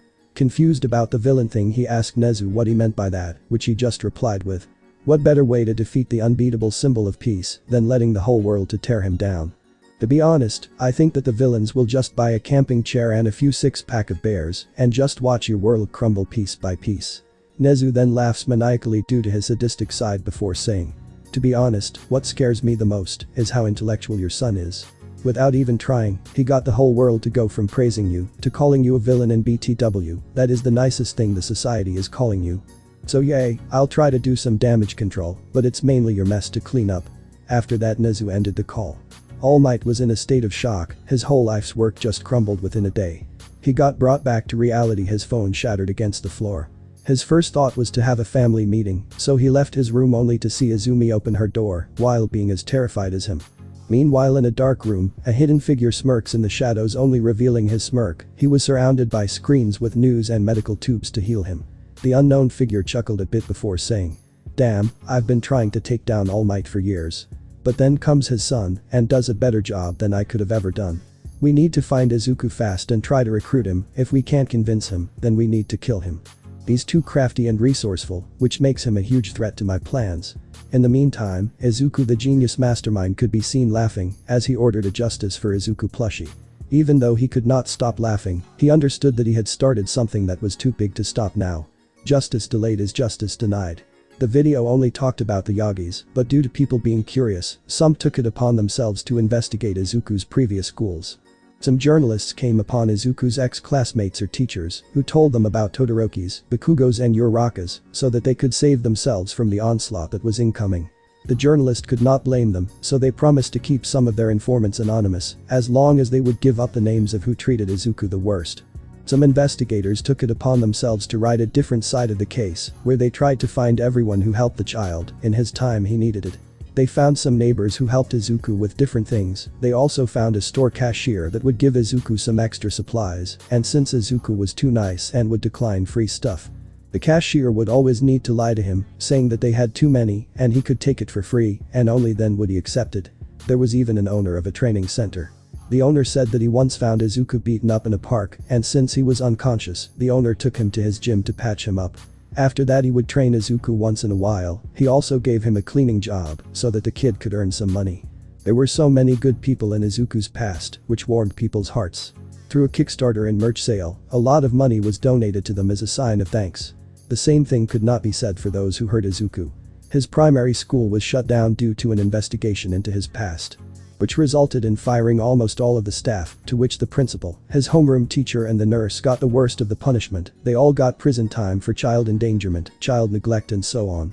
All of the children beside his main bullies got a choice between a few years in mandatory therapy with bullying on their police record, or they could go to court where they could plead not guilty, which if they lost in the court they would go juvie, but then after they filled 18 they would be transferred directly to jail. Almost everyone picked the first option after seeing the first bully smugly try to win the case in court, only for the prosecutor to utterly destroy the child with a lie detector quirk. The bully's mom cried as her child was being pulled out of the courtroom to be sent to juvie and prison to serve a total of 10 years total. After that display of retribution, all of Izuku's tormentors were scared shitless, especially the main 6 once and their parents. Firstly, Ichako's parents lost a few contracts with companies due to the bad publicity they got from their daughter. This was the first sword to pierce her heart since she always wanted to help her parents with money, but now she did the opposite. Then they also lost a lot of money due to their company losing stock value, which ended up going bankrupt. But banks denying them a loan to recover due to the events around Izuku and justice that people were seeking for him, and with her parents needing to shut down their company. This was the second wound to the heart. The third one was that her landlord annulled her contract, making her move back to her parents and away from her friends. This was the third wound to her heart, and the last one was that her parents willingly went to their attorney and asked if she would go to court. In the court, with the help of UA and the government, Ichako Uraraka was sentenced to 2 years of house arrest with an ankle monitor. And when she was done with middle school, she would then fall under UA rehabilitation program, where she would still be under house arrest with an ankle monitor, but this time under UA supervision. There she would take extra courses in ethics and law to fully understand that what she did was wrong. Beside this, she was also sentenced to 20 years of community service, and that when all this was done, she would still never be allowed to remove their ankle monitor. This all happened within a few days. The Yagis, Todorokis and Bakugos were able to stall for time, especially after seeing what happened to Ichako. They were hoping that Izuku would come back or come out of the shadows and forgive their actions so that they wouldn't need to go through what the Urarakas did. Izuku was sitting at home wearing his full merch while also watching and laughing at this shit show. That was until the news anchor started to talk about the next case. It was an interview with Nezu.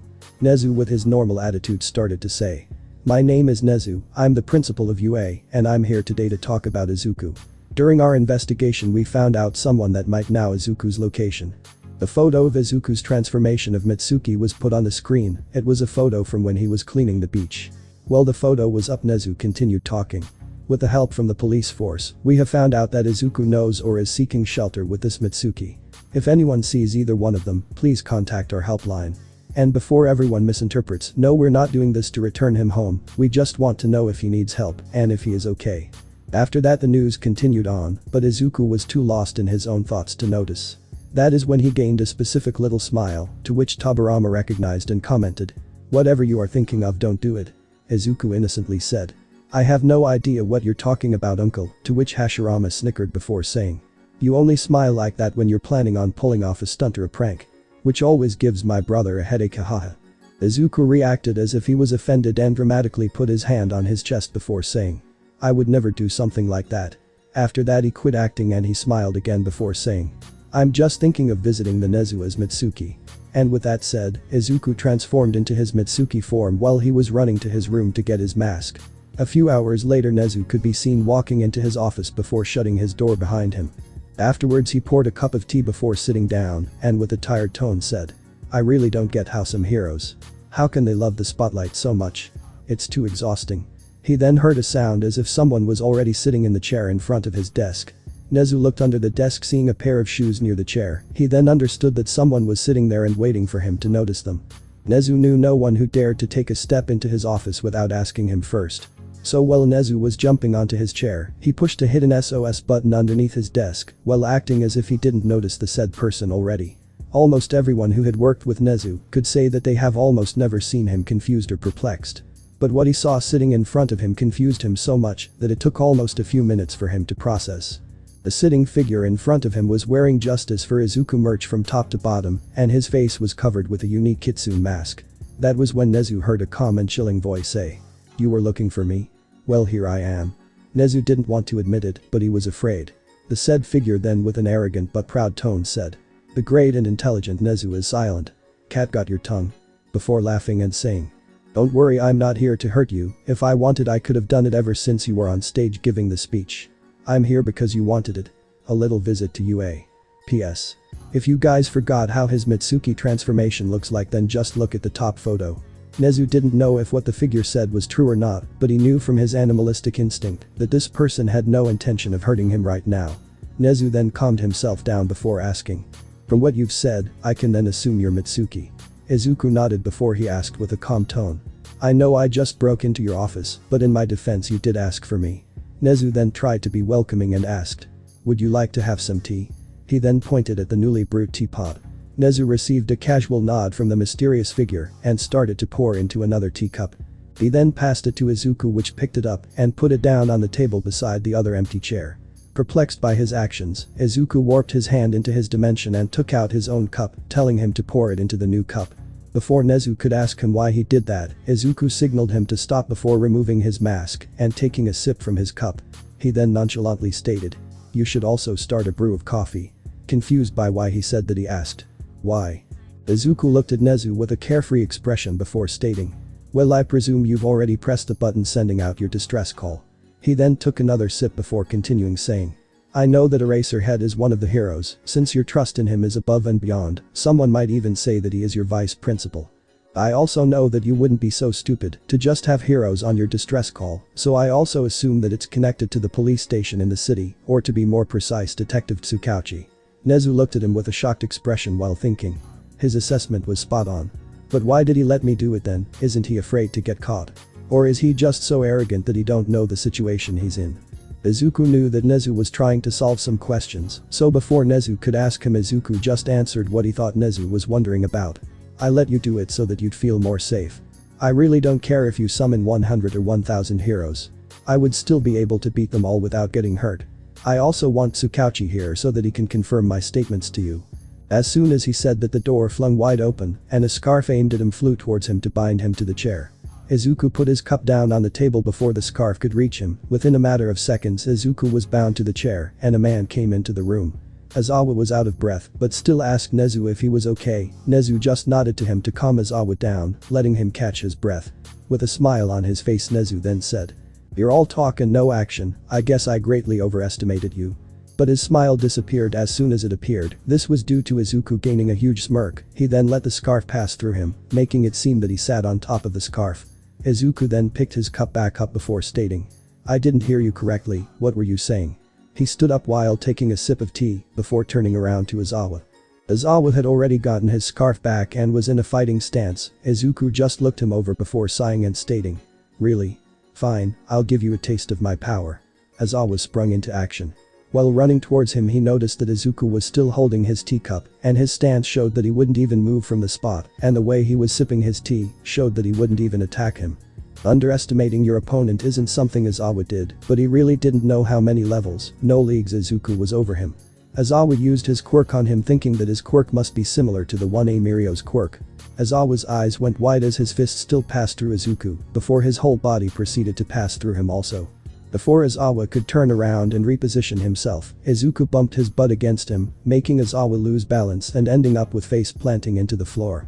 Izuku then took out a phone and took a few photos of Aizawa face planted on the floor before sitting down on the chair and stating, "I can leave if I'm unwanted, but if you guys really want to fight then I can give you a sparring lesson."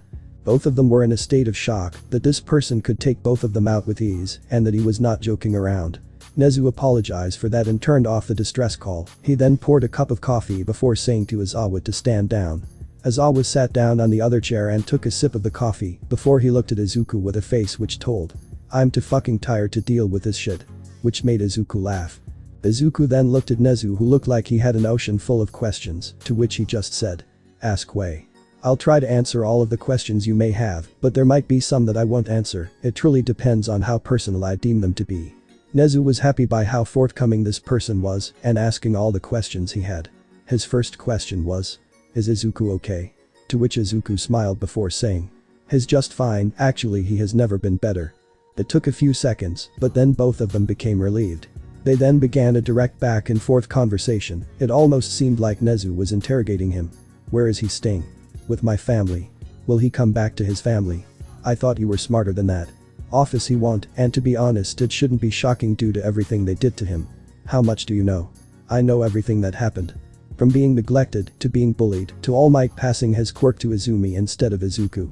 The room went totally quiet. The only thing you could hear was Izuku drinking tea, as if he didn't just spill one of Japan's biggest secrets. Aizawa's first reaction was to spit out his coffee, as if his whole reality was broken. Aizawa looked at Izuku with a shocking face before stating, "Quirks can't be passed on. Even if they could, which they can't, then why wouldn't he pass it to his quirkless son?" Izuku gave him a cold and dangerous look while saying in a terrifying voice, "Because that fucking bastards deemed him unworthy and too weak to have it." Aizawa was feeling like he was suffocating in his presence. Izuku then continued with, "It was the last straw that broke the poor boy." He then noticed that Aizawa was starting to go pale, which made Izuku realize that he was releasing too much bloodlust. When calming himself down, he noticed that his Sharingan was active. He could have deactivated it, but he truly didn't care right now. Izuku then apologized before saying, "Sorry, it's a sore topic." The boy was so broken that he lost most of his emotions that day. It took months, almost years, to fix their mistake. Nezu calmly breathed out, but before he could continue Izuku pointed at the door behind him before stating, "We might as well let Tsukauchi inside." Which shocked both of the others in the room, while also shocking the detective, making him ask how he noticed him. "You got here at the same time as him," Izuku said as he pointed at Aizawa, before continuing, "I just let you hide so that you felt safe and made you believe that you had an upper hand." Tsukauchi sat down before Nezu continued the interrogation. "You said that you fixed his mentality, but how is his condition physically?" "Well, he's still missing his arm, if that's what you're wondering. He was offered a replacement, but he declined it." "Why did he do that?" "Well, he said that it reminds him how unfair the world is and that it would keep reminding him to become stronger so that he can protect everyone else." "From your experience, how strong is Izuku?" Izuku looked up as if he was thinking, but he was actually thinking back to when he beat up All Might. He then answered, "He could make what I did to All Might seem like a child play." His statement caught everyone's full attention. The detective then asked, "You really beat All Might that easily?" "I know he's stupid, but did he really deserve it?" Izuku looked at Tsukauchi like he was his prey before he answered his question with his voice filled with venom. "He deserved every damn thing. Be happy that I didn't live stream it." Kurama then notified Izuku to calm down and that he would keep telling him when he's losing control of his emotions again. Izuku calmed down again before stating, "That piece of garbage would be lucky if he died, because Izuku and his new family is far from done with him. We won't kill any of his tormentors, but we won't stop until we feel like they have learned from their mistake." Everyone in the room gulped, knowing full well that they can stop them even if they tried. Nezu then changed the topic to, "Is your name truly Mitsuki?" "It's one of the names I go under, that is why you might have had a hard time locating me in an orphanage." "What is Izuku's plan for the future?" "He wants to be the symbol of justice." "Justice. Not peace." peace is a lie, the only way we can have peace is if people understand that every action they do will also have a consequence. Nezu then swallowed his fears before asking an uncomfortable question. Will Izuku help us calm the media down so that the punishments are lessened? Izuku took the last sip from his cup before warping it away, he then emotionlessly said. Why would he? They should be happy that they are alive. As he stood up to leave, the door flung open, revealing All Might and Green Tornado in their hero suits. They laid their eyes on the mysterious figure before angrily asking, "You know where our son is?" Izuku just nodded before flipping them the finger and stating, "And he won't come back to you fuckers." All Might became enraged by this mysterious character that had kidnapped his son and went into a battle stance before jumping into action.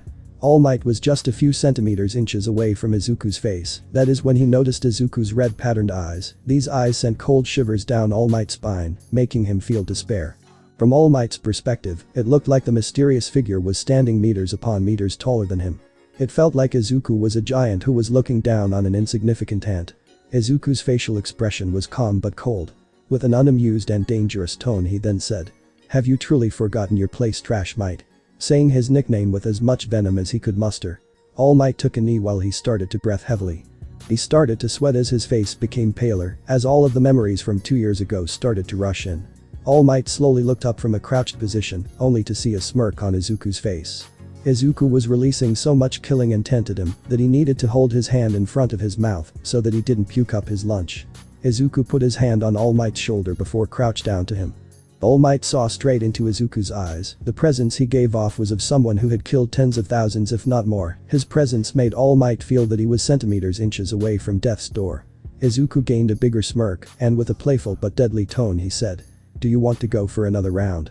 If All Might would describe this suffocating and deadly aura, then he could only describe it as being in the presence of a deadly and pissed of god. A living myth. Inko, Nezu, Aizawa and Tsukauchi were all speechless. This mysterious figure had incapacitated the symbol of peace without even attacking him. It's true that All Might's personality is trash, and the way he treats people that don't have a quirk, or the ones that have evil or weak quirks, was horrible. But he always balanced out the scales with his strength and fighting capability. But no one had ever seen him flat out give up, at least not before the fight had even begun. Izuku stood up while still leaving his hand on top of All Might's shoulder. He then turned to the side and looked at the others before saying, "Like I said, I'm not here to fight, boo." A few seconds earlier, All Might thought that Izuku distracted while he was talking to the others, taking this as his opportunity to attack. He readied himself to attack Izuku with full force. Izuku could see in the corner of his eyes that All Might is about to attack again. Izuku was taught chakra-enhanced strength from Tsunade when she was training him, and with that technique, he could easily decimate the ground or a whole building with one punch. All Might then tried to jump up from the crouched position that he was in. He wanted to get closer to Izuku so that he could punch him in the face. But it only resulted in creating a huge crater underneath him. Izuku then looked back at All Might, who started to go paler from Izuku's demonstration of what true strength is. Everyone in the room noticed that All Might tried to attack Izuku, and they were truly terrified what would happen if they provoked this person more. Nezu tried to make All Might stand down, but no words came out due to the shock of the power Izuku displayed now. Everybody in the room was shocked that Izuku could hold All Might down with only his palm. They looked at Izuku as he turned around to All Might. He then used his free hand to make it seem like he was about to flick something. Izuku's hand got slowly closer to All Might's forehead until it was just a few inches away from him. He gave a smirk to All Might and with an amused tone said, "Let me show you what true strength is." He flicked All Might's forehead before anyone had time to process what Izuku meant by his word. All Might flew at an incredible speed, crashing through multiple walls before stopping. Izuku then turned around like he didn't do anything and said, "I told you that I wasn't here to fight you, but if you truly desire to fight me, then I'll give you a fight you'll remember forever." His display of power and his amused smirk told them that if they summon more heroes, then he'll gladly fight them all alone. He then turned to Nezu and said, "With your intelligence and network, I guess you've heard of the Red-Eyed Devil by now." Nezu's face transformed into one which held a lot of fear as he then asked with a terrified tone, Why you circa can't be that person?" Izuku then looked at Tsukauchi and said, "I am the person known as Red-Eyed Devil." The detective had no idea what has happening, so he just looked down at Nezu and said, "He's telling the truth." As Nezu's body felt as if it got petrified and his face was filled with panic. Izuku then got closer to Nezu before crouching down to meet him on an eye level. Izuku was pointing in the direction All Might was thrown before he gained a sly smirk and with an amused tone said, "What do you think will happen if I go full out on All Might right here and now?" Nezu felt like he was in the presence of a being that loved being on the battlefield. He felt his heart pound faster and faster. Last time he felt this terrifying feeling was when he was a lab rat. If he could describe it, then he would say, "It's like the Grim Reaper has his arm around your shoulder, whispering to you to let them loose on a rampage." Nezu slapped his hand on his face, calming himself down before saying, "No thanks, it will be a mess to clean that up. I know that you can easily take out 5,000 people with top-tier quirks within an hour." While Izuku stood up, his smirk disappeared and with an unamused tone he said, "Ah, you're no fun, I would have loved to fight some more." Izuku then got closer to the hole in the wall before yelling out the hole, "Hey Toshinori. Don't die on us yet, my family isn't done with you yet." And before Izuku left he yelled one last thing. "And I'll give my family your regards." But that he waved to the group in the room and said, "See you later guys," before he vanished into thin air with Flying Thunder God technique, which amazed everyone even more. Nezu fell backwards on his butt due to his knees giving up from fear and with a shaky voice, "Aizawa, can you please put me on my chair?" His fear was noticed by the other, making them all think, who in the world is this guy? It was like they asked the question out loud, since Nezu answered it with, "He is one of the most dangerous people in the world and we almost made an enemy out of him." If his patience was any lower, then I fear to think of what would have happened to the whole Japan. Aizawa made Inko go and get the unconscious All Might out of the rubble and told her to take him to the infirmary. He and Tsukauchi sat down before Aizawa stated the obvious question. What has he done to make him so feared? Nezu's eyes filled with fear as he looked up to Aizawa before he answered in a weak tone. A few years ago he helped the rebels to take down the whole Bratva network within a few months. He then balanced his forehead on top of his hands like he was praying before he said, "On his last raid, he single-handedly infiltrated their compound, which had around 5,000 mercenaries and gang members, and slaughtered every one of them within 2 hours." While he was telling that, he was starting to imagine what that devil could achieve now. His hand started to shake and he tried to pour a new cup of tea to calm his nerves, but he was spilling it out everywhere. Aizawa slowly put his hand over Nezu's hands and slowly helped him fill his cup. He sipped from his tea, he then thanked Aizawa before continuing. That day was Subbed DRD, which sent fear to both heroes and villains. Both of the others were intrigued as to what it meant. Nezu just took a deep breath before saying, "DRD stands for Devil's Red Dance. Meaning that if you're fighting with the devil, you might as well kill yourself because the floor will be stained with your blood." Tsukauchi and Aizawa were both amazed that this was the myth's origin. That was when Tsukauchi asked, "Don't you think it's a bit far-fetched?" Nezu then looked at him with the most serious look he could muster before saying, "Most people thought that too, that was until he went to the east towards America to bring down Southern America's drug cartel. He and another called Absolute Zero single-handedly brought down the whole drug empire to its knees within 2 years." As soon as he was done saying that, he pulled up pictures from different crime scenes, that is if you could classify it as a crime scene. Every picture he showed them got worse and worse. At the end he showed them a video of the two fighting. They were fighting off an army that the cartel bought off. It looked less of a fight and more like nightmarish monsters that were pummeling and massacring people. It looked like they killed people as a hobby, not hesitating for a second. Before the video could end, Tsukauchi had already run to the closest trash can and threw up. His face was pale as his eyes were wide, and with his voice shaking from fear he then asked, "DT, that Mo monster was standing right here with us?" Nezu only nodded to his question. He fully understood how the detective was feeling. They were literally standing in the same room as Mitsuki, who was as close as you could be to the physical manifestation of death.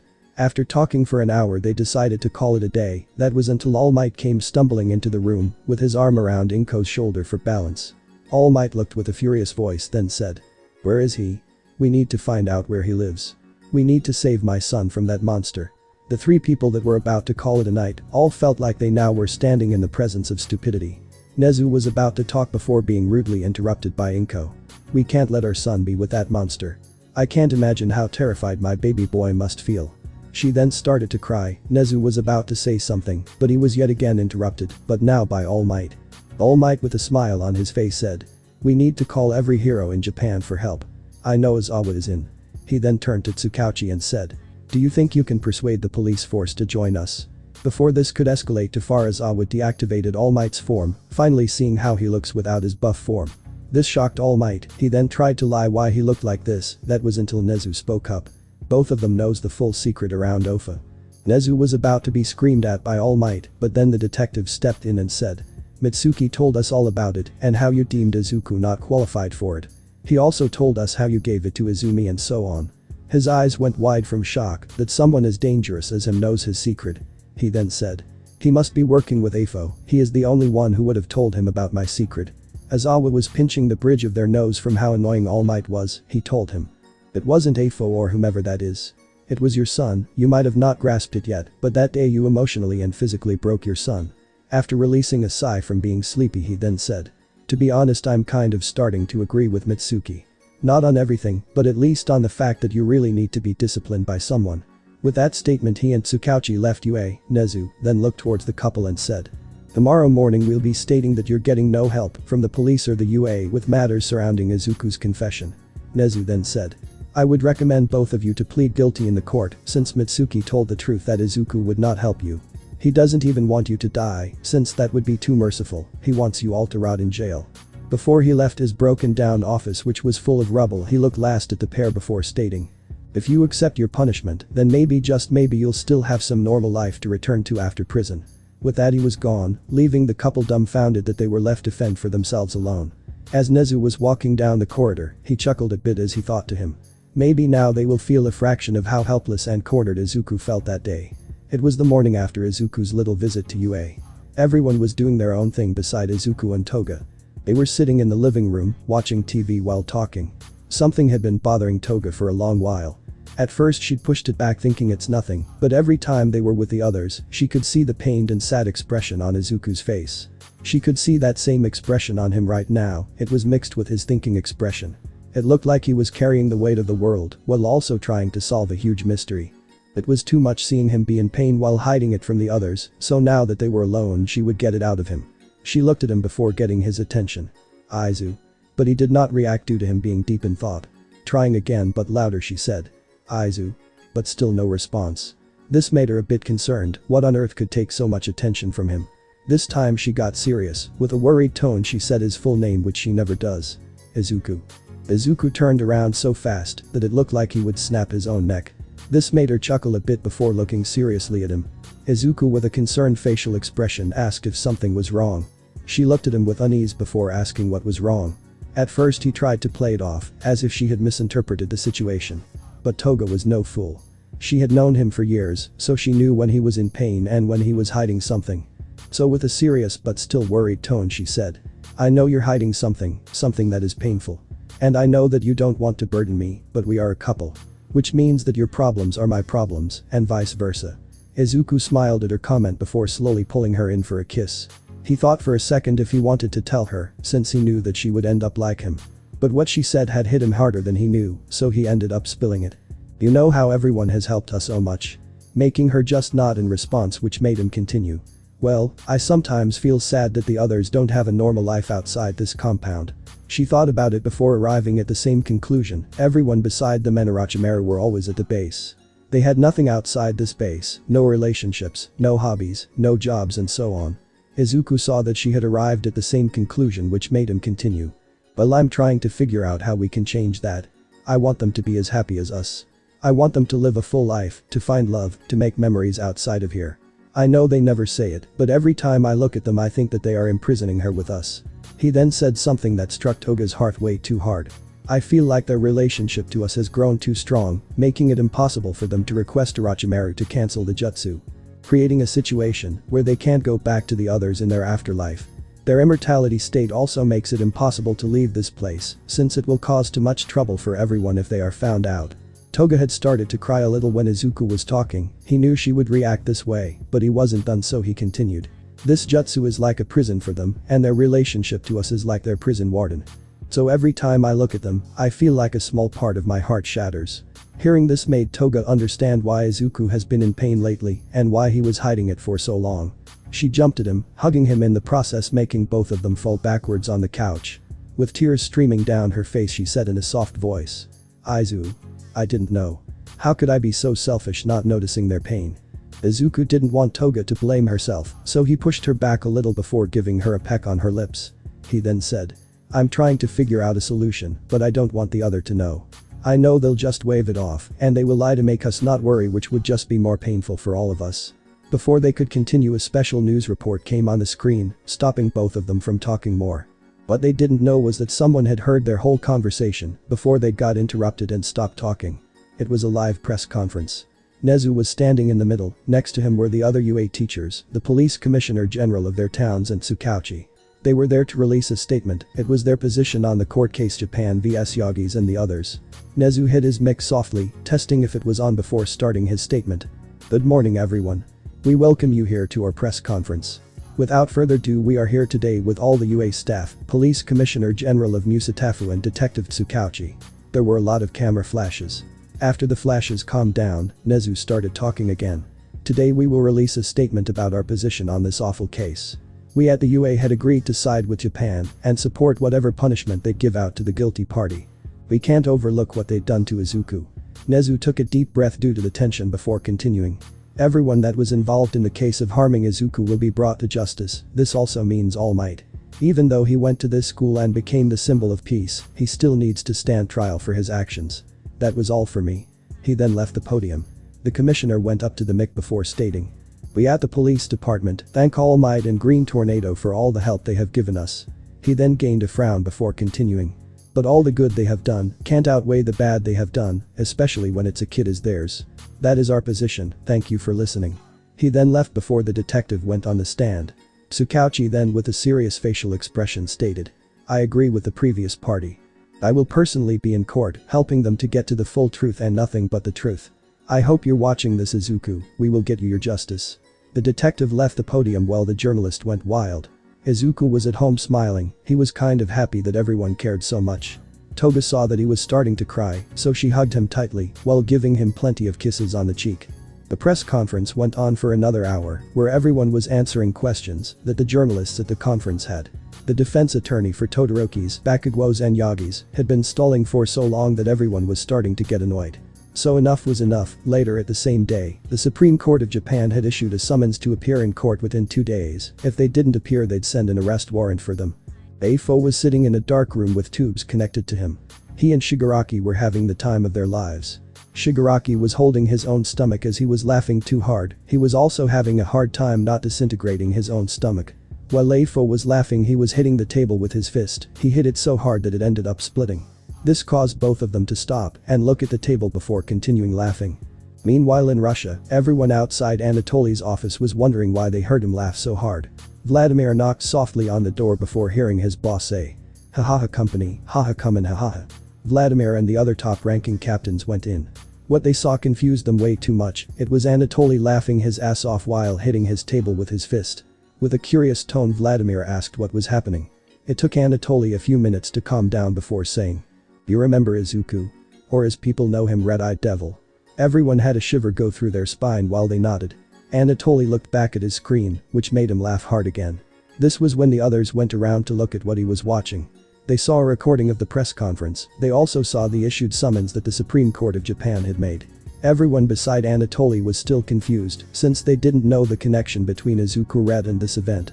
Vladimir then confusedly asked Anatoly what is so funny, to which Anatoly responded with, "The boy they are guilty of harming is Izuku, and the video we circulated on the web was his proof against his torturers." He laughed in between words, making it harder to understand him, but everyone understood what he said. Anatoly saw that they still didn't fully understand the situation, so with an amused tone he said, "The number one hero All Might is his father. And he has turned the whole world against his father with one video. They've tried to postpone the court case so much that the country has basically said either you come now or we'll hunt you down as the villains you have captured." Everyone beside Anatoly was shocked from hearing who Red's father was, but now they had better understand why Izuku didn't allow them to involve children in crime. It took a few minutes until the shock was gone, but once it was gone the whole room erupted into laughter. All Might, the symbol of peace, the one person that all the villains feared, and the one person that every criminal wanted gone, was now royally fucked. And it was all because he fucked over his child, and that child got his payback without even laying a finger on him. He did it with creating a video, and left the rest to the world. Anatoly then picked up his phone. He sent a message before looking at the others while saying, "Guys, get the vodka and send a message to our chiefs. Today we're having a banquet." And the whole room erupted into celebration. Vladimir then asked who his boss sent a message to, but Anatoly just chucked and said, "Just you wait and see." Meanwhile at Orochimaru's, everyone was having a laugh. They were laughing that All Might was given an ultimatum which basically stated either get your ass to court or we're branding you a villain on the run. Izuku's phone vibrated, notifying that he got a message. It was Dimitri from the Japanese Bratva branch, telling him that Anatoly had invited him for a banquet. Izuku asked if he could bring his family. It took a few minutes, but he got the confirmation that it was okay. Izuku then looked at the group before asking if everyone would like to come to a party at Bratva's HQ. They all agreed, but before they left Izuku asked Orochimaru if they had something to translate languages for the others. With that, Orochimaru got a few support items which he'd created a few years ago. It was a collar which instantly translated the wearer's voice into another language. The other support item was wireless earbuds, which instantly translated a language to another one. This made it possible for everyone to talk and understand Russian. Orochimaru also got everyone beside Izuku to use transformation technique so that they look like someone else. With that, Izuku flying thunder god technique to teleport everyone to Bratva's HQ. Anatoly was first surprised, but then welcomed everyone and congratulated Izuku with taking down someone that no one could. Which made Izuku laugh before he thanked Anatoly for their help.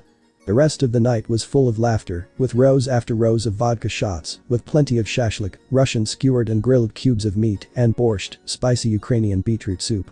Karma has no deadline. It was early in the morning when the sunlight hit Izuku's face, waking him up in a room he didn't recognize. He looked around for a moment, only to recognize that he's still at Bratva's HQ.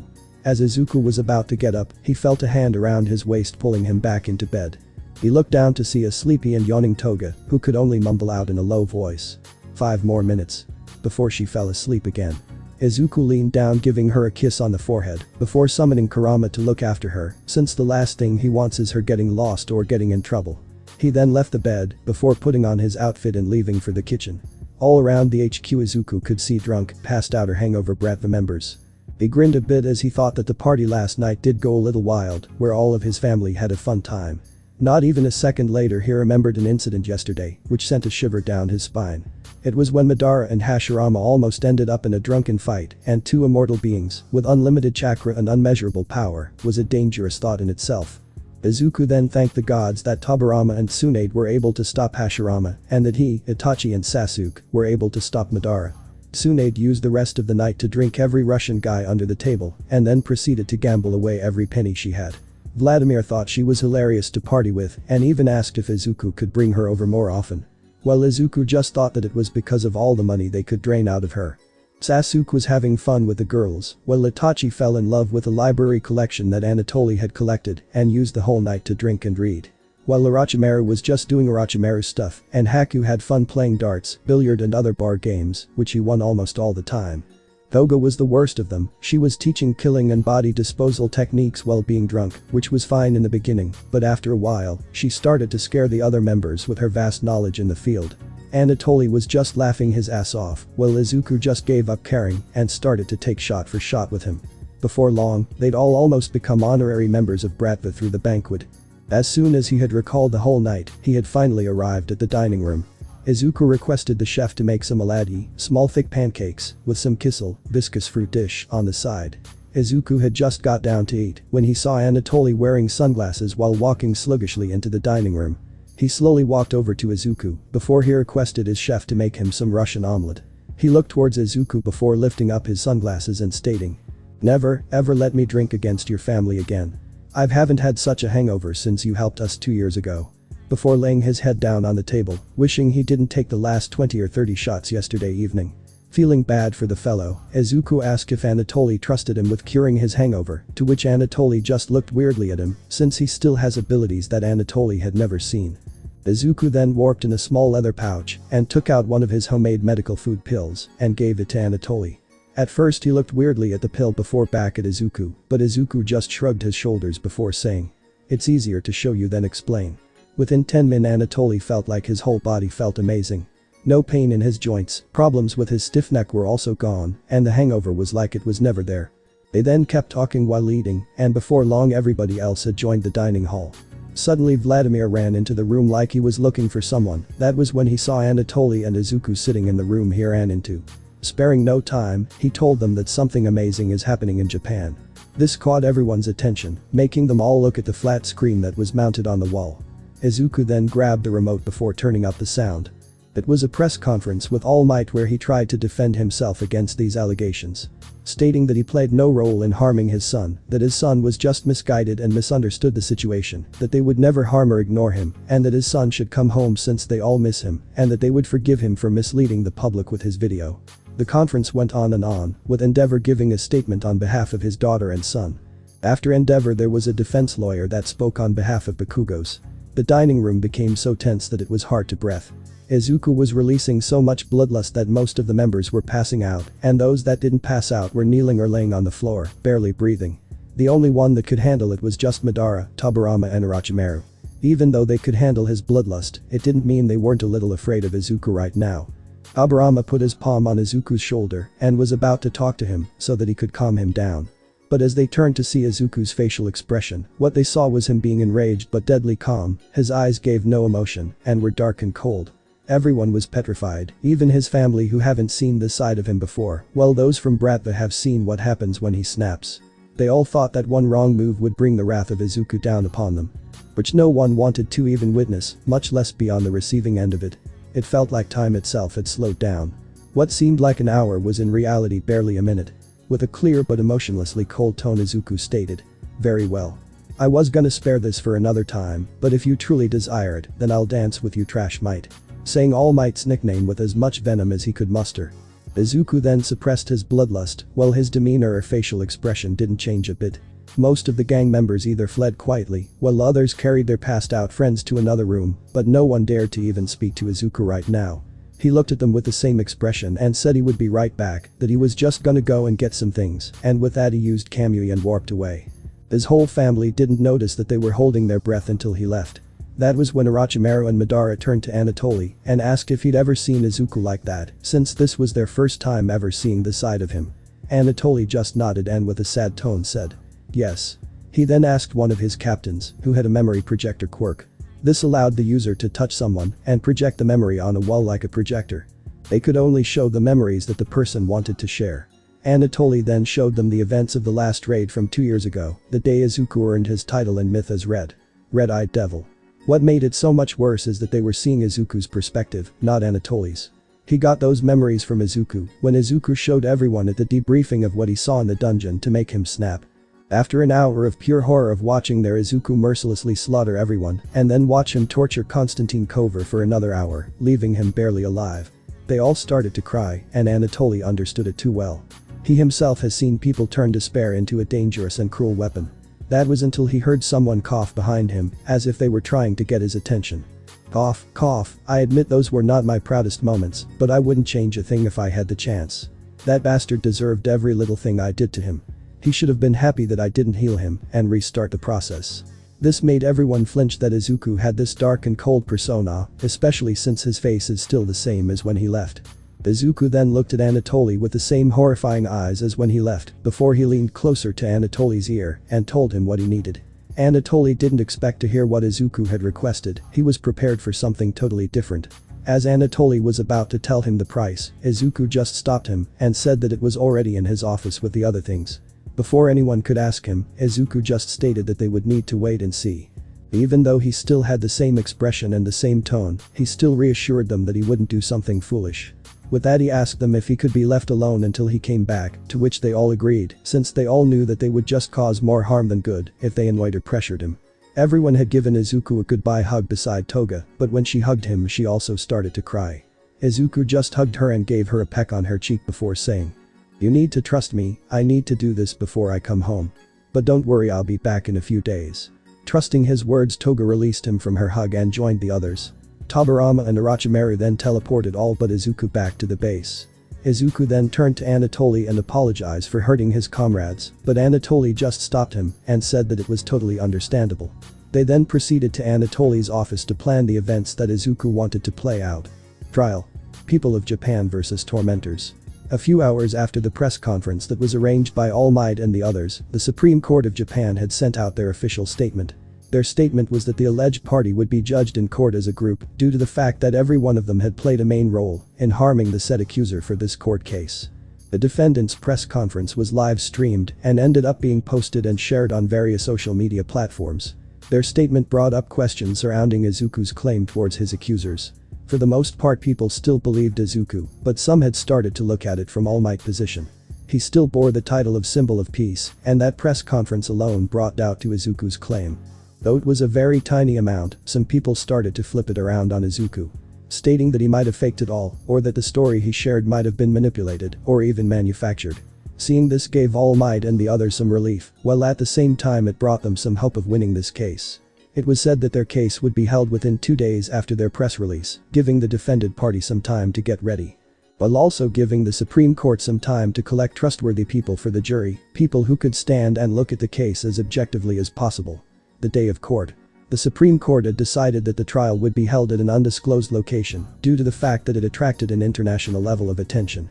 This was also due to them wanting to avoid people interrupting, while also avoiding villains from attacking the trial.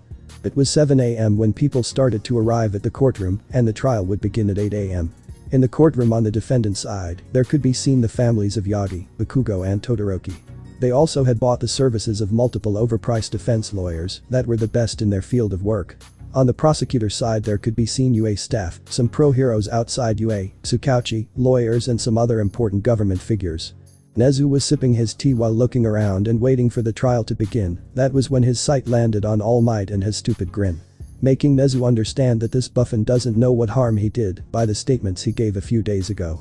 The clock on the wall hit 8 a.m. and the judge came in and went to her seat before sitting down.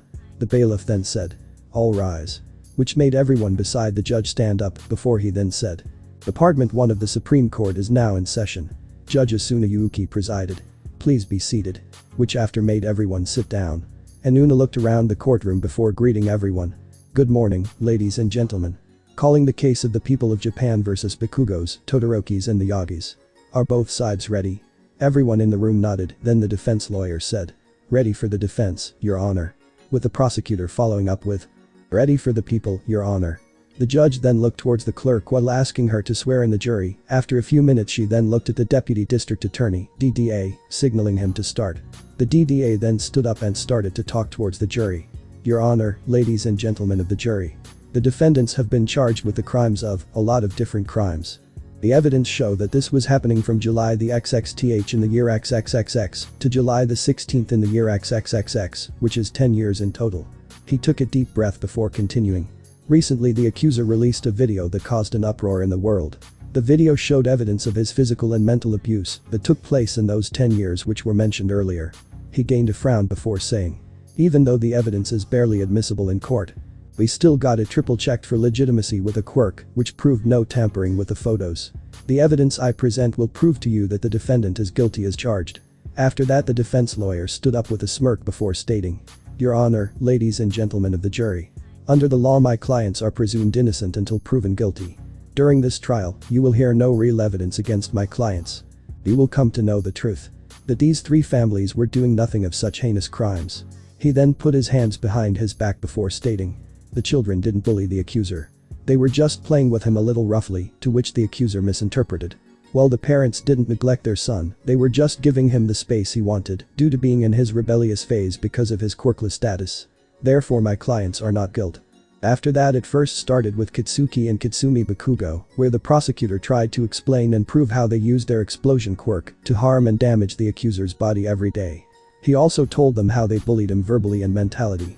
Then one of the other defense lawyers went into that they weren't bullying him. They were just playing with him and having fun with him. He then went into how their quirk makes them seem angry when they're not. He then went into how their anger and constant adrenaline is their body's way of dealing with their quirk and keeping them alive.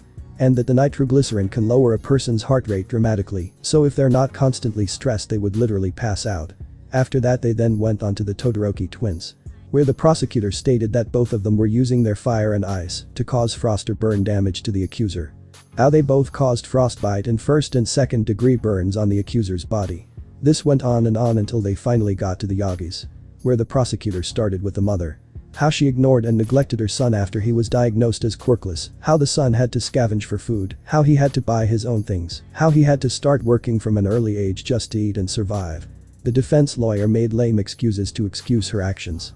He tried to play it off that their son was distancing himself from them, that he was in a rebellious stage wanting to do things on his own, that if this happened that it was his fault for not asking for help from the police and so on.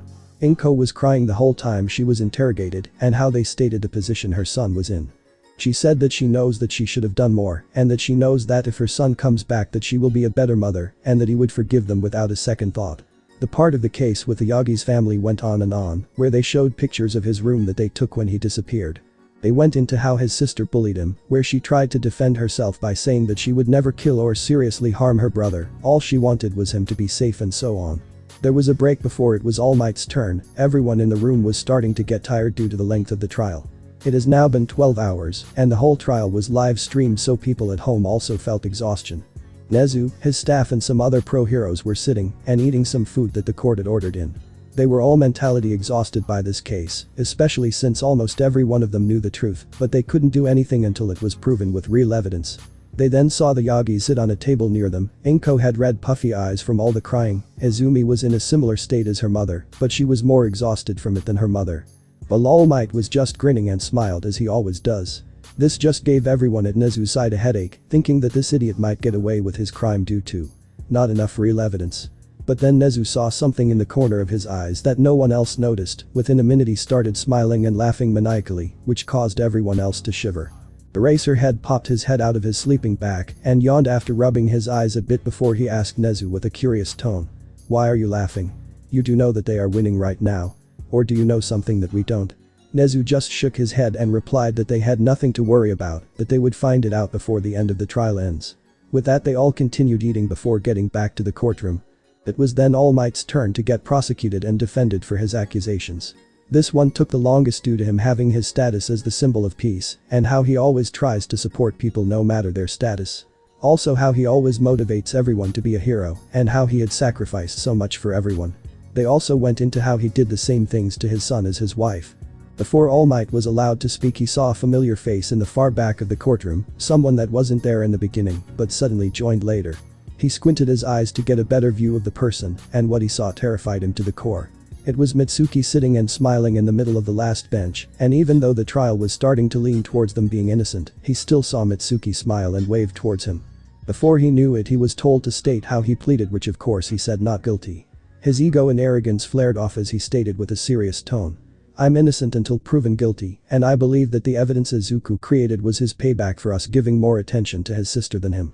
I don't know why he hates us so much, but we did nothing against him." He then gained a huge smirk like he was winning over the jury and said, "We will still love and forgive Izuku, even though he dragged our names through the mud. We will get him the professional help he needs. We are his family and we will love him like we always have been doing." The judge was about to hit her gavel against the sound block, she was then interrupted by a huge slamming noise, slam, which also shook the whole building. Everyone turned around to see both doors implanted into the wall, as if somebody had opened the doors way too hard. They then saw a young male in formal clothing in the middle of the doorway, with his foot up like he had kicked the doors open. He then lowered his foot and a guard came up to him, stating that this was a private trial, that if he didn't leave then they would arrest him. Not gaining an answer made the guard put his arm on the intruder, but he quickly fell to his knees and started to breath heavily. The young male was sending out so much bloodlust directed at the guard that the guard ended up passing out. Almost everyone started to panic, but they were quickly stopped by the judge knocking her gavel against the sound block. "Bam bam bam," she then stated. "Order order, I shall have order in my courtroom." This brought everyone to their senses, especially since the trespasser did nothing against them and just stood there still, as if he was waiting for everyone to calm down. After everyone calmed down, the judge pointed her gavel to the intruder and stated in a serious but mad tone, "Who are you? And what gives you the right to break into my trial?" The young male gained a huge smirk before stating, "Well, this trial is about me, so I invited myself over," he said before he winked to the judge. The courtroom was brought to a standstill. Their eyes went wide as their mouths stood agape. Everyone was in a state of shock since the person that they've been trying to find for the past few years was now standing right in front of them. A few hours earlier Izuku could be seen at Brettha's HQ, where he summoned a shadow clone and made it transform into Mitsuki. He then looked towards Anatoly and asked if they got it. Anatoly turned towards Izuku before giving him a piece of paper with an address, which they'd got through tracing down the website that the trial was live streaming through. Izuku memorized it with his shadow clone before burning the note. He then asked if the other things were ready, to which Anatoly replied with a nod. The shadow clone and Izuku nodded to each other before he then proceeded with the next phase of the plan. The shadow clone was supposed to get to the court's location and mark it with a flying thunder god formula so that his main body could teleport there with ease. Afterwards he was supposed to smoothly infiltrate the trial unnoticed, but one person noticed him, and it was Nezu. The shadow clone put his finger in front of his lips, signaling him to stay silent. He then used sign language, telling Nezu that Izuku had planned to show more evidence. This made Nezu smile, acknowledging their plan, before laughing and making an excuse for the people around him that they will understand soon. After the break was over, his shadow clone smoothly blended in with the crowd. He sat down on the bench furthest away from the judge, before getting All Might attention, so that he could fuck with him. While his shadow clone was doing that, his main body was changing into the chosen attire. Yesterday he had gotten Anatoly to get a tailor for him, so that he could get formal wear which could fit him perfectly. He had also changed his hair and eye color from black to green. Afterwards he waved Anatoly goodbye, who did the same while saying, "Good luck." Izuku just laughed before saying, "I don't need luck. I'm ready to fuck some shit up, and trust me when I say this. What you'll see on the live stream will shock everyone." He then teleported away. In an instant Izuku was in a well-hidden location. He then looked around before finding the door which led to the trial. Izuku reached out his hand and was about to open the door, but then thought fucked it and backed up a bit before kicking the door open with enough force to slam them into the wall. He would be lying if he'd said that the attention he got didn't feel good. Everyone stopped what they were doing and looked towards him. One of the guards rushed towards him wanting to make him leave. This pissed off Izuku, since he had the most right to be here. As soon as the guard laid his hand on Izuku, Izuku just released enough bloodlust, making the guard fall to his knees before passing out. Almost everyone in the room panicked from his actions, to which he was annoyed and waited for them to calm down. It took a few moments, but then everyone sat down. The judge then looked at him while pointing her gavel at him. Her tone was serious, but he heard that she was still a bit mad as she asked him, "Who are you? And what gives you the right to break into my trial?" Izuku gained a huge smirk before stating in an amused tone, "Well, this trial is about me, so I invited myself over." Being in a playful mood, he then winked to the judge, thinking that he could make her lean more towards his side of judgment if he was friendlier. Meanwhile at Izuku's home, everyone had shocked facial expressions. Even Orochimaru couldn't predict this, so he was also a bit shocked by the balls Izuku had to pull off a stunt like this. His appearance to the trial took the internet by storm. People that were watching the live stream started posting about it everywhere. News outlets were already posting articles about his arrival. People were posting about him on every social media, and new tags started to trend everywhere. Some of them was number did Yamis number Karmasabich. Some were even based on All Might's shocked face like number Yurila thought he'd win number Izuka stepping time, and some were just meant as joke number IZUKU4 president number Amgastopperson. Back at the courtroom there appeared to be one problem, which was that no one could truly tell if it's him or not, due to the fact that no one had an idea of how he looked or sounded like. The only thing they had as a reference was the recording he released. Izuku just stood in the middle of the courtroom. He then said something that no one heard due to their state of shock. He closed his eyes and sighed in annoyance before he looked back up and saw that no one had recovered yet. He saw that everyone was staring at him as if he would fade away like a mist. Annoyed by the fact that everyone was so useless, he pinched the bridge of his nose before saying, "Yes, it's me. I am previously known as Izuku Yagi." After that he pointed down at the guard and said, "I know you're all confused. So please don't ignore me, but what do I do with the passed out guard?" Nezu was the first to recover a bit. He then pointed at an empty spot on a bench before stating, "Is it really you?" Izuku lifted up the man with no struggle before he carried him away, placing him gently at the empty spot on the bench. Izuku then turned around to Nezu and then stated in annoyance, "Yes, it's me. How in the world can you all still be shocked? I mean, hello. You guys are pro heroes. Did it really take so little to fracture your mind?" Every pro hero in the room got insulted, but no one dared to correct him. Especially since they just witnessed him making an ex-pro hero pass out from pure bloodlust. One after another people started to regain their composure, and the judge finally asked if Izuku could prove himself being who he stated. Izuku then sighed, then he rubbed his chin before stating in a monotone voice, "Izumi Yagi, born 13 years ago on July the 16th, she has 2 quirk. Strength enhancement and telekinesis. Inko Yagi Aka Green Tornado, formerly known as Inko Midoriya, she has 1 quirk which is telekinesis." Everyone saw where this was going, and then they turned to All Might as he yelled, "Stoop," begging his son to stop. They saw that All Might's face was full of fear while begging the stranger to not continue. They all then turned back to Izuku expecting an answer. But he looked at All Might with an unamused look and then said one word, "Why?" before gaining a smirk and continuing, "Toshinori Yagi Aka All Might. He has 1 quirk but Arigi." All Might jumped at Izuku in full force trying to stop him, if not force him to shut up. All Might put both hands on Izuku's shoulders before pleading to him, "Please, stop son." Izuku looked first at the hands that were touching him, before he looked up at All Might with a look that could only be described as disgust and hatred. Izuku then put his left hand on All Might's arm, before smiling a horrifying and intimidating smile. He then looked directly into All Might's eyes and then said, "Who told you that you could touch me?" Before anyone could process the words that were said, there could be heard sickening cracking noise, crack. All Might fell to his knees screaming in pain as he held his broken arm. All Might then looked up to Izuku and was about to speak, but Izuku, still having a terrifying smirk, just lifted up his finger to his own lips before saying, "Huss. I didn't give you permission to speak either. Wouldn't it be a shame to be beaten up by a kid on an international live stream?" His display of power just proved that his words weren't an empty threat, and everyone felt petrified in their spot, not wanting to escalate anything further. Izuku then looked at the camera that streamed, before looking up to the judge and with an amused smirk continuing his statement. "Like I was about to say. Toshinori Yagi aka All Might. He has one quirk, but originally he was quirkless. His quirk could be passed down from person to person, where he's the 8th holder of this power. It's called One for All and is a stockpiling strength enhancement.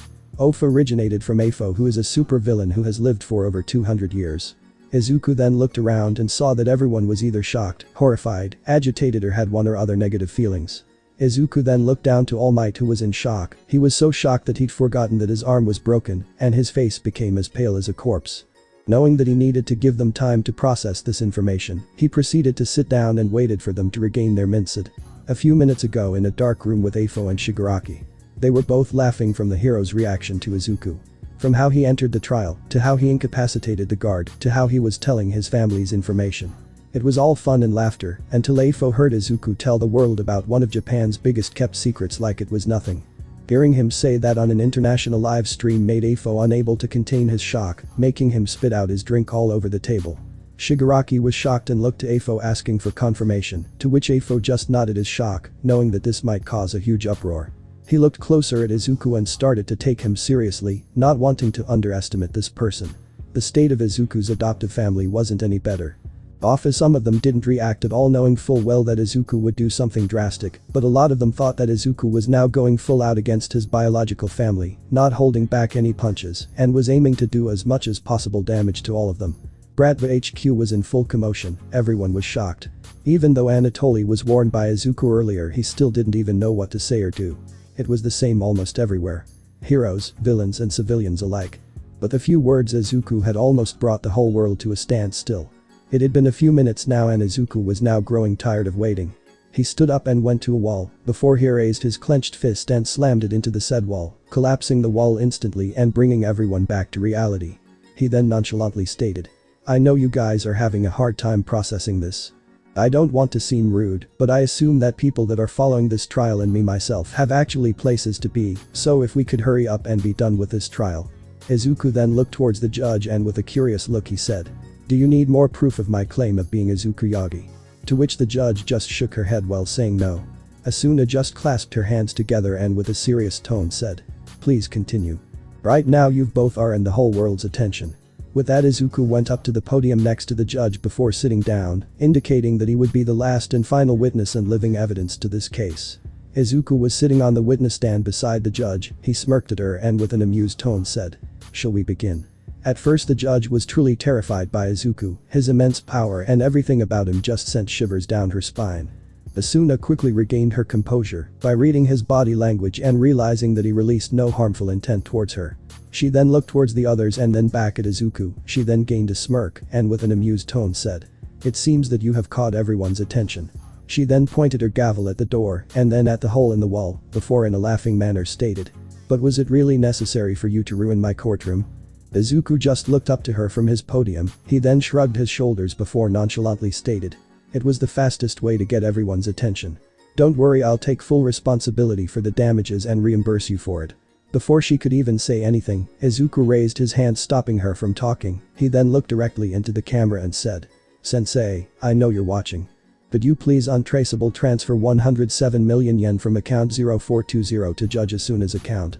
Everyone looked at him confused and bewildered as he sat down like he did nothing. Asuna was about to say something, but Izuku stopped her again, telling her to please wait a bit. They were all sitting in silence for a few minutes before Asuna's phone vibrated on the table, signifying that she got a notification. Izuku then looked up at her and told her to check it. She was confused, even though she knew why he said what he said. On her phone it stood that an offshore account had transferred 107 million yen to her account. She was about to ask how he knew her account number but stopped herself, realizing that Izuku would most likely not answer and that he was an unsolvable enigma. The only thing Asuna did was to smile at him before saying thank you. She then turned back to the courtroom before continuing where she left off earlier. She hit her gavel against a sound block, bam, before saying, "Let the trial continue, with Izuku Yagi as the main witness and victim of these crimes." Izuku just looked at her with a painful expression and asked, "Can I request a favor?" She quickly nodded and asked what it was, with Izuku responding, "Could everyone from this point forward stop referring to me as Izuku Yagi and just call me Izuku?" He then looked down before saying, "I hope you understand why. Due to the charges that I have accused them of." It was a very unusual request, and usually they would deny it, but Asuna saw that this small request meant the world to Izuku, so she allowed it, saying that everyone is obligated to call him just Izuku. The prosecutor then fearfully got closer to the witness stand. It was like a wild animal carefully getting closer to the human's hand, not knowing if it would feed it or kill it. Izuku seeing this sighed in annoyance before stating, "I mean no harm to anyone unless you piss me off." Everyone sighed in relief, finally getting confirmation that they were safe. Izuku then noticed that his torturers also became relieved, which caused a few veins popped on his forehead while he was becoming annoyed. Izuku looked towards the side of the court that was filled with defense lawyers, his torturers and their family. Everyone in the courtroom became tense as it became filled with heavy killing intent that Izuku released. The people he spoke towards felt like they were being crushed downwards. His killing intent was so powerful that it felt like they're wearing hundreds of kilos of invisible weight, making them finally realize why the guard earlier passed out so easily. They then heard a cold and menacing tone state, "I didn't mean you guys, you don't deserve my mercy. In my opinion almost all of you deserve to go to prison." Without looking up from the floor, they all understood that it was Izuku who spoke. He then released them before apologizing to the judge, saying that they really piss him off. They then continue where they left off with the prosecutor. The prosecutor then asks the clerk to swear Izuku in, asking him to tell the truth and nothing but the truth, to which Izuku agrees. The prosecutor then asks him to tell him his side of the story. Izuku looks up before closing his eyes like he is recalling a past memory.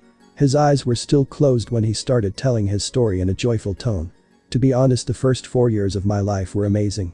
I had wonderful parents that loved me, cared about me and gave me everything that a child needs. Whenever they had time they would take me and my sister to the beach, they took us carnivals and so many other things. They also went out of their way to get me things I wanted, like a computer, all-night merch, writing supplies for my hobbies and so on." Izuku then opened his eyes and looked down towards the crowd. His facial expression changed to one filled with pain and sadness, and in a calm but sad tone he said, "But my amazing and happy childhood didn't last long. It turned to a childhood full of anxiety, loneliness, misery, suffering. I can keep going, but you get the point." He looked towards the camera that was live streaming, and with a serious tone he said, "I want to warn everyone who is watching, I don't recommend weak-hearted or young people to hear my story, since my life is like a fall from grace. Everything was great and amazing until one day where it all turned ugly, where my life became full of pain and sorrow. Where surviving each day became a challenge. It became so awful that every day I ended up thinking, is this the end? Am I gonna die today?" After he said that, the courtroom was deadly silent, so silent that you could hear tiny pebbles fall from the broken wall and hit the ground. Everyone was extremely focused, and they could feel the meaning behind every single word that he said. Izuku took a sip of water that was given to him earlier before he continued, "I hope the parents have had time to move their children or change the channel. Because I will start telling my painful past before escaping my hell, and I really don't want to traumatize innocent children with my story. The day it all changed was the day I was diagnosed as quirkless. Before you ask, I don't hold any resentment against the doctor that diagnosed me." Izuku smiled towards the camera and lifted his fist into the air before saying, "I'm also saying it here and now, if you're quirkless don't be ashamed. Get stronger, smarter and better than others, and show them that they're wrong. That quirkless doesn't mean useless, it means that you're strong, since the path that you're walking upon is one of the hardest in the world, and that'll prove that you endured all the pain and struggles that comes with it." There was just one little thing, and it was that Izuku and everyone else in the courtroom didn't know how much his words would have an effect upon the world, and they wouldn't know until much later. Even though it was a few simple sentences, those sentences alone had created a small ripple, which would become a huge wave and become one of the world's biggest movements. He then proceeded to tell his story. So back to the story. "The moment I was diagnosed quirkless, I became sad and shocked due to always wishing for a cool quirk so that I could become an awesome hero and save everyone with a smile. I looked towards my mother seeking comfort, but she was also a bit shocked by the news. She quickly recovered after hearing the doctor tell her about my sister's quirks. It was almost like she'd totally forgotten me. She lifted up Izumi and started to celebrate her while forgetting me. He then pointed at her and angrily said, 'That fucking bitch even forgot me at the doctor's office.' I sat there for 20 minutes before she came back and got me. On the way to the car she yelled at me before reprimanding me by taking my toy, blaming me for not getting to the car. I was fucking 4 years old, I wouldn't even be tall enough to push the elevator buttons, you bitch. He flipped her the finger as she started to cry, he then with an unamused tone said. Cry me a fucking river, you hypocrite. Before he turned back to the audience who was shocked by this little fact. Izuku smirked before saying. If a few hours of my life shocks you this much, how would you react to my 6 years in hell? This gave everyone a little shiver down their spine. He then continued his story. You might think that it was just an accident. That my mom just forgot because she was caught in the moment of my sister's 2 quirks. As soon as we came home, I thought that I would finally get some comfort from both of my parents. When we came home dad asked her how it went and my mother first said that I was quirkless, to which he was shocked, but he quickly forgot about me. He heard about Izumi's result. I ended up crying myself to sleep that night. When I woke up the next day I hoped that it was a one-time thing, but as soon as I came to the kitchen, I finally understood how cruel the world was. They'd forgotten to make food for me and just waved me off when I said that I was hungry. Izuku put his hand on his face wanting to hide his pain, but when he spoke his voice betrayed him. My first 2 weeks of being quirkless I walked around starving. The only thing I ate was apples from our garden, bread without topping, or some food I would find in the trash. And before you ask, I wasn't tall or strong enough to open the refrigerator or the top cupboards. I could only reach the bottom one, which held bread and kitchen supplies.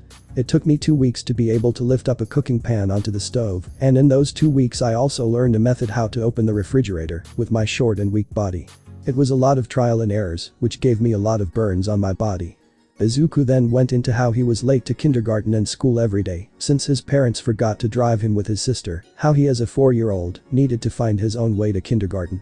He then went into how they always forgot him at home all the time, especially when they went on vacation or attractions. He went into how his sister and her friends bullied him, how they motivated others to do the same, and how their handiwork made him friendless until he was 10 years old. Izuku ended up telling them everything he went through from the age of 4 to the day before he ran away. Every time he told them something, the tension in the room grew larger and larger. By the end, a lot of them had become pale from hearing his horrifying life experience, and some had even ran to the garbage can to throw up. The prosecutor was speechless, he was wiping away some puke from his lips with a handkerchief. His thoughts were a mess, and he looked towards the judge with a confused look before saying, I don't even know what to say. Before looking down perplexed. Throughout the trial, recovery girl had walked up to All Might healing his broken arm. Before anyone could say anything about Izuku's testimony, All Might stood up and pointed at him before saying, he's trying to fool you. We might have done some of those things by accident, but we're not villains, we won't harm an innocent child. Everyone in the courtroom and almost everyone that was watching the live stream wanted to fassip him. Not understanding the situation he was in, regardless of his lawyer's advice, All Might pushed it further by saying in a stern voice, do you have any proof? Izuku gained a huge smirk, only a few in the crowd understood what he was going to do. He stood up and with one arm started to unbutton his suit jacket without taking it off, then he unbuttoned his suit vest without taking it off before doing the same with his shirt. With a swift motion he took off both the jacket and vest without taking off his shirt. His swift motion made his shirt open up in the front, which showed his damaged body full of scars to the whole world. He then took off his shirt and slowly turned 360 degrees around, showing the scars on his back and his arm stub. He then smiled towards All Might, whose face showed true horror before answering. Is this enough proof? The state of his body shocked everyone, making everyone freeze in their spot. If people didn't know that he was born quirkless, then they might have had conspiracy theories of him having a time-stopping quirk. Since he really made it seem like time had stopped multiple times, some people were even unsure if the live stream had frozen up or if it was the other thing. Judgment Day. Everyone was in a state of shock after he told them his 6 years of pure hell. He was very accurate and precise on the details, which caused many to vomit multiple times. While Izuku was telling his hellish experience, Inko, Izumi, Kitsumi and Shota were crying the whole time, silently begging him for his forgiveness, which would never come. Kitsuki and Shota were standing in the background being mad at him that he was dragging them through all of this. Since the only thing they knew was violence, they wanted to beat him up and force him to forgive them, and even though they wouldn't admit it, they were truly terrified by him. Especially after seeing him beat up his dad, the #1 hero, with ease, and it didn't help at all when they saw his muscular scared body, which only made them more terrified by him. Izuku had already put on his clothes and was now sitting in the witness stand while playing Clash of Heroes on his phone. He was waiting for everyone to regain their composure and to clean their mouth from the aftertaste of vomit. Some of the people were amazed how nonchalantly he was acting, like he didn't have a care in the world. Izuku finished his one last clash battle before locking his phone. When he looked up from his phone, he noticed that most of the people were back in their seats, and a lot of them had gotten some color back to their face after being nauseated and sick for almost an hour from his story. Asuna looked at Izuku with pity, with a saddened tone. She then asked, "Is that all?" Which Izuku just shrugged his shoulder, which caused people to get confused, making everyone think there can't be more. Can it? Izumi and Inko looked towards All Might before simultaneously pleading to him, telling him, "Please Toshinori. We need to get him back and earn his forgiveness. He deserves to be with us, his family." Izuku heard what they said, and with a bored facial expression he looked up to Asuna before asking, "If the jury finds them guilty right now, what would be their punishment?" Asuna thought for a bit before leaning down and whispering her answer to Izuku. The only reaction that could be seen on Izuku's face was that his right eyebrow went up in curiosity. After she had leaned back, Izuku looked towards All Might and the others. Izuku's face went neutral before he asked everyone he accused a common question. "Do you guys think that this case is winnable? If no, do you guys think I'll forgive you and let you go free with no punishment?" To his disappointment, everyone beside Bakugo's parents, Todoroki's siblings and their lawyers nodded at one or the other question. Which made Izuku sigh in annoyance from their stubbornness, ego, foolishness or whatever other reason they had to not accept reality. He looked at the camera and with a soft voice he said, "I'm warning everyone about violence explicit. Those who can't handle violence please leave the room or close the stream, and parents please remove your children from the room before you continue watching this stream. I'm sorry for everyone who has to see this, but this is the only way for them to learn," he said while pointing at the fools that can't accept reality. Everyone in the courtroom was now confused, even Nezu, who had a quirk which gave him a higher intelligence, didn't know what Izuku would do. Izuku looked at Asuna before asking if there was a television or a computer screen in the room.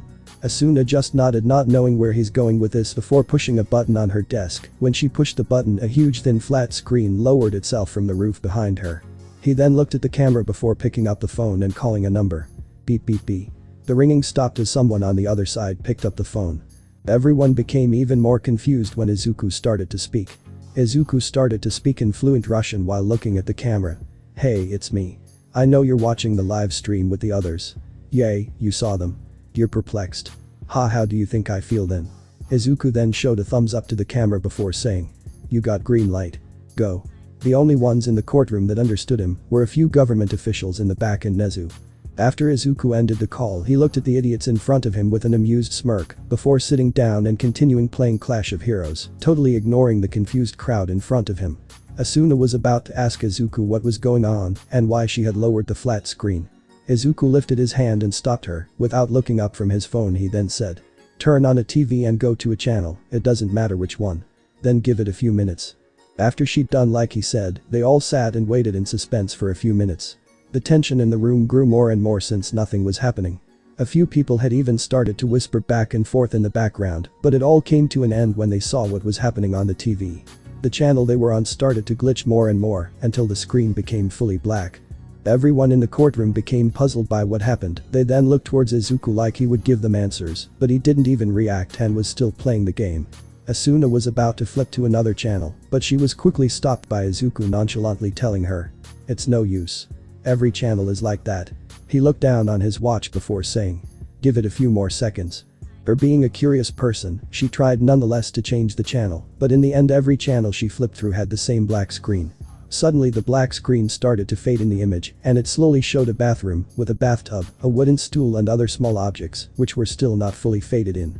From the corner of his eye, Izuku noticed that Nezu went from a confused look to one filled with horror and nausea. Nezu stood up from his seat and with a trembling voice asked, "You didn't? Don't you think this is too much?"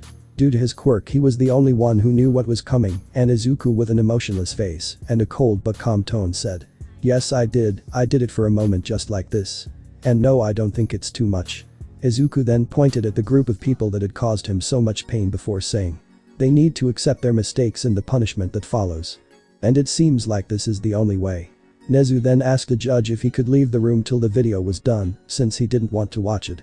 The judge was confused but accepted it nonetheless. Everyone was confused as to why Nezu acted this way, but they would soon regret not making the same decision. When the video had fully faded in, a topless Izuku with his body full of wounds stood in the middle of the bathroom. In the video, Izuku was about to sit down on the bathroom floor next to a wooden stool. He waved to the camera with his left hand before saying, "Hello morons. You guys really fucked me up today, it's so bad that I now need to do this. I hope you enjoy the show, since you put so much effort to back me into this corner. The pro hero that went to the Yagis that day to search for Izuku understood what was about to happen and quickly left the courtroom while holding their hands against their mouths.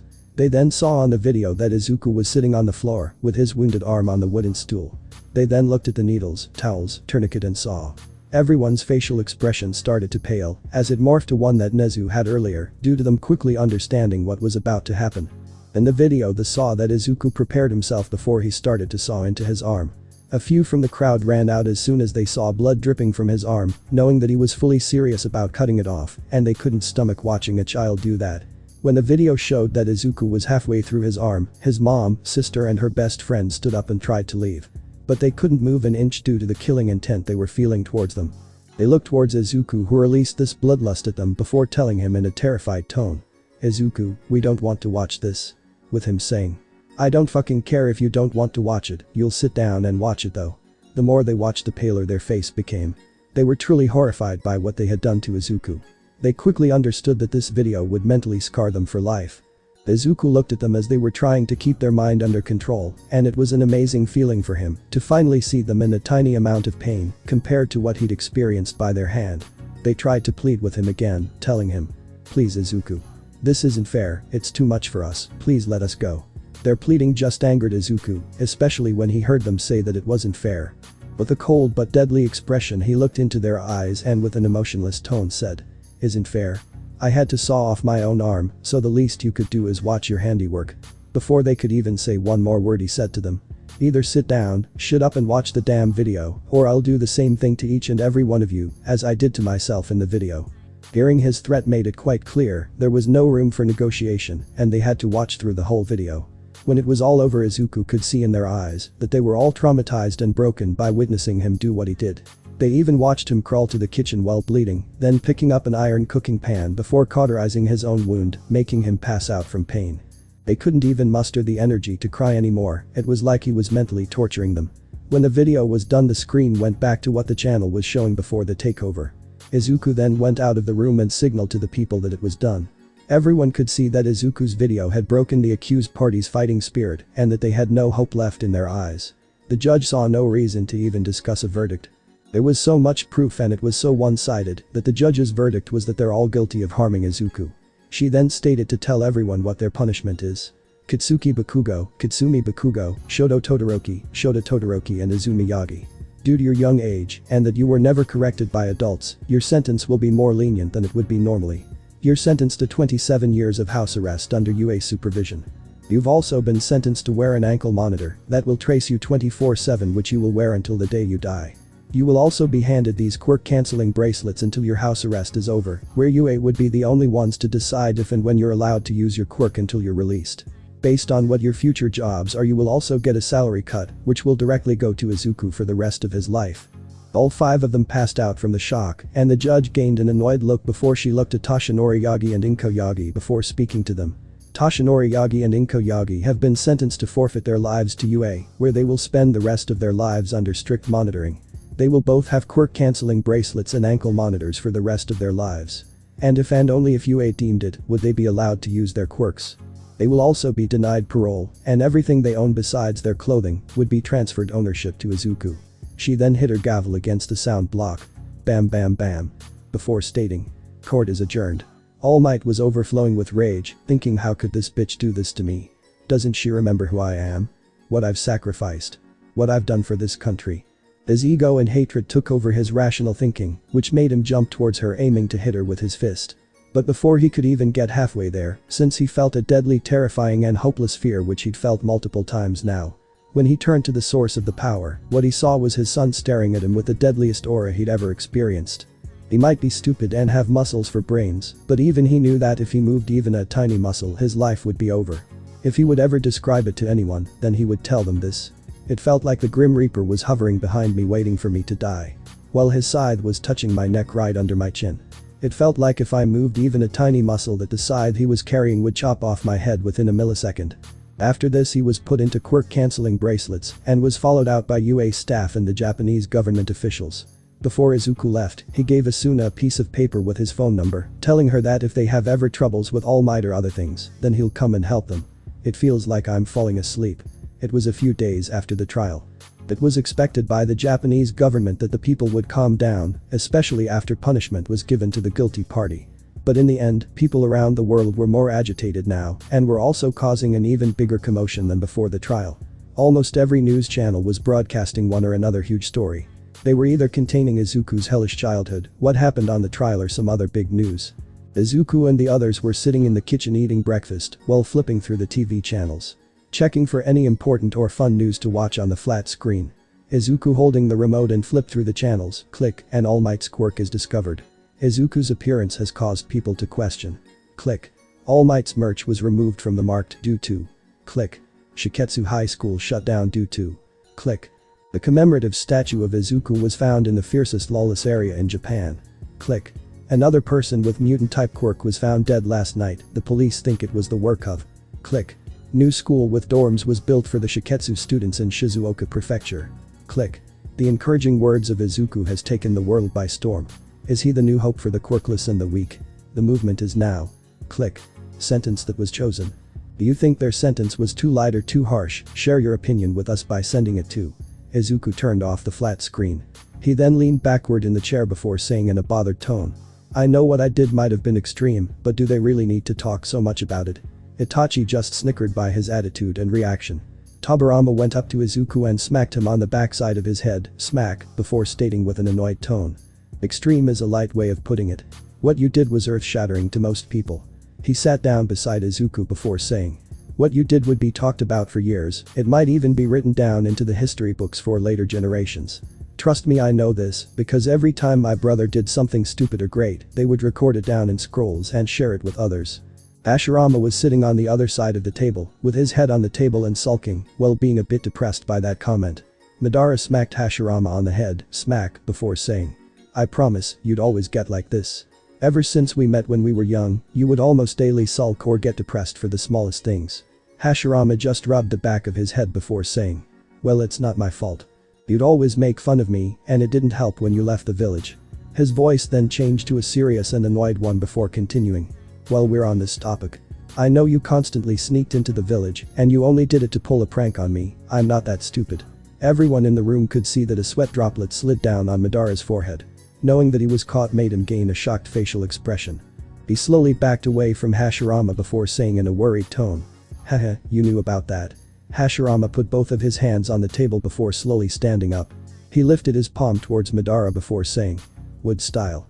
Silent strangle jutsu. Which created multiple branches out of his palm, which then rapidly grew out towards Madara before immobilizing him. He then walked up to Madara with a deadly serious face, but once he was right next to Madara, he gained a scary smirk which terrified the other male. Hashirama then lifted up both of his hands before he started to tickle Madara to death. This made Madara laugh until he started to cry and beg for mercy, but Hashirama didn't stop. Tobirama just facepalmed, while dragging his palm downwards his face he stated in an annoyed tone. Sometimes I really can't believe that these two idiots were dubbed as gods of shinobi. Their antics and his statement made everyone beside the three erupt into laughter. While Izuku was laughing and wiping away his tears, he thought to himself, I can't believe how lucky I am to have such an amazing family. A few days later Izuku and Toga had gone on a vacation to Saitama Prefecture. They were in a small village that was famous for its tourist attractions. They had just visited a hot spring and now were hedging out to get something to eat. It was then they saw a person running past them in full sprint. They just ignored it due to not knowing what it was about. But after a few moments, they saw a woman run towards their direction while yelling. Stop that person, he stole my wallet and jewelry. She said while pointing towards the person that ran past them. Izuku and Toga nodded to each other. Toga ran towards the culprit while Izuku stayed and reassured the victim that they would take care of it. Before he could run off, he felt the woman tug on his sleeve. Seeing that she caught his attention she then said with a worried tone. Be careful, I don't know what his quirk is. The only thing I know is that I lost control of my body for a moment. He looked into her eyes and saw that she was afraid for the girl that ran after the culprit. Izuku only nodded to the woman before running towards Toga's direction. He knew firsthand that she was strong, but for some reason he couldn't shake off this terrible feeling he was having. Within a short moment he was outside the village and was caught up to them. But when he arrived he saw the man passed out on the ground and was Toga standing upright next to him, but the way she was standing was like her body was frozen in the spot. When Toga felt Izuku's presence getting closer to her, she yelled towards him in fear. "Don't get close, Izu." This scared Izuku, making him want to ask her if she was okay, but he didn't have time to ask the question since she had already leaped towards him with the intent to kill. With a frightened facial expression she yelled towards him. "I can't control my body. Run away, Izu." He was using his Sharingan to trace her movements accurately and avoided her attacks precisely. Izuku thought fast about how this quirk works, he wasn't getting anywhere with it and the situation was dire, but then he got an idea. While dodging her attacks he looked towards the passed out culprit and understood that he could get answers directly from the source. Toga started to wave hand signs while yelling to Izuku. "Izu, you need to dodge." When she was done with the sign she said. "Wind style. Great breach." And then took a deep breath before breathing it out as a huge air blast. He dodged the blast easily thanks to her warning and quickly understood that he couldn't interrogate the man while holding her off at the same time. Izuku did a hand sign before saying, "Multiple shadow clone technique," and making as many clones as possible in hopes that one of them might be able to stop her. Just a few seconds later a problem appeared to which he wished he thought of. Toga had made the same hand sign and said the same thing, which then made an incredible amount of clones. It wasn't as many as him due to him having Kurama who has more chakra Matatabi, but the amount was large nonetheless. Toga and her clones were fighting against Izuku's clones, while they were fighting Izuku's main body had sneaked towards the quirk user. Izuku crouched down in front of the passed out male before raising him up by the shoulder. He then opened up the male's eyelids before casting his genjutsu on him. Izuku interrogated him quickly by asking, "What is your quirk? And how does it work?" The man answered emotionally and calmly like he was mind controlled. "My quirk is called body takeover. When I get eye contact with my target, I can force my will upon them, making them do anything my will desires without them resisting."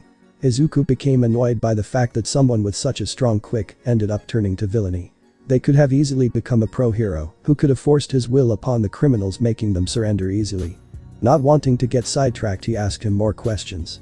"Can your quirk's effect disappear with time or any other way?" The man answered in the same manner he did earlier. "The quirk will not disappear until the job is done. Even if you kill me, it won't stop. There is another wa." Izuku felt an incoming attack behind him, so as a reflex he jumped away not thinking who was in front of him. Before the quirk user had time to finish his sentence, a water droplet flew straight through his head, which was previously right in front of Izuku's heart. He looked towards Toga, or a clone of her, and saw that her hand was imitating a finger gun. He clicked his tongue in annoyance, TSK, before thinking that's the water gun technique, it's so annoyingly strong. After a few minutes all the shadow clones on both sides had been eliminated.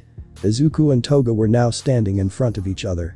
Toga with tears in her eyes were pleading to him by saying, "Izu, you need to stop me, I really can't control my body anymore." She cried even more as she started attacking him again. Between attacks she asked him in a pleading manner while she was crying and sniffling. "Izuku, sniff, I don't want to, sniff, kill you. So please run away, sniff sniff." Izuku tried using his Sharingan Genjutsu upon her, only to get his suspicions confirmed. Within a fraction of a second she snapped out of it, confirming that Matatabi that looked through Toga's eyes was also caught in this mess and was now knocking her Jinchuriki out of Genjutsu unwillingly. Toga then jumped backwards away from Izuku.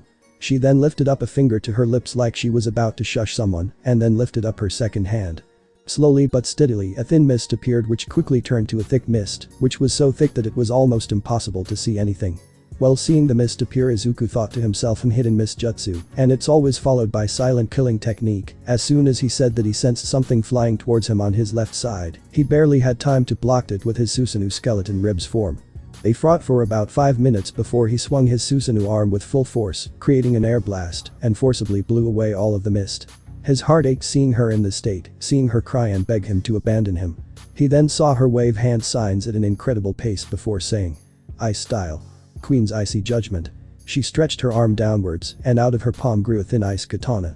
That was when Izuku figured out a way to free her. He knew it was a bad idea, but it was the only one he could think of.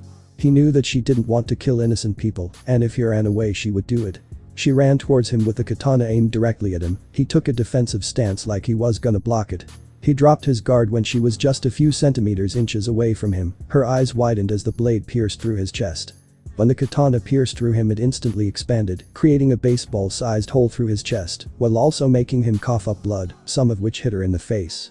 Still holding her katana she looked at him while sobbing, asking him in a sad tone, "Why? Why? Why didn't you run away? Why didn't you kill me? You could have easily if you didn't hold back." She was talking in a low tone but ended up yelling in the end. Izuku with a struggle slowly lifted up his hand to her face, and in a sluggish motion, he wiped away blood and tears from her cheek. With a weak voice he said, "I could never hurt you or abandon you in this state. I love you too much to do that." As soon as he said that, he gave her his million-watt smile.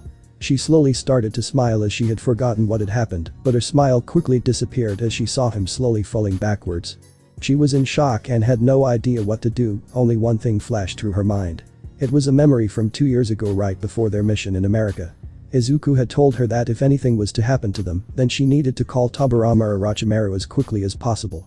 After that memory, she quickly pulled out her phone and called Tobirama. He instantly picked up and nonchalantly asked her, "What's up?" Toga, while crying, said, "It's Izuku, he's dying." This caused Tobirama to become wide-eyed. He then lost a bit of control on his chakra, causing the floor underneath him to crack. Everyone around him got spooked before asking what is wrong. He calmed himself down and with a stern voice said, "Get Orochimaru and Tsunade, Izuku is wounded and dying." Before teleporting beside Izuku, who had both Orochimaru's and Tobirama's teleporting formula imprinted on his body. "I want to grow stronger." Orochimaru was on a job when his phone vibrated. In all of the years as a problem solver, he'd never abandoned a mission unfinished, but this time he'd had no choice since the message he got from Itachi read, "Code White," which meant that either Izuku or Toga were fatally wounded and they were close to death. He dropped everything he was working on due to knowing the meaning behind the message and instantly teleported to their home. He was met by Tobirama, who had just dropped off Izuku with Tsunade, who was administering emergency first aid. Orochimaru asked him about the situation, to which he gave him a short but precise report about Izuku's condition. While Orochimaru was changing into his sterile scrubs for the operation, Tobirama was telling him what he heard from Toga. Once Orochimaru was done, he went into the medical bay where he was met by Tsunade. She was just done with connecting life support equipment to Izuku. She lifted up her clipboard towards Orochimaru and showed him the damage Izuku's body had sustained, to which he nodded. They then agreed to how they would proceed further, and that was Tobirama's cue to leave. The sign above the doors turned on when they closed behind him, showing a red light telling them that the operation had started and that they shouldn't disturb them. Toga was being hugged by Hashirama while she was crying into his chest. Madara was standing beside him with a bucket of clean water and a wet towel. He was trying to clean Izuku's blood off her hands and face, knowing full well that the longer it is there, the more she may become traumatized, especially if Izuku dies.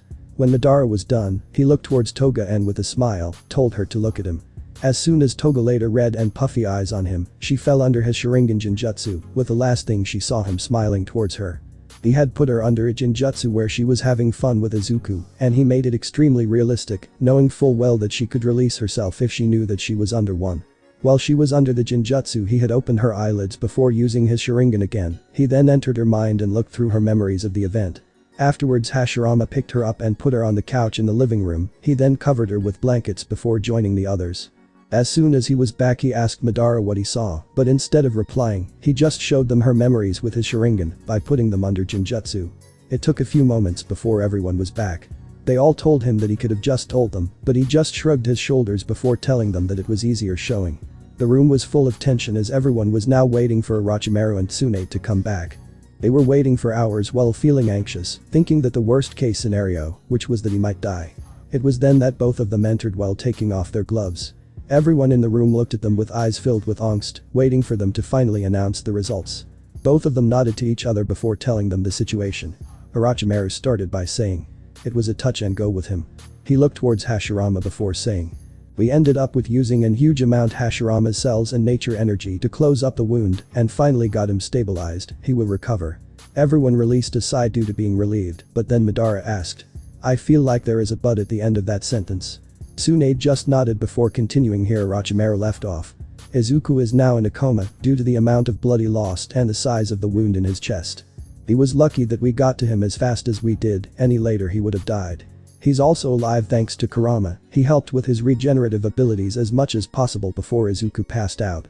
Itachi then asked how long he would be in a coma, to which Orochimaru said that they didn't know, that only time could tell. Everyone besides Madara was mentally exhausted and went to their rooms to sleep. Madara had decided to stay with Toga and look over her for the time being. It was the morning after when Toga had finally woken up. She saw Madara sitting in front of her reading a book. Before she could even ask her questions, he stopped her by lifting up his hand, signifying her to stop. He then put his book down before he proceeded to tell her yesterday's events. She was happy that Izuku was finally stable and not on death's door, but felt bad due to him being in a coma. After hearing what he said, she stood up without saying much and left for the medical bay to see Izuku's condition. When she entered the room, she saw him lying on the bed in a comatose state, connected to God knows how many machines. The only thing she knew was that they were keeping him alive and stable. The closer she got, the better she could see his condition, and the only way she could react was to start tearing up again. She broke down again the moment she arrived beside his bed. While holding his unresponsive hand, she sobbed out things like, "I'm sorry, it's all my fault, and if only I was stronger." She kissed him on his hand before kissing him on the forehead. After that, she whipped away her tears from her face before leaving the room. With no time to waste, Toga went straight towards Orochimaru's office, wanting to ask him a favor. When she arrived at the office, she knocked, knock knock, before hearing Orochimaru say, "Come in." She then proceeded to enter the room before walking up to Orochimaru. When she stood in front of him, he sent her a puzzled look, not knowing what she wanted, and before he could even ask her, she stated in a serious tone, "I need a mission." The look on her face told him that she wouldn't back down. He then looked into her eyes and saw her determination before asking her, "Why?" Her only answer was, "I need it." Displeased with her answer, he turned off his computer before giving her his full attention. He crossed his arms before saying in a calm but serious tone, "Tell me why I should send you out on a mission in the condition you're in right now." Hearing that question made her look down. From the tone that he was using, she quickly understood that she would have to convince him to be allowed to go. If she couldn't, then she'll be put on house arrest until further notice. Being tense and uneasy, she started to fiddle with her fingers in a nervous way. Her gaze went from her hand and upwards to Orochimaru's face. She looked at him pleadingly before saying, "I can't stay here when I know that it's my fault he's hurt." She put her hand above her heart before clenching it and saying, "It hurts knowing that it's my fault that he's like that. That I wasn't strong, fast or experienced enough to avoid being controlled. Not caring what he'll think." She started crying in front of him while continuing, "And the thought of it happening again just kills me on the inside. I don't think I can handle it if I would happen, so that is why I need to get stronger for Izuku."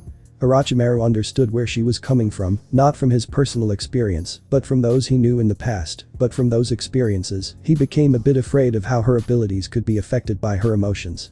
Behind the office door stood Hashirama, and he was eavesdropping through their whole conversation. He needed to stop her, since he knew full well how emotions could easily compromise a mission. He could hear that Toga wasn't in her right state of mind, and he knew that it could lead her to an early grave. Hashirama was about to open the door and burst into the room. He was about to touch the door handle, but was quickly interrupted by his hands being grabbed and pulled away. He then looked up and met Madara's gaze. He then with a confused look asked him what he was doing. Madara just looked at him before shaking his head and saying, "We need to let her go. The pain, the guilt and the hatred she is feeling right now is eating her up, and she really needs an outlet for those emotions." Madara looked at Hashirama with a painful gaze before saying, "Trust me, we in the Uchiha know too well how easy it is to be consumed by these feelings. Especially if these feelings appear when something bad has happened to whom they hold dear in their heart." He then looked up like he was recalling a memory before stating, "I knew a lot of people that went insane by not having an outlet for their negative emotions, so we need to let her go and do her thing." Hashirama knew that Madara and the Uchiha had great experience when it came to emotions like love and loss. He then released a sigh in defeat before turning around to leave. By the time they were gone, Toga had already gotten her mission from Orochimaru and was now on her way to the supply room to get ready. While packing, she heard soft coughs which were meant to catch her attention. Krempt, turning around, she saw Tobirama leaning against the doorframe. He was looking towards her with a serious look before saying, "If you want to go on a mission, then we won't stop you. The only condition is that I will join you, and that is non-negotiable." Toga could only nod in acknowledgement. She knew full well that they could easily stop her if they wanted. Seeing that she agreed with their condition, Tobirama pulled out his own backpack and also started to pack.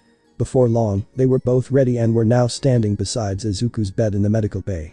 Toga was holding Izuku's limp hand against her forehead while whispering to him things like, "I'll be back soon, I'll never let this happen again, and I love you so much." She proceeded with giving him a kiss before leaving the room so that she could give her goodbyes to the others. Tobirama stayed. He got closer to the bed once she had left the room and in a sad but proud tone said, "Don't you worry, I'll protect her for you." He then ruffled the top of Izuku's head before saying with a sorrowful voice, "And even if Madara won't say it, then I will.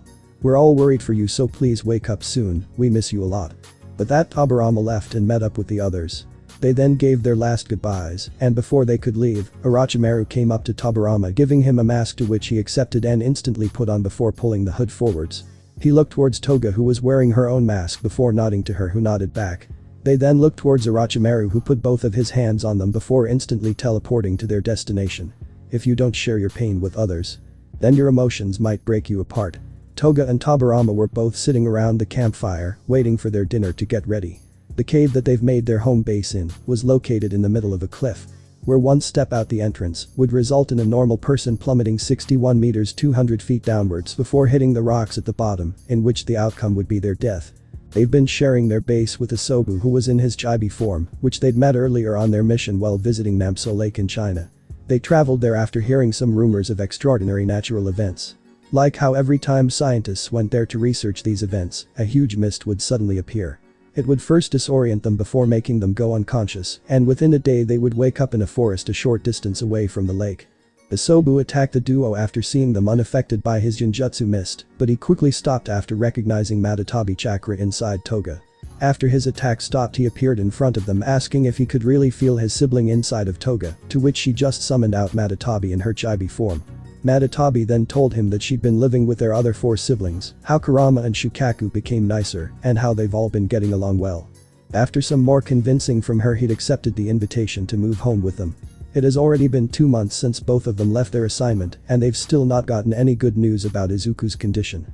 This was mentality straining for both of them, especially for Toga, since she still till this day blamed herself for his current condition. Tobirama had been trying his best to avoid talking about that specific topic. He'd seen how it affected her fighting, where she'd failed he easily filled in. She'd been also eating less for each passing day, to which he'd fixed by forcing her to eat food pills that Tsunade had prepared. But now she'd been skipping out on sleep. Toga couldn't handle seeing him happy in her dreams.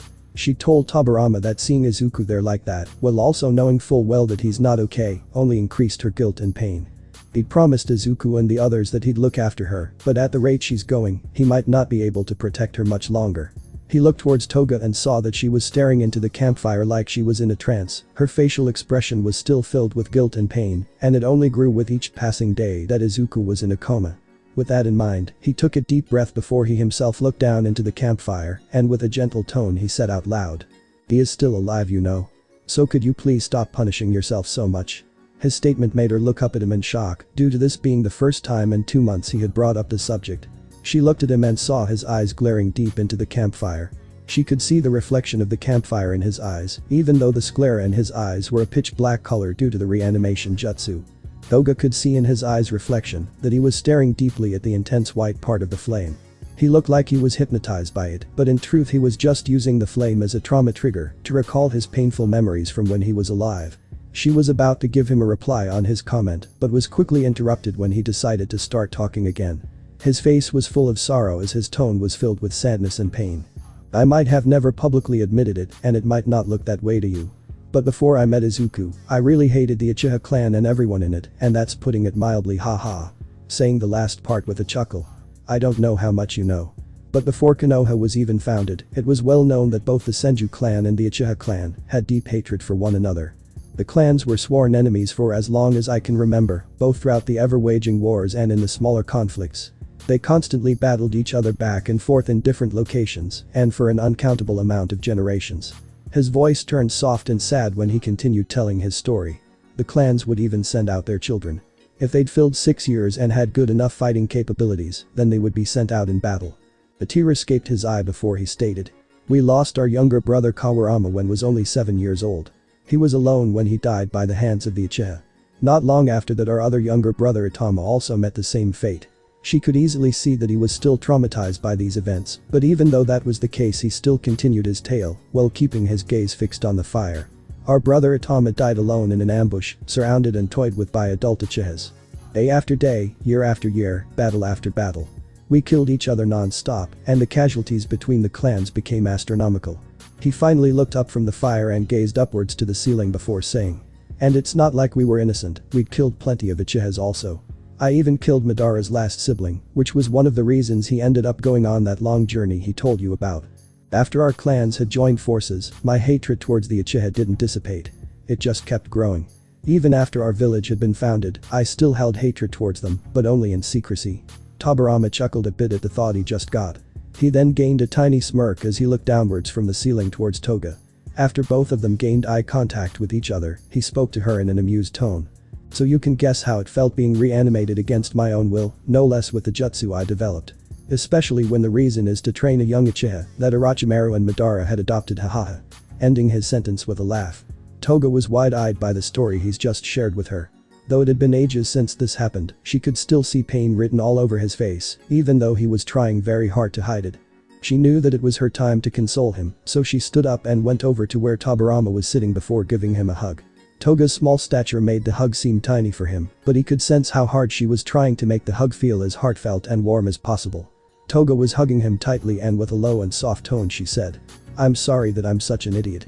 Here I am sitting and sulking about Izuku being alive but asleep, well you've actually lost people close to you and were still consoling me." Tobirama was about to interrupt her, but she continued her rant before he could. "Family ties had been a foreign concept to me ever since I developed my quirk. I had even forgotten how it felt to be embraced by a person." She began to sob as she was emptying her feelings onto him.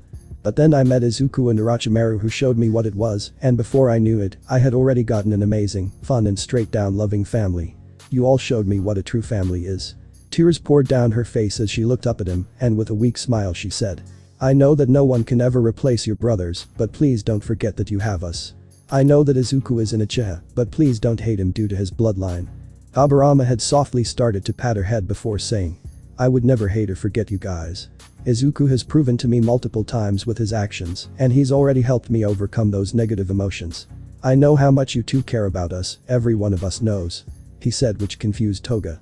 He awkwardly scratched the backside of his head, he then looked back up at the ceiling before saying, "We know that we can't live a normal life with friends and relationships while in this state, since revealing the existence of this jutsu is too dangerous, and we're all fine with it. Since the two of you make it seem like we're living a normal life." Toga's face had a shocked expression, but she needed to confirm her suspicions by asking, "So you guys heard us?" Tobirama just nodded his head before saying, "I was walking by the living room when I heard Izuku talk about it. I still can't believe that Izuku had been carrying this burden on his shoulders for so long. Everyone at home knows about Izuku's concerns, and we're all moved by the thought." Tobirama gained a playful smirk before he said, "It kind of made my day when I got to see Madara get drunk and emotional." He sobbed all night, saying that he was so proud of Izuku. After being able to release some of their emotions, they both felt less mentally strained now than at the beginning of the day. They proceeded to eat dinner while keeping up with the storytelling, since they both understood that it helped their current mental state. Toga told him how Izuku had epically failed at their mission in Peru, to which Tobirama laughed. They went back and forth telling stories until it was bedtime. It made him happy seeing her peacefully fall asleep. When they both had woken up, Tobirama peeked towards Toga and saw that she was smiling. He also saw that overnight her demeanor had become more peaceful and composed. This result made him happy, especially since she was more replenished than before, even though he would have wanted her to rest for a couple of extra days, so that she could be in her peak condition before the mission. But you can't always get what you want, he thought for himself before getting ready for the day. When they were both ready, Tobirama proceeded by teleporting them to the location of their next assignment. Meanwhile, far away from their location. It was a massive storm outside their home, where the rain was pouring down like no tomorrow, while the lightning was striking down non-stop. Izuku could still be found in the medical ward. Till this day he was still laying on the bed unresponsively. The constant lightning strikes and the powerful storm was making their home shake a bit, while also making their lights flicker off and on sometimes. Right after the operation was done, he'd been connected to a heartbeat monitor that stood beside him. It had been displaying his stable but weak heartbeat for 2 whole months, and there were still no noticeable changes during that time. Until now. No one had noticed it due to the storm, but just for a fraction of a minute, his heartbeat monitor showed that his heart rate became a bit stronger. It was showing small indications that his body was waking up, but before anyone could notice, it went back to his previous heart rate, making it seem like it never happened at all. The smallest favor may result in the best outcomes. The mission that Orochimaru had given to Toga and Tobirama was to dismantle a villainous organization who was mainly operating from the southern part of Asia. The organization's specialty was hero assassination, government destabilization and human trafficking. A few days before Izuku was fatally wounded, the various Asian countries had covertly decided to hold a secret meeting. It was there where their government's top-ranked officials would decide how to deal with the problem at hand. Due to the size and the amount of crimes that the villainous organization had committed, they'd all come to an agreement that they would hire the legendary fixer group Akatsuki. Orochimaru took it upon himself to fix their problems, and within a few days he was already getting good results.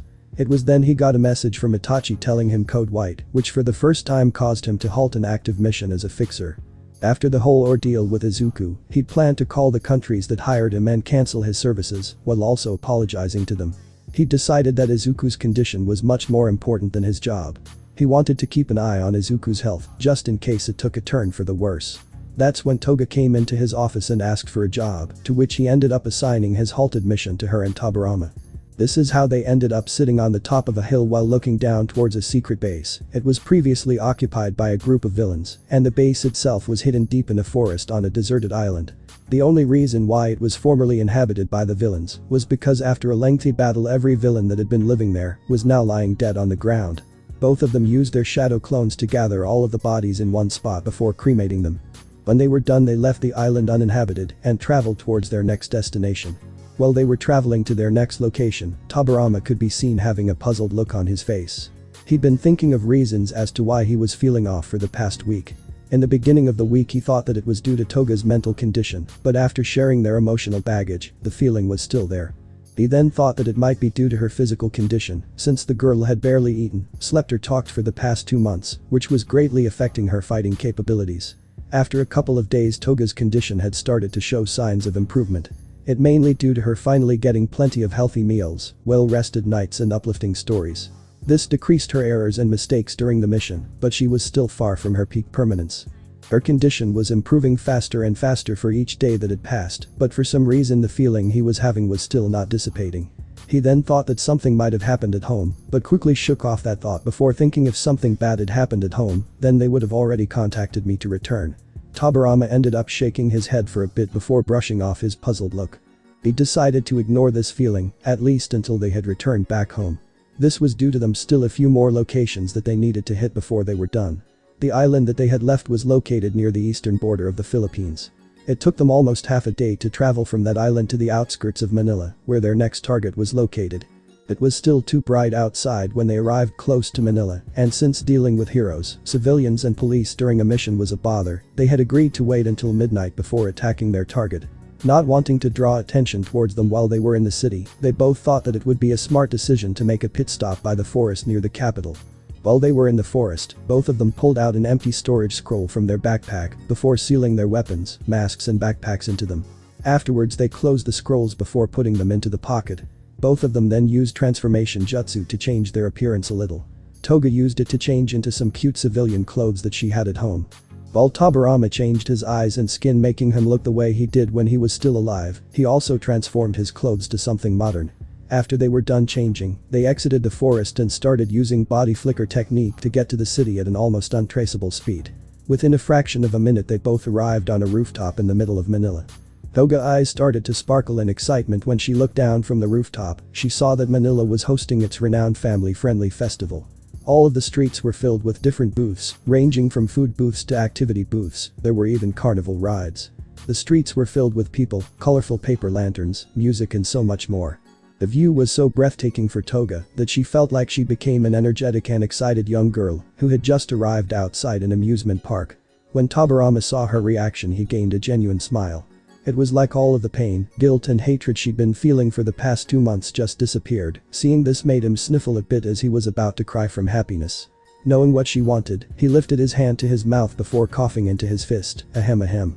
This caught Toga's attention, making her turn around towards him with a swift motion like she was about to snap her neck. Tobirama, not looking away from Toga, pointed down to the festival before saying, "We do have some hours before we can continue the mission, so do you want to spend it here?" She lifted both of her arms in front of her like she was an amateur boxer, and with a joyful smile, she nodded in excitement like a little kid. Her answer made him chuckle into his hand before telling her to jump down the alley with him. Within a span of 30 minutes they had gone through multiple booths, trying out different snacks, candy, food and activities. Both of them were smiling and laughing without a care in the world, but then Toga stopped suddenly when she noticed something in the corner of her eye. Tobirama noticed that she stopped, but when he turned towards her, what he saw was Toga, who was about to cry while she looked towards another festival booth. He then turned towards where she was looking and quickly understood why she was acting the way she was. In front of Toga was a game booth, where the participants needed to use a water gun to forcibly knock down targets which were just a few feet in front of them. The more points a person scored, the bigger of a prize they could win. But the booth itself wasn't what made Toga sad. What made her sad was the interaction she saw between the family that was playing a game that was there. The mother and the father stood behind both of their children in a hugging manner, and they were both teaching them how to aim and hit the target, and all four of them were laughing and smiling the whole time. As Toga started to look down while whimpering, the last thing she saw was the parents giving their children a hug and a kiss on the cheek. She started to wipe away her tears with her left hand when she suddenly felt someone gently take a hold of her other hand, like a parent would hold their child's hand.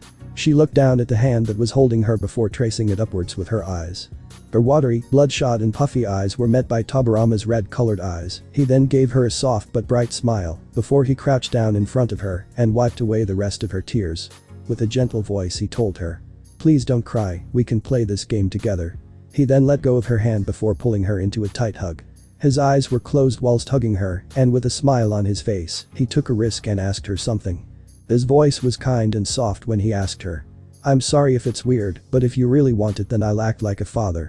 Toga became dumbfounded by what he was offering. After hearing what he said, she slowly started crying again. She unconsciously started to move her hand upwards behind his back, gesturing to him that she would hug him, and before he knew it, she'd started to hug him tightly like he was her lifeline. Before she even knew it, she was already crying into his shoulder. This tiny little thing that he had offered to do for her might have meant very little for someone who'd been raised in a normal family, but for her it meant the world. He waited for a moment before slowly pulling her a bit backwards. He then gave her another smile and asked her, "Let's go and get you some prizes, okay?" To which she quickly nodded before letting him go. After getting her response, he slowly stood up before stretching out his hand towards her, gesturing to her to grab it, to which she complied. They first went and played the booth game that she was observing earlier, and after winning it by using a bit of water manipulation jutsu, they used the rest of the day doing all kinds of fun activities that they could find. This made her feel like an ordinary 13-year-old girl that was making a lot of fun and happy memories with him as her father.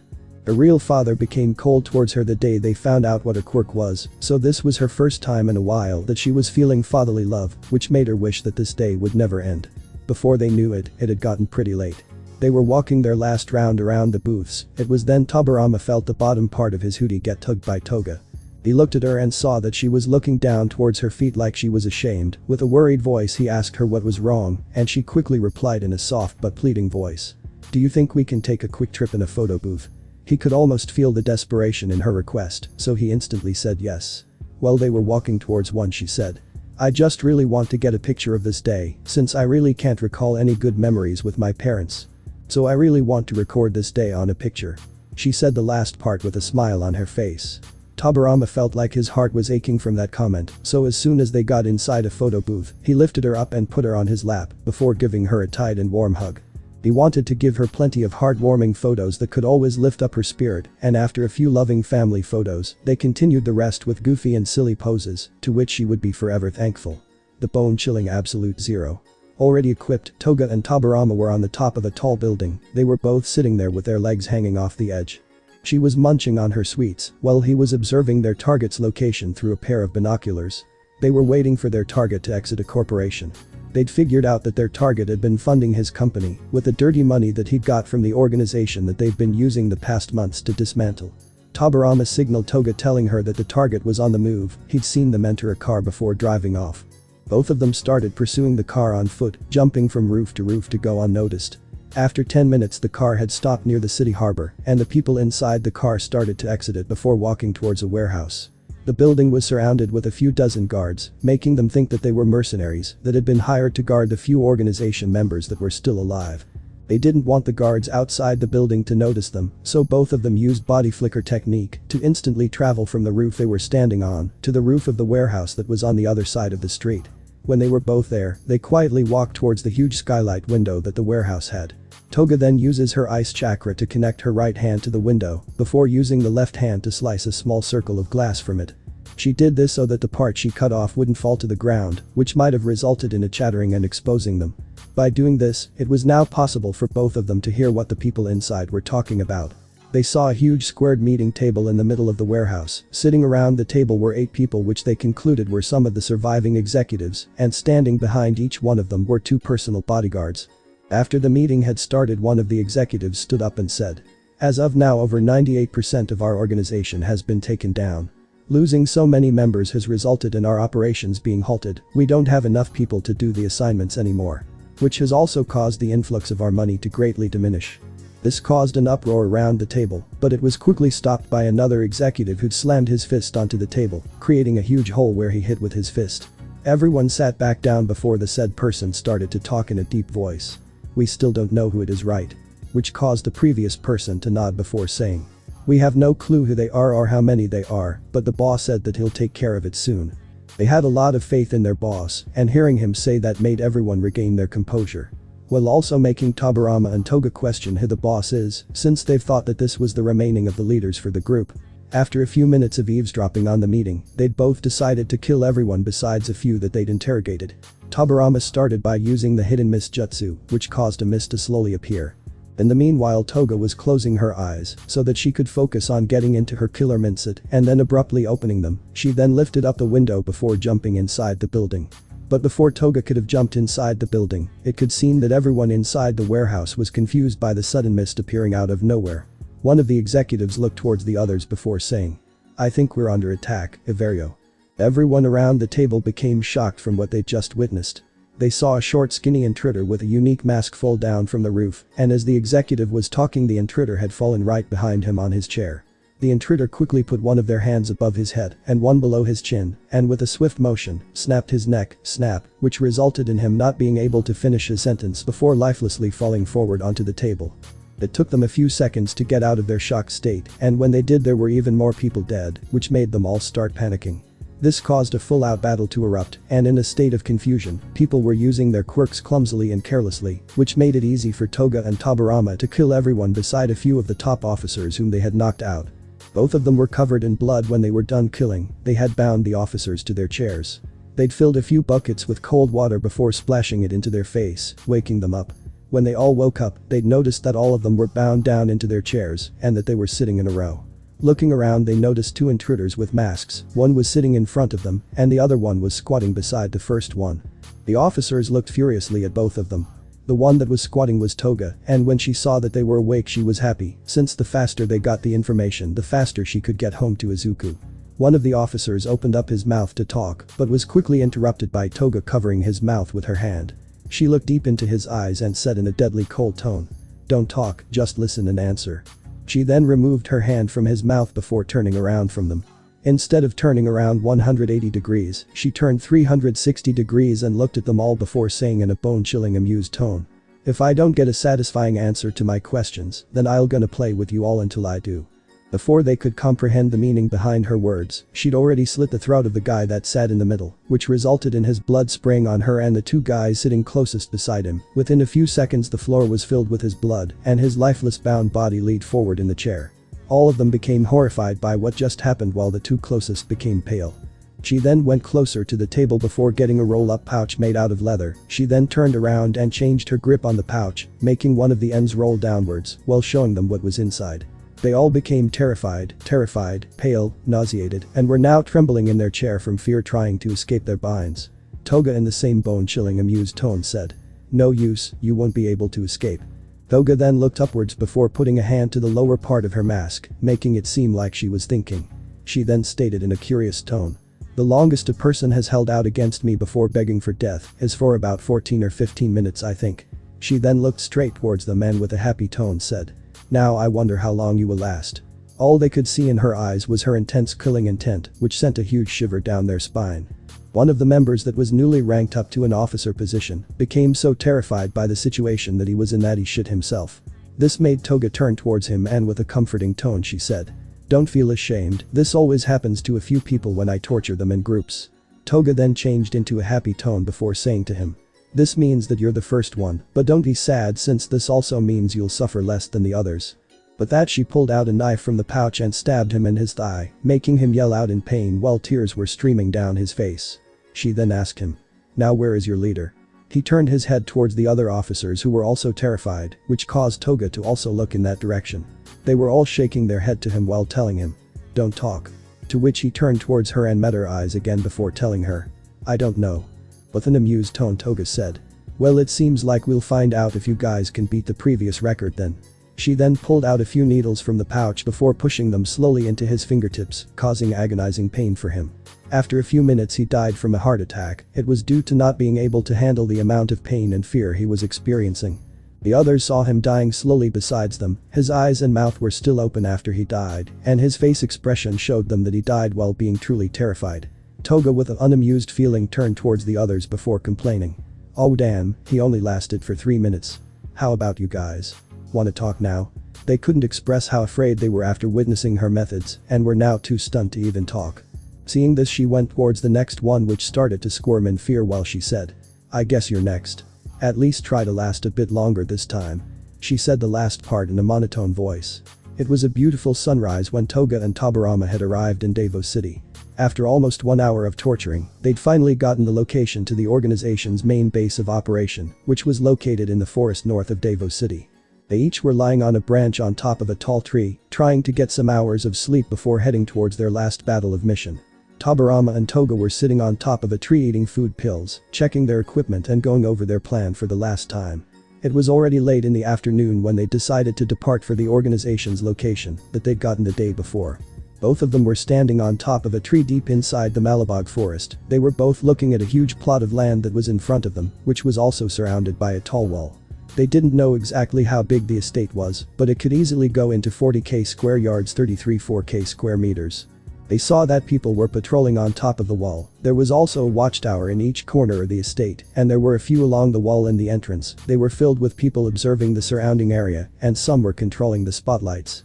It looked like they were in full alert, which wasn't weird due to them already losing more than 95% of their members. On the other side of the wall there were barracks, training fields, military vehicles, etc. From the information they'd gathered earlier, there should have only been around 500 members left. They had predicted that the organization would have hired a few extra hands, but what they saw was approximately double, if not triple of what they had heard. Trusting their skills, they both knew that they could still do it, and the group's leader that they needed to kill would most likely be inside the huge mansion. It was 7 floors tall and was standing in the middle of the estate. Tobirama was still thinking that something felt off to him, and it only got worse the closer they got to the end of their assignment. He didn't need that as a distraction right now. He then pushed it to the back of his mind before preparing himself for battle. He then summoned out 4 shadow clones before sending them to their targeted location. He then lifted both of his hands upwards before making them into finger guns and aiming towards the closest watchtower. All of the guards closed to and inside the watchtower died instantaneously. He had snapped them all with water droplets which had tremendous force and speed behind them, making them deadly, silent and traceless, which was perfect for assassination mission. After that, both of them immediately jumped on top of the watchtower before sending a signal to the shadow clones. The clones then used 4 flames formation, creating a huge barrier made of purple flames, which will instantly engulf those who come into contact with it. The huge purple barrier covered the whole estate, trapping everyone inside there with them. This caused a commotion to start wondering who created a barrier. This also gave an opportunity for Tobirama to cast a hidden mist jutsu before anyone could spot them. Within a fraction of a minute, the whole barrier began to fill with thick mist, making it almost impossible to see anything through it. That was when Toga waved a few hand signs before saying, "Ice style. Queen's icy judgment," creating a thin ice katana in her hand, while Tobirama pulled out his own long and thin katana. Both of them jumped down into the courtyard before using soundless murder technique to silently and instantly kill people in a quick pace. The only thing that people could hear were each other dying screams, making them panic and yell, which only made it easier for both of them to locate and kill them. After a few minutes, one of the villains regained his composure. He then used his water quirk side effect to absorb all the water from the mist, resulting in it fading away quickly. All of the yelling, panic and confusion came to a stop the moment the mist faded away. This was due to what they saw around them. The whole courtyard that was filled with mercenaries and villains were now covered in blood and filled with corpses. There were also corpses inside a few tents, on top of the walls, inside the watchtowers, etc. It shocked them that it had only been a few minutes, and this is what had happened. And in the middle of the courtyard stood 2 blood-drenched intruders. They each were wielding katanas, while also wearing unique masks. No one dared to move a muscle. They were only observing the opponent's next move. This was until one of the villains that furthest from them had chosen to try and flee. He jumped over the wall and tried to get through the barrier, but the moment he got in contact with it, his whole body got instantly engulfed in flames, making him burn and yell in agony. This caught everyone's attention beside Tobirama's and Toga's. Tobirama used this opportunity to clasp his hands before saying water style. Water shockwave, creating a massive vortex of water that they stood in the middle of, making huge waves explode from the top of the vortex, covering the entire battlefield in water. The water waves slammed the villains into the wall with a lot of force, resulting in knocking them out. The villains that jumped up and dodged in time weren't that lucky, since the moment they jumped Toga had already started to wave hand signs before saying secret jutsu. 1,000 needles of death. From the water jutsu that Tobirama just used, she created 1,000 long water needles on top of the water. She then carefully aims the needles towards everyone that jumped and fires them at rapid speeds, killing most of the ones that evaded Tobirama's attack. After the water from the water shockwave disappeared, they both walked around and double-checked if everyone was dead, which they were. They then went and killed the stragglers that were hiding inside the different houses before turning towards the mansion. Tobirama then deactivated his barrier before summoning back shadow clones. He then made them go inside first, so that if there were any traps inside, then they could activate them before going in. Within 10 minutes the shadow clones came back, to which Tobirama and Toga became confused. The shadow clones told them that they went top to bottom throughout all of the 7 floors, and the whole place was empty.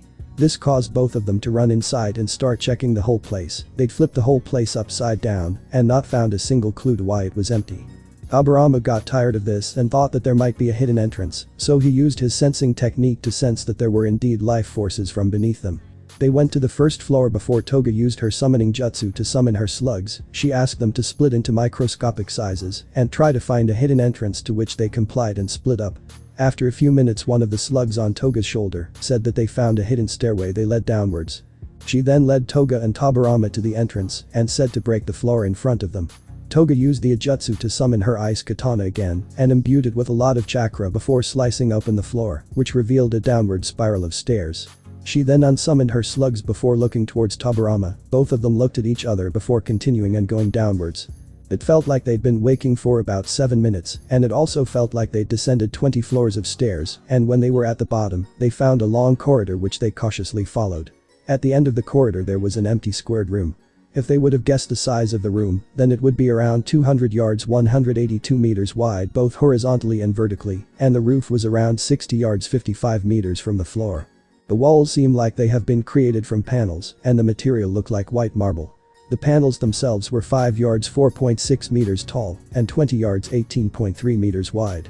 The panels stood side by side and on top of each other, making it seem like a defective chessboard with only white rectangles. They started at the floor and went the way to the roof. Both of them were in awe while looking inside the huge empty room. As soon as both of them entered the room, a marble panel dropped behind them, closing their exit and trapping them inside. Half of the panels around the room started to lift up, and it could be seen that there were hidden rooms behind each panel, and they'll have a glass-like material in front, and those rooms were filled with what they would assume to be hired mercenaries, corrupt heroes, villains, etc. In the middle of the room on their eye level, another marble panel lifted up, revealing a person sitting on a throne while slowly applauding towards them. Clap, clap, clap, clap, before saying in an impressed but annoyed tone, "My name is Charon and congratulations for getting so far. I'm amazed that you were able to get this location and even eradicate the rest of my life's work." Charon looked around to people in the previously hidden rooms before saying, "We've all been waiting for you to get here, and a few have been waiting since you started killing our comrades." He said the last part with anger and venom. Tobirama quickly tried to use water gun jutsu to kill Charon, but the shot he fired just splashed against the glass that was in front of Charon's hidden room. Charon just rose up from his seat. He then walked over to the glass and knocked on it before he laughed as he stated, "Knock, knock, knock. Ahahahaha, what do you think about this glass? We had it specially made for you guys. It took us some time to gather enough information on you, and we had to sacrifice a few bases and people just to get enough recording on your ability, but finally we can get our payback on you guys." He turned around and walked back to his throne before sitting down again. He then snapped his fingers together, telling them to begin. This caused every person in every room to yell out a war cry. After that, 2 of the rooms became instantly empty, and the people that were inside of them immediately appeared in front of Toga and Tobirama as if they had been teleported to them. Tobirama was cursing to himself for not trusting his gut feeling. It had been telling him for almost 2 weeks that something felt off, and now he knows what it was. The last few places that they've hit went down too easy, and there is nothing wrong with a mission going well, but when it goes too well, then there might be something wrong. He looked towards Toga and saw her fighting some villains with Taijutsu, so he quickly ran towards her, taking out everyone on his way to her.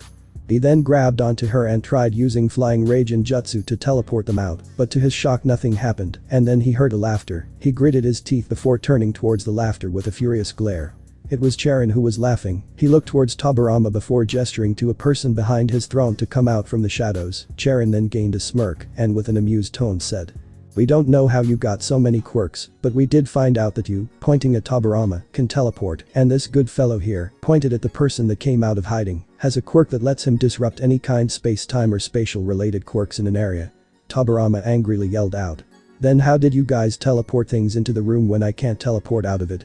Charon just laughs at Tobirama before saying. He can either stop people in an area from using those quirks, or block people from using those quirks to get people into the area. So we're just using it to block things from getting out and have another guy warp in our new friends for you. Smiling at the end just to piss off Tobirama.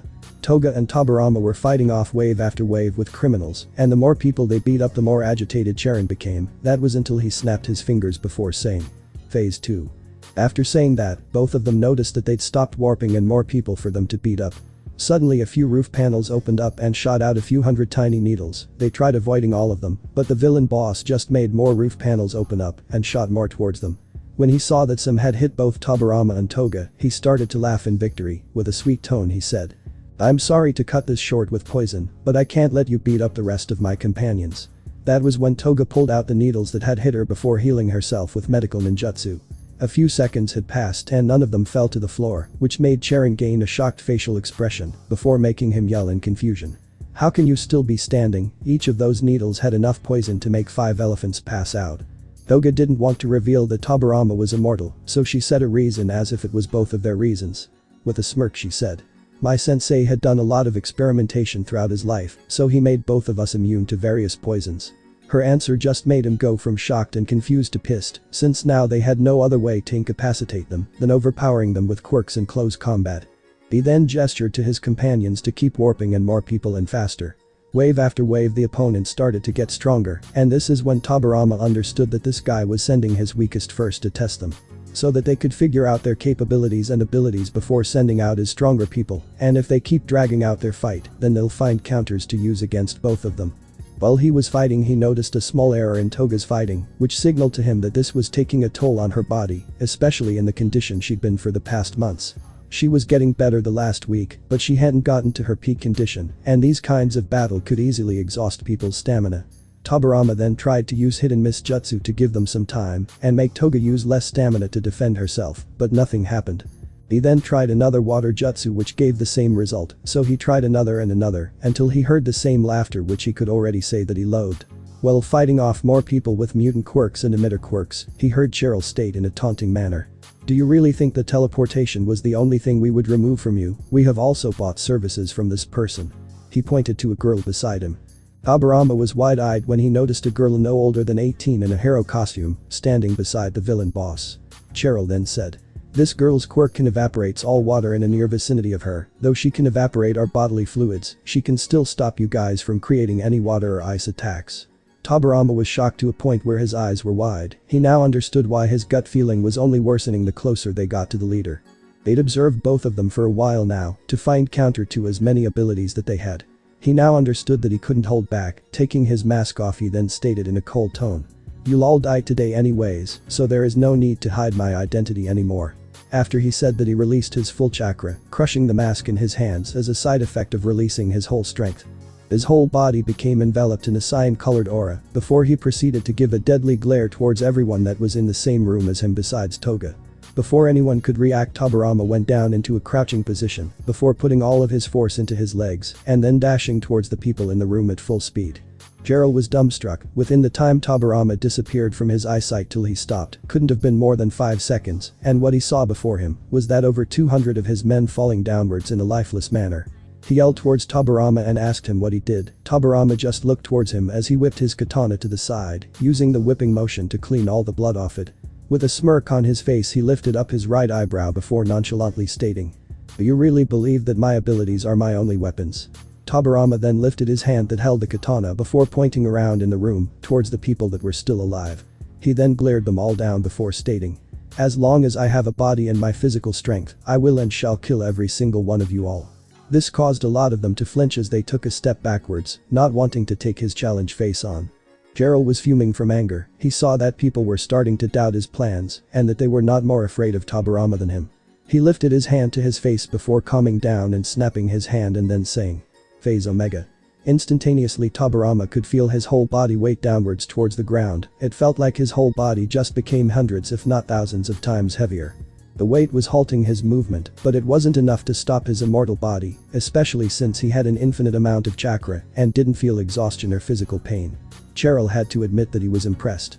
This intruder was not only powerful, but also met his challenges head-on time after time, and the girl that was with him wasn't much worse than him. During the battle, Toga's mask had been chipped and broken, and she was also pulled backwards after her hood during the close combat, so she decided to cut it off so that she wasn't caught off guard again. Toga was panting heavily, her stamina reserve was depleting quickly, and Tobirama knew that this was the case too. He tried to fully stand up and this just caused Cheryl to yell out. Grero chain him down. Which caused a random person to say. Jubaku Ensa. Long purple chains appeared around Tobirama, they then tightened around him before vanishing out of the blue. Tobirama didn't understand what happened and thought that the quirk misfired, but he quickly understood that something was wrong. He got instantly teleported back to where he started as soon as he stepped 10 yards 9 meters away from where he got chained up. With a glare on the boss, he yelled out. "What did you do?" And the only response he got was a laughter before telling him that he was stuck there, at least until he died, the quirk user being unconscious or they released him. Villains were now walking around him and were now targeting Toga. He tried to use other long-range and mid-range jutsus to stop them, but he was quickly stopped as soon as huge metal walls appeared around him, sealing him away from the others. He knew that he could have easily destroyed the walls with his powerful jutsus, but he couldn't do so without catching Toga in the crossfire, especially since she couldn't use her ice style.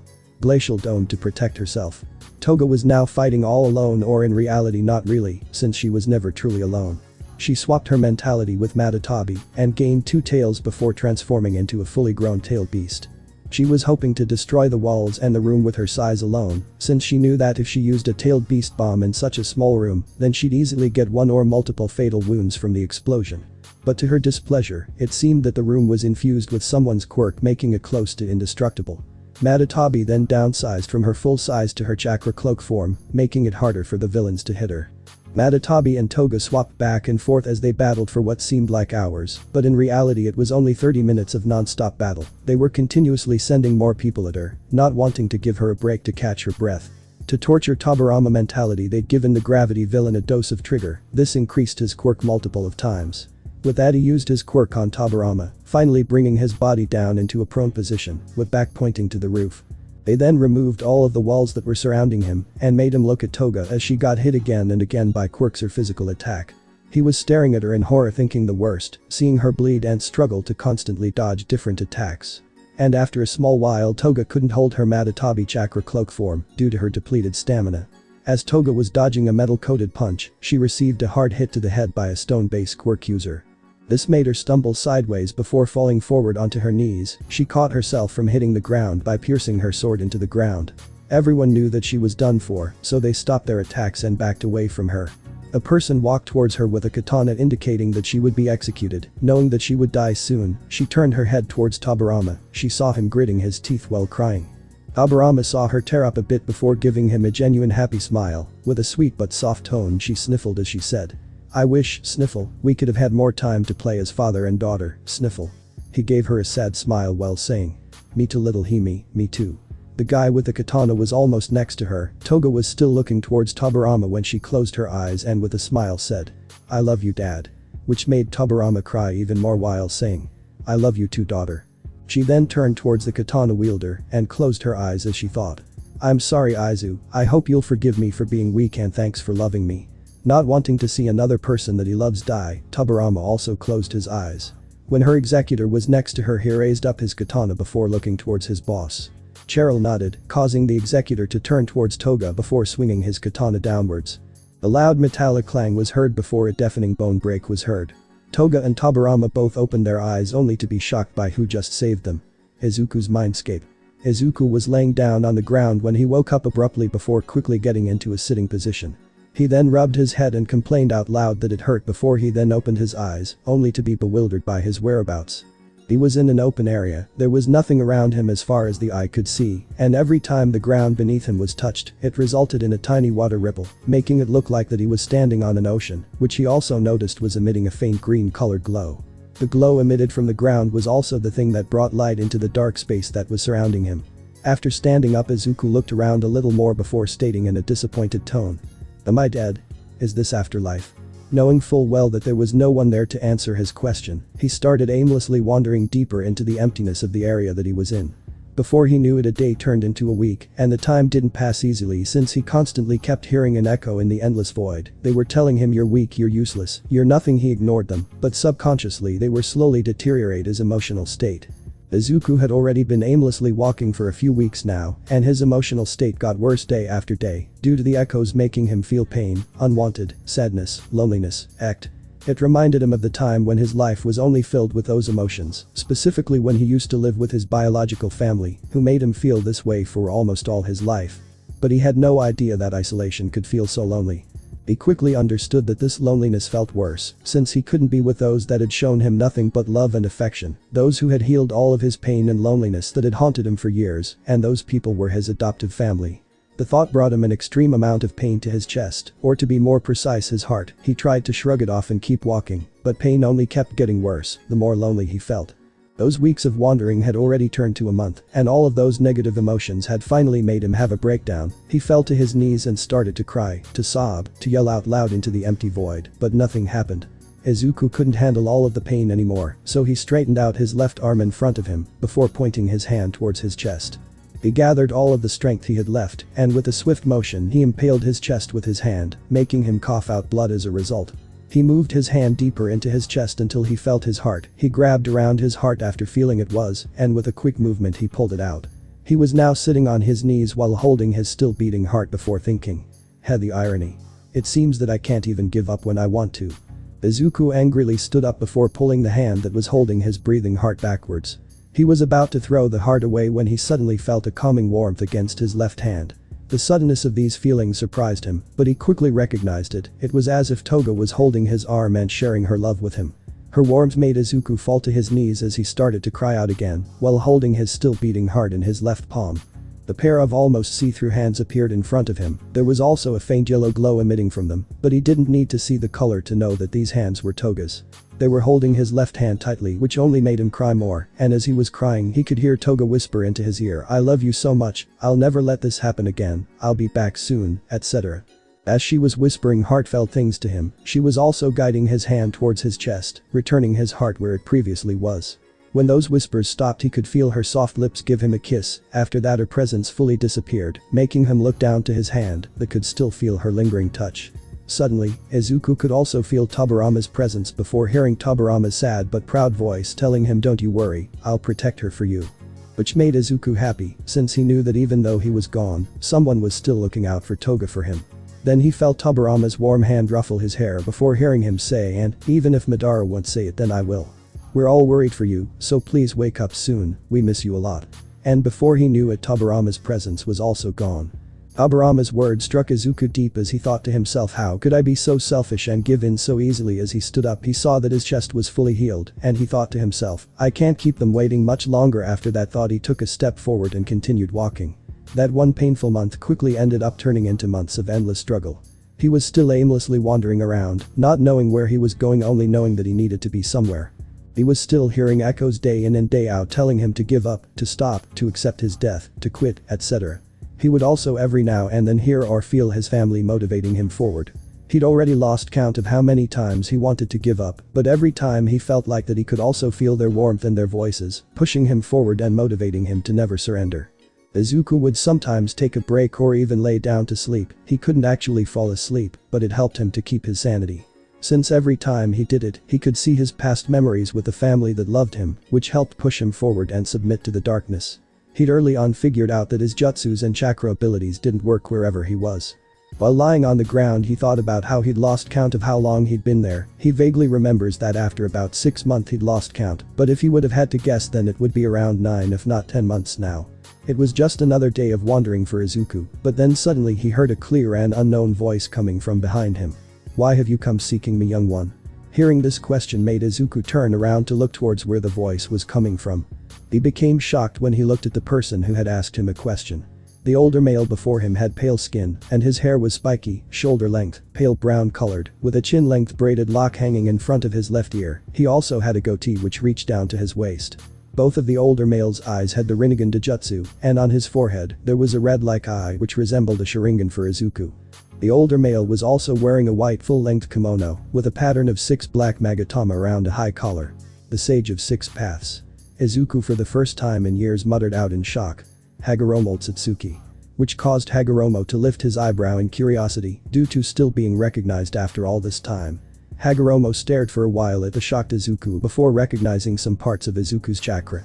Hagoromo then stated out loud. "So you're a descendant of Indra?" Which caused Izuku to return from his shocked state before replying. "I don't know who that is, mister." His reply only made Hagoromo chuckle for a bit before saying. "Aren't you a well-mannered child? Well, if you don't know who Indra is, maybe you've heard of Sasuke Uchiha or Madara Uchiha." After saying that, he saw the sad expression appear on Izuku's face and asked what was wrong. Izuku sat down on the ground and wiped away a few tears that had started to appear before stating. "Office, I know them. Sasuke is like a big brother to me, and Madara is my father, and I haven't been able to see them since I have been stuck in this place for what I can assume is soon a year." Hagoromo understood that Izuku was having a hard time, especially since he himself had traveled on a long and lonely journey when he was younger, but even then he had the world to explore and people to talk to, while Izuku had been wandering alone from and into nothingness before he met him. He slowly hovered closer to Izuku and put his hand onto Izuku's shoulder before saying, "You're not alone anymore." This calmed Izuku down, knowing that he'd finally have gotten someone to talk to. After calming himself down, Hagoromo asked Izuku if he wanted to hear a story. It was about Hagoromo's 2 sons, which would later establish the Uchiha clan and the Senju clan. Izuku rapidly nodded his head due to being curious and finally having someone else to listen to than the echoing voice. Izuku yawned after that lengthy story, and for the first time in a while he didn't feel like he was emotionally drained. He actually felt tired and calm, which didn't make sense for him, since he'd never felt like that since he arrived. He lied down and put his head down for a second before finally falling asleep, and for the first time in a while, he actually smiled a genuine smile while sleeping. Izuku was disappointed when he woke up still being in the same place, and for a moment he thought that the whole meeting with Hagoromo was just a desperate plea from his subconscious. But that thought quickly disappeared when he heard Hagoromo say, "Good morning. I must apologize, but I had made you feel tired during our story. I felt like you really deserved a good night's rest." Izuku just waved him off, telling him not to worry, that he was actually very thankful. Out of the blue, Hagoromo then asked Izuku, "Izuku, I need to ask you a question. Why do you seek power?" This question caused Izuku to flinch before hearing Hagoromo then say, "Asura thought the trust, help and love that he gained from others, gained the power to create to protect everyone he wanted. While his brother Indra did everything with his own power alone and believed that power and force could achieve anything, even peace. So I'm asking you, why do you seek power? And what do you want to achieve?" Izuku was deep in thought for a while before saying, "I seek power to protect the ones I hold dear, the people that were treated unfairly, the innocent and the weak ones that need from the strong." He thought for another moment before saying, "And what I seek to achieve is justice for everyone that needs it, and if I can, maybe even create world peace by making people more understanding and accepting towards each other's pain. There is more, but I can't think of it right now, since my brain is still a bit scrambled from being here so long." This caused a smile to appear on Hagoromo's face before stating, "You don't need to rush your answer, I already understand what you mean. I have seen through a lot of your memories." This caused Izuku to awkwardly look down while making Hagoromo chuckle for a bit. Hagoromo then said, "We are in your mindscape, so every memory you have lived through can easily be seen through here." His statement confused Izuku, making him tilt his head to the side a bit, and Hagoromo saw this, so he just showed Izuku what he meant by it. He spread out his arms into the air, causing multiple screens with memories to appear. There were both good and bad memories playing off on the different screens. Then he turned back towards Izuku and said, "I already knew why you wanted to become stronger, I just wanted to hear if you knew the answer." Hagoromo slowly floated towards Izuku before asking him to stretch out his left arm. After Izuku did it, Hagoromo grasped his hand before saying, "I'll give you the power that you seek for your problems. The only thing I ask in return is that you tell me your story when it ends and I meet you again on the other side." Izuku didn't fully understand what power was given to him until he felt a huge amount of chakra flow through him. Hagoromo, without saying a word, pointed downwards to the water that they were standing on, making Izuku look down into his own reflection before becoming shocked. He saw that his left eye had become a Rinnegan, and it looked similar to the one that Sasuke has. When the new chakra flowed through Izuku, it had also unlocked his own chakra, which caused a full-size Kurama to arise from the ocean behind him. Seeing Kurama for the first time in almost a year caused Izuku to forget Hagoromo. With tears in his eyes, he ran towards Kurama before jumping on top of him and then hugging him with all his might. Kurama was happy to see Izuku again, but when he saw Hagoromo, he quickly became flustered and tried to get Izuku off him, but Izuku wouldn't budge for even a moment and kept hugging Kurama. This gave Hagoromo a soft smirk before saying, "It's okay Kurama, I've already seen in Izuku's memories how he ended up changing you." Hagoromo was pointing out how Kurama had already changed a lot and that he now wanted his siblings and him to be a family, like they used to be when they were younger. This just caused Kurama to blush, which Izuku didn't know was possible, since his fur was orange. Suddenly Izuku remembered something that he wanted to ask Hagoromo, so he jumped down from Kurama and quickly walked towards Hagoromo, but before Izuku could even ask the question, Hagoromo had already stopped him while saying, "I know what you are gonna ask, and the answer is yes." Hagoromo then put his palm onto Izuku's forehead before showing him a memory. After seeing the memory, Izuku became relieved and with his billion-watt smile he said, "Thank you." Then unexpectedly Kurama and Izuku suddenly got a cold shiver down their spine. It was as if they felt someone close to them getting closer and closer to death. Kurama then looked upwards and said, "What you're feeling now is our connection with Madara, and it feels like they are in danger, so we need to leave now Izuku." Izuku understood the situation and looked towards Hagoromo, who gave him a nod, gesturing to him to get going and save them. Izuku gave him a smile and said goodbye, and Kurama with a huge grin said, "Goodbye old man, I'll give the others your regards, and it was good to see you again." And like that both of them started to fade away.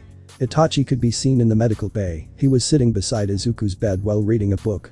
They had all been taking turns on watching over Izuku's condition for the past 2 months, but at Itachi's turn while he was reading a book he saw Izuku's finger twitch in the corner of his eye. Not believing what he saw, he fully turned towards Izuku and saw that his hand was now reacting. This caused Itachi to run and find Tsunade, since they needed to check his condition after he'd woken up. Slamming the doors behind him caused Izuku to fully wake up and sit upwardly in his bed. He looked around himself before recognizing that this was the medical bay. With no time to spare, he saw that Itachi's Akatsuki robe on the chair, and as he was putting it on he waved to the camera in the medical bay, before silently telling the camera sorry. He used the link between Kurama and Madara to find out where they were, and when he found them he used Flying Rage and Jutsu to instantaneously teleport to them. The others in the house rushed into the room to only find the bed and the room empty. When Izuku arrived he immediately activated his Sharingan and Rinnegan. Everything around him moved slowly, but in reality his eyes were perceiving the information at an inhuman speed, and the first thing he saw was the condition that Toga was in. She was sitting on her knees with her back pointing towards Izuku, and in front of both of them was a person wielding a katana. This person was in a swinging motion and aiming towards her head. Izuku instantaneously turned on his killer mode to a 100%. Those that have seen Izuku go this far into his murderous zone have only one thought for those that end up on the receiving end of it, and it is, "May God have mercy upon you and let you die first," since however tiny speck of hope you have will quickly turn to utter despair as you end up begging for mercy while watching everyone around you die a gruesome death, with yours not being any better. In an instant he stood in front of her and caught the katana with his right Susanoo arm. He then proceeded to add pressure to the blade with his thumb, resulting in it snapping like it was a dry twig.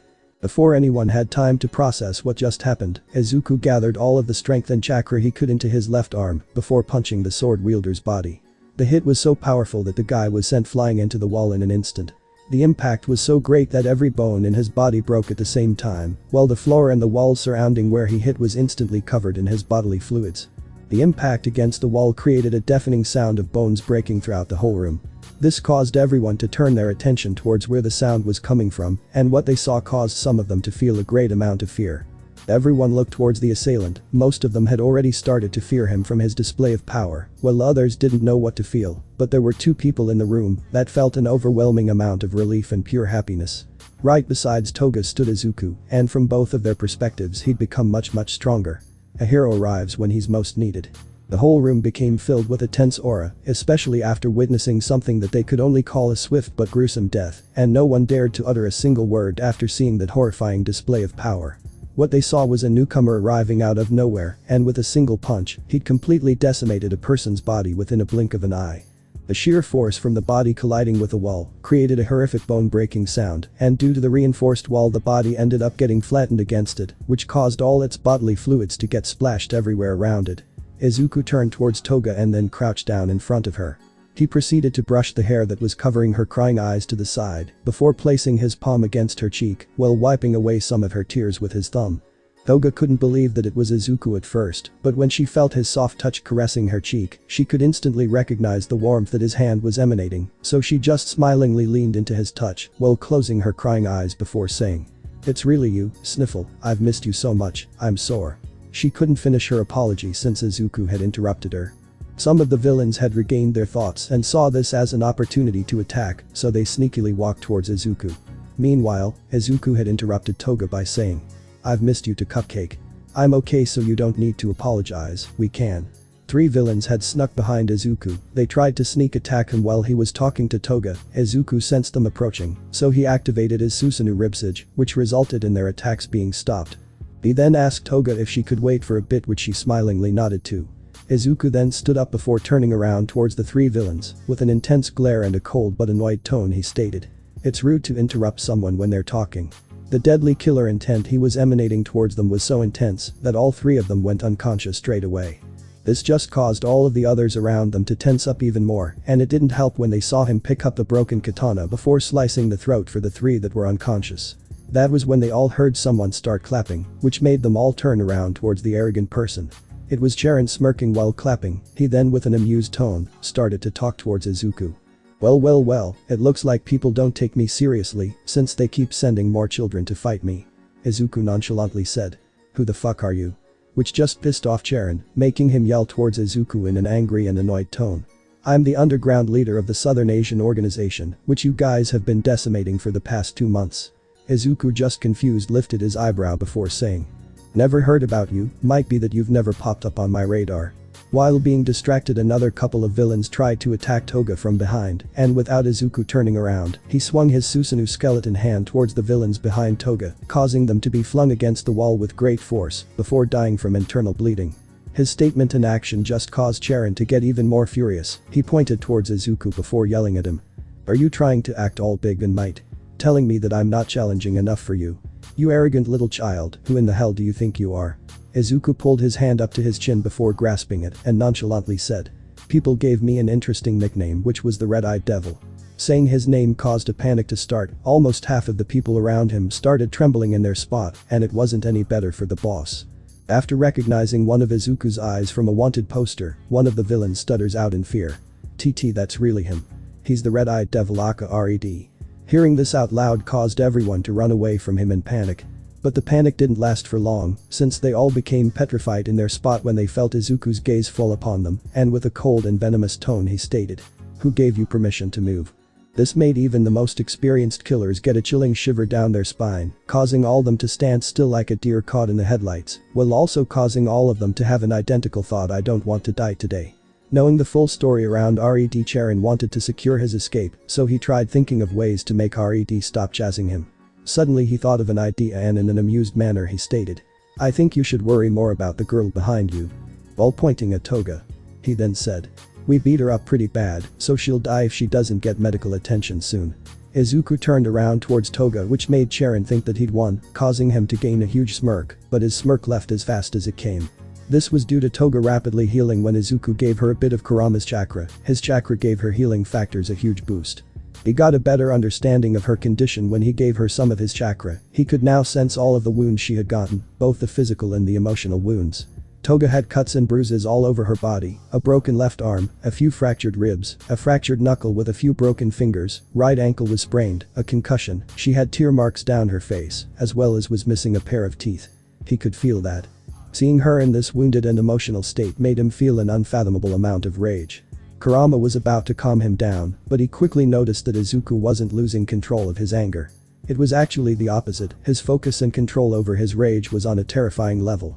Knowing what he was capable of doing once he snapped scared people, but what scared them even more was what he could do with that rage while being fully under control. People around the room started randomly falling unconscious to the ground. This was due to the fear they were feeling for Izuku, which was causing their heart rate to spike to such a degree that their body went into shock and just shut down. Which ironically caused a placebo effect that made people fear him even more than before, which also ended up creating a chain reaction. Just like a domino effect, people started to drop to the ground one after another, and by the time Toga had fully healed, which couldn't be more than 5 minutes, all of the people in that were in the same room as them had already passed out. The only ones that were still conscious were the people that were still inside the reinforced rooms, and the only reason they didn't pass out was due to the false hope that the room was creating. They all were hoping that the reinforced rooms could handle his attacks. But even though they were conscious didn't mean that they were any better, to be honest, some of them were envious of those that passed out. Since being in Izuku's presence while he was in this state was downright bone-shaking terrifying. Without knowing it, Izuku had already activated the first stage of his Susanoo form, which caused people around to see a huge skeleton figure forming itself around him, making everyone in the room associate Izuku with the Grim Reaper himself. This made people around him question their sanity, making them wonder if it was a hallucination or reality, since if what they were seeing was real, then Izuku was truly living up to his name. The problem is that when you start to heavily doubt your sanity, you might accidentally lose it as a result, and this happened with a few of those that were still conscious. So a few of the villains ended up killing themselves, thinking that this was all a bad nightmare. Charon was now getting paler for each passing second, the glare and the aura that he was feeling made him feel like an ant beneath a giant's boot. In that moment he felt like his life was insignificant, unimportant, meaningless, worthless, etc. When he looked down he noticed that he was still behind the reinforced glass, which also gave him false hope of surviving Red. With his newfound arrogance he smiled towards Izuku before saying, "PFT, what were I scared of? You can't touch me as long as you're on the other side," he said while pointing to the reinforced glass. Izuku really didn't like arrogant people, especially those who think they are untouchable like All Might or his previous tormentors. But what he loved was seeing the hope in his target's eyes slowly disappear as they finally figure out how fucked they are. So Izuku went towards Charon and stopped right in front of the glass, making Charon back up a bit before regaining his posture. Izuku then focused a lot of chakra directly into his Susanoo's bony right index finger and then placed a finger against the glass and started to slowly press against it. A small spider crack began to appear on the glass when Izuku started to talk, and it only grew bigger each time Izuku used a little force to push his finger forwards, which also caused a cracking sound to appear. Izuku with a scary smirk and in a cold tone said to Charon, "How weak, Crack, do you actually think I am? Crack, do you truly think, Crack, that this can withhold me? Crack, do you really? Crack, and I mean really feel safe right now? Crack, did you seriously believe, Crack, that a thin reinforced glass, Crack, can stop me? Crack crunch." With the last cracking noise, almost the whole window ended up shattering into a range of different size glass shards, which ended up falling to the ground, with some shattering again from the impact. Every time the window made a cracking noise it also made Charon flinch.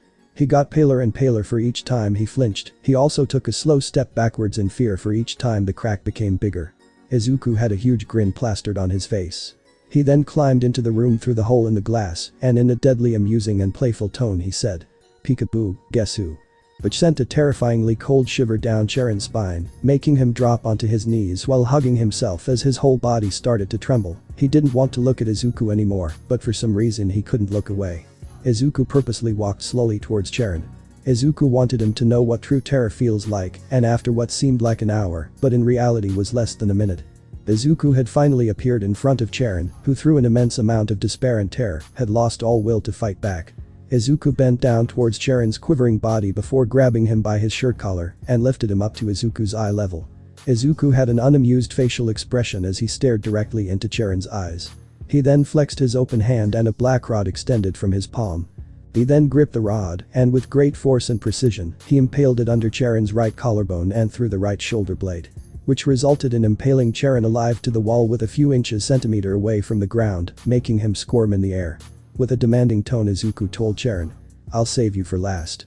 So be a good boy and stay still." His tone was laced with venom as he said the last part. Izuku's whole body was emitting an intense murderous aura which caused Charon to stop squirming. Izuku turned around from Charon before stretching a bit and cracking his knuckles. He then regained his smirk before stating out loud in an amused tone, "Let's dance. Let's dance," was the last words heard by the people that were in the same room as Charon and Izuku, and in an instant all of their body lifelessly fell to the ground. Charon saw it all, which he wished he didn't, since it only proved that Red's reputation wasn't baseless, which only made him regret even more for inviting the devil to a dance. In a blink of an eye Izuku had first jumped towards Guerrero before delivering an open hand strike to his throat, causing Guerrero to hold around his throat in pain as he fell to his knees. While falling to his knees, he felt a pair of hands grab a hold of the backside of his head before yanking it downwards. Before he knew it, his face was met by Izuku's incoming knee, which broke his nose while producing a devastating crunching noise that was heard by all. The impact from the knee caused his head to strongly jolt backwards, which also gave his neck a whiplash before he dropped to the ground with a thud noise. Before anyone in the room realized what happened, Izuku had already turned towards his next target, which was the gravity manipulator. Izuku was instantly in front of him. He then summoned another black rod from his palm and then proceeded to stab it through the side of the guy's thigh. The guy closed his eyes, he then winced in pain as he held around his thigh. Izuku took this opportunity to deliver a destructive punch to the right side of the guy's jaw, causing it to instantly break into multiple bone fragments, while also making him fall downwards to Izuku's left side. Izuku then did a backflip beside the now falling villain, and on the way backwards, he used his own and the villain's momentum to deliver a devastating kick with his foot to the underside of the villain's chin, causing the guy to fall backwards onto the ground before falling unconscious. After landing from his backflip, Izuku turned around towards the guy who could disrupt spatial quirks. Izuku pulled back his left hand as ran towards the guy. With his refined chakra control and momentum, he swung his left arm with full force at the guy's chest. The force from the swing easily pierced through the chest. This caused the guy to cough up some blood, making some of it hit Izuku in the face, but he didn't really care since he was so used to it. As his hand was in the guy's chest, he grabbed a hold of two rib bones before brutally yanking his hand backward. This caused the bones to easily snap off the rib cage when he pulled his hand backwards, which also caused a fist-size hole to appear in the guy's chest. After pulling out the two rib bones with his left arm, he saw that the guy was falling downwards, so before he could hit the ground, Izuku spun around 270 degrees to his left and stabbed the guy in the neck with his own rib bones. His precise attack had punctured the arteries in his target's neck, which had caused blood to spray all over Izuku's left side while he was looking towards his two new targets in front of him, and before the body could hit the floor, he was already in front of the two petrified bodyguards that were assigned to Charon. With a rib bone in each of his hands, he had jumped towards the middle of the two bodyguards, and as he was passing between them, he stabbed the guy to the right in his right eye and the guy to the left in his left eye. Using his momentum, he forced both of these hulking bodyguards to fall backwards in excruciating pain. All three of them fell to the ground, and in a swift motion, Izuku pulled both of the ribs out of their eyes and quickly stabbed both of them in the underside of the jaw, right in front of their Adam's apple. Both of them squirmed as they were in pain, and before they knew it, Izuku had yanked back the ribs before stabbing both of them into the heart, causing more blood to be sprayed all over Izuku. While in a crouching position, he used his leg strength to do a backflip. While mid-air, he released both of the ribs before landing behind the warp quirk user. He quickly wrapped his hand around the guy's head and in one sudden move snapped his neck before catching both of the rib bones that were falling to the ground. Without a second thought, he quickly threw both of them as a distraction towards the corrupt 18-year-old female hero. She turned around to only see both of the bones miss her, but before she had time to turn back, Izuku had already arrived in front of her. As she turned around, Izuku had already spun around 360 degrees on one leg before delivering a solid kicking to her stomach. She grabbed around her stomach as she fell onto one knee. Without stopping, Izuku intertwined both of his hands as he lifted them upwards, before slamming them downwards onto her knee that was in front of him with an overwhelming amount of strength, which caused her entire knee to shatter into small pieces, making her yell in pain before falling to the side. Izuku summoned a black rod from his palm as she was looking pleadingly into his eyes. He stopped for a second, which gave her hope, but it quickly disappeared as she heard him say in a cold tone, "If you are willing to murder someone, then you need to accept the consequences. You fucking hypocrite." The last part he said with a voice filled with venom as he pierced her heart with the rod. It took him around a minute, and everyone that was in the same room as him and Charon were now lying dead in a pool of their own blood. Covered in blood, Izuku walked towards the impaled Charon, who was now pale and aghast at Izuku's brutality. He stared into Charon's trembling eyes before telling him in an unamused tone, "That was boring. It wasn't even enough of a challenge to force me use my abilities. I really hope you have more capable people out there that can give me a real dance." Izuku turned around and walked towards the main room. Seeing all of this triggered Charon to see a flashback. It was from when one of his associates from Russia warned him about Izuku. Flashback. Over 2 years ago, Charon went to Russia to meet Anatoly. This was due to him being unable to get in contact with Konstantin Kovar or his men for the past few months. Unbeknown to him, Konstantin and his men were already dead, and Anatoly was the new leader. Charon arrived at the Bratva headquarters and was led to Anatoly's office. When he entered and saw Anatoly sitting at the main seat, he became confused. Before he could ask a question, Anatoly told him straight out that Bratva had a revolution, which Charon knew about, but he didn't know that they'd been overthrown. Charon then asked where Konstantin was, which caused Anatoly to flinch, since it triggered an image of his gruesomely tortured body to appear to his mind. He told him that Konstantin and his faction had been dead for a few months now, which shocked Charon, making him lean backwards in the Charon annoyance, since he lost a good business partner. Like a light bulb lighting up, an idea appeared in Charon's head. He then looked towards Anatoly before gaining a smirk and with a cheerful tone said. Since you're the new leader, then we can come to a new arrangement between the two of us, right? He knew that Bratva loved being involved with everything that had to do with money, so he straight out asked if he would want to join the human trafficking ring again. Which caused Anatoly to become a bit pale, which Charon noticed. He only got a one-worded answer back. No. This confused him since he knew that the Bratva wouldn't turn away a deal on easily earned money. He tried to dig further into Anatoly's reason, only to receive a story which seemed too far-fetched to be true. He was told the whole story of how an unknown individual got in contact with Anatoly and made an absurd one-sided deal just for information. How that individual almost single-handedly helped Anatoly rise to leadership, and how that individual had been promised that no more innocent people would be directly involved in Bratva's deals.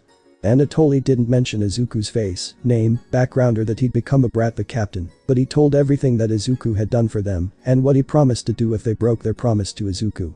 Charon was then warned by Anatoly. Charon. That last day of our campaign was dubbed DRD, do you know why? He only received a head shake telling him no, which made Anatoly pinch the bridge of his nose before stating. The RD stands for Devil's Red Dance, meaning that if you're fighting with the devil, you might as well kill yourself because the floor will be stained with your blood anyways. Charon didn't understand what it truly meant, and it would only make sense for him later, but then it would already be too late. Before he left Russia, Anatoly gave him another advice. You should really quit involving the innocent for your own good. If you continue, then you might end up on his radar, which trust me isn't a good thing. Charon just scoffed at the warning as he thought that Bratva had really stooped that low, that the entire organization was afraid of a singular person. As he was on his way to the door, Anatoly gave his last advice. If you end up meeting him, then may God have mercy upon you and let you die first. Since however tiny speck of hope you may have will quickly turn to utter despair as you end up begging for mercy while watching everyone around you die a gruesome death, with yours not being any better. So I recommend you to think about my advice with the innocent. And with that, Charon left for home. Flashback end. His flashback ended with him hearing horrifying screams outside the reinforced room that he was impaled in. He heard people crying, dying, begging. He even saw a few bodies fly by his entrance, and sometimes their bodies were so mangled that they were unrecognizable. Which only made Charon whimper as he was slowly losing his will to live like he was warned about. After a few minutes, the sounds that he heard became quiet. He then looked upwards with his tired eyes, only for them to meet a blood-drenched Izuku. The only thing that wasn't covered in blood was Izuku's eyes, which weren't easy to avoid as it felt like they were staring into his soul. Izuku slowly walked towards Charon with a menacing glare. When Izuku was right in front of him, he slowly patted Charon on his cheek with his palm, before giving him a horrifying smile, and with an amused tone Izuku told him. You've waited long enough now. Shall we begin? New teacher. Toga was crying her eyes out as she was in Tobirama's warm embrace, since just a few moments ago they both thought that they would be losing each other forever. While still in Tobirama's heartfelt hug, Toga looked upwards to him before seeing him give her a happy and genuine smile. He scratched the back of his head before awkwardly stating. It seems like we'll have more time to play father and daughter. This just caused her to gain a cheerful smile while she closed her eyes and leaned her head into his chest. She nodded her head and in a joyful tone said. I wouldn't have it any other way, Dad. Which just caused Tobirama to smile more as he caressed the top of her head. They then heard someone cough as if they were trying to gain their attention, ahem. Which caused both of them to turn around towards where the sound originated, only to see a blood-soaked smiling Izuku standing right beside them. Izuku had finally caught both of their attention. He had a wide smirk plastered on his face before teasingly stating. I really don't want to interrupt the newfound father and daughter moment that you're having, but do you guys care to help me with demolishing this place?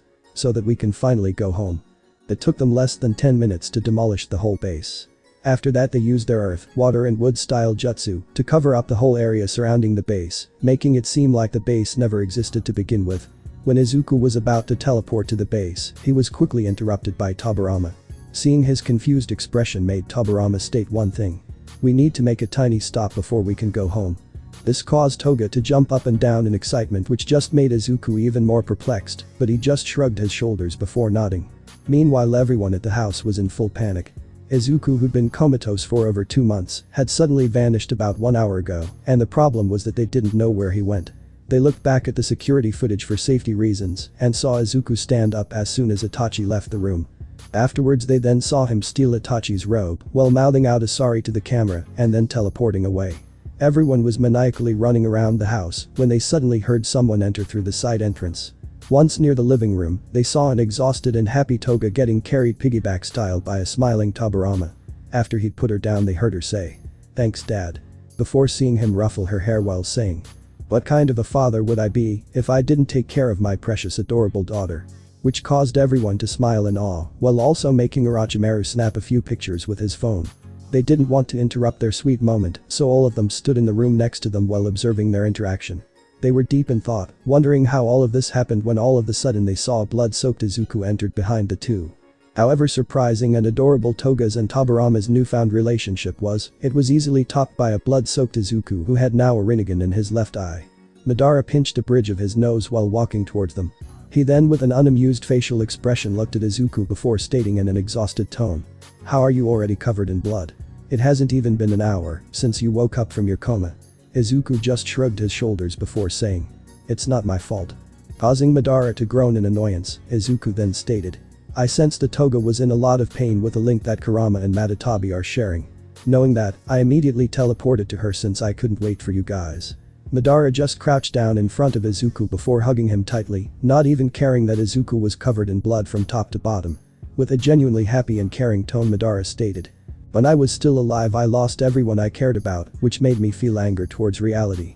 But then I met you Izuku, you are the one who caused me to discover how it felt to be a father. I love you too much son." This caused Izuku to tear up as he hugged his father back, making his hands clutch tightly onto Madara's back before sniffling while stating, Sniff, I love you, sniff, dad." Izuku cried into his dad's shoulder for a while before calming a bit down, his voice then changed to one filled with pain and loneliness as he said with a sniffle, "You guys, sniff, have no idea, sniff, how much I've missed you all, sniff. You guys were the only thing that's helped me keep my sanity for all those months." What he said caused them all to become confused, to which Izuku saw. After calming himself down he told them how he'd been wandering aimlessly around his mindscape for months, how the echoing voice kept pulling him into the darkness, how at one point he gave up, and how he slowly was losing his sanity day in and day out. All of them had experienced isolation at one point in their life, but the difference between that and his was that if they wanted they could still interact with other living beings, or even go outside and enjoy nature, but Izuku didn't have that. He was literally walking in an endless void, which was constantly trying to make him give up at living and submit into the darkness. He wanted to lift up their moods, so he told them that he could feel and hear every time they interacted with him, or just were in his presence. He then gave his million-watt smile before telling them that he's only alive because of them. Izuku then asked if he could be excused to take a shower, to which everyone agreed in a laughing manner due to him sitting there covered in dried blood this whole time. After showering he came down to the others only to be met by a hugging Toga, which didn't want to let go of him, so he just carried her to the library while following the others. Orochimaru then asked Izuku how much he knew about the Rinnegan, which caused Izuku to remember something. Izuku then told them about meeting Hagoromo, and how he and Hagoromo talked a lot about previous reincarnations of Indra and Asura, which caused Sasuke to sigh in defeat before telling him that he also had that meeting. After a lengthy talk about what the Rinnegan is and its possibilities, it had already become midnight. So they all went to bed after deciding to continue Izuku's Rinnegan training in the morning. When Izuku woke up he felt that his chest was heavy, so he pulled up the bed covers, only to see Toga sleeping with her head on top of his chest. Not wanting to wake her up, he carefully pulled her to the side before getting out of the bed and getting fully clothed. On his way down he heard Orochimaru talk to someone who he didn't recognize the voice of. This was weird since in all of time Izuku had been there, he'd only meet the tailed beasts, the animals from the summoning jutsu, and the people Orochimaru reanimated.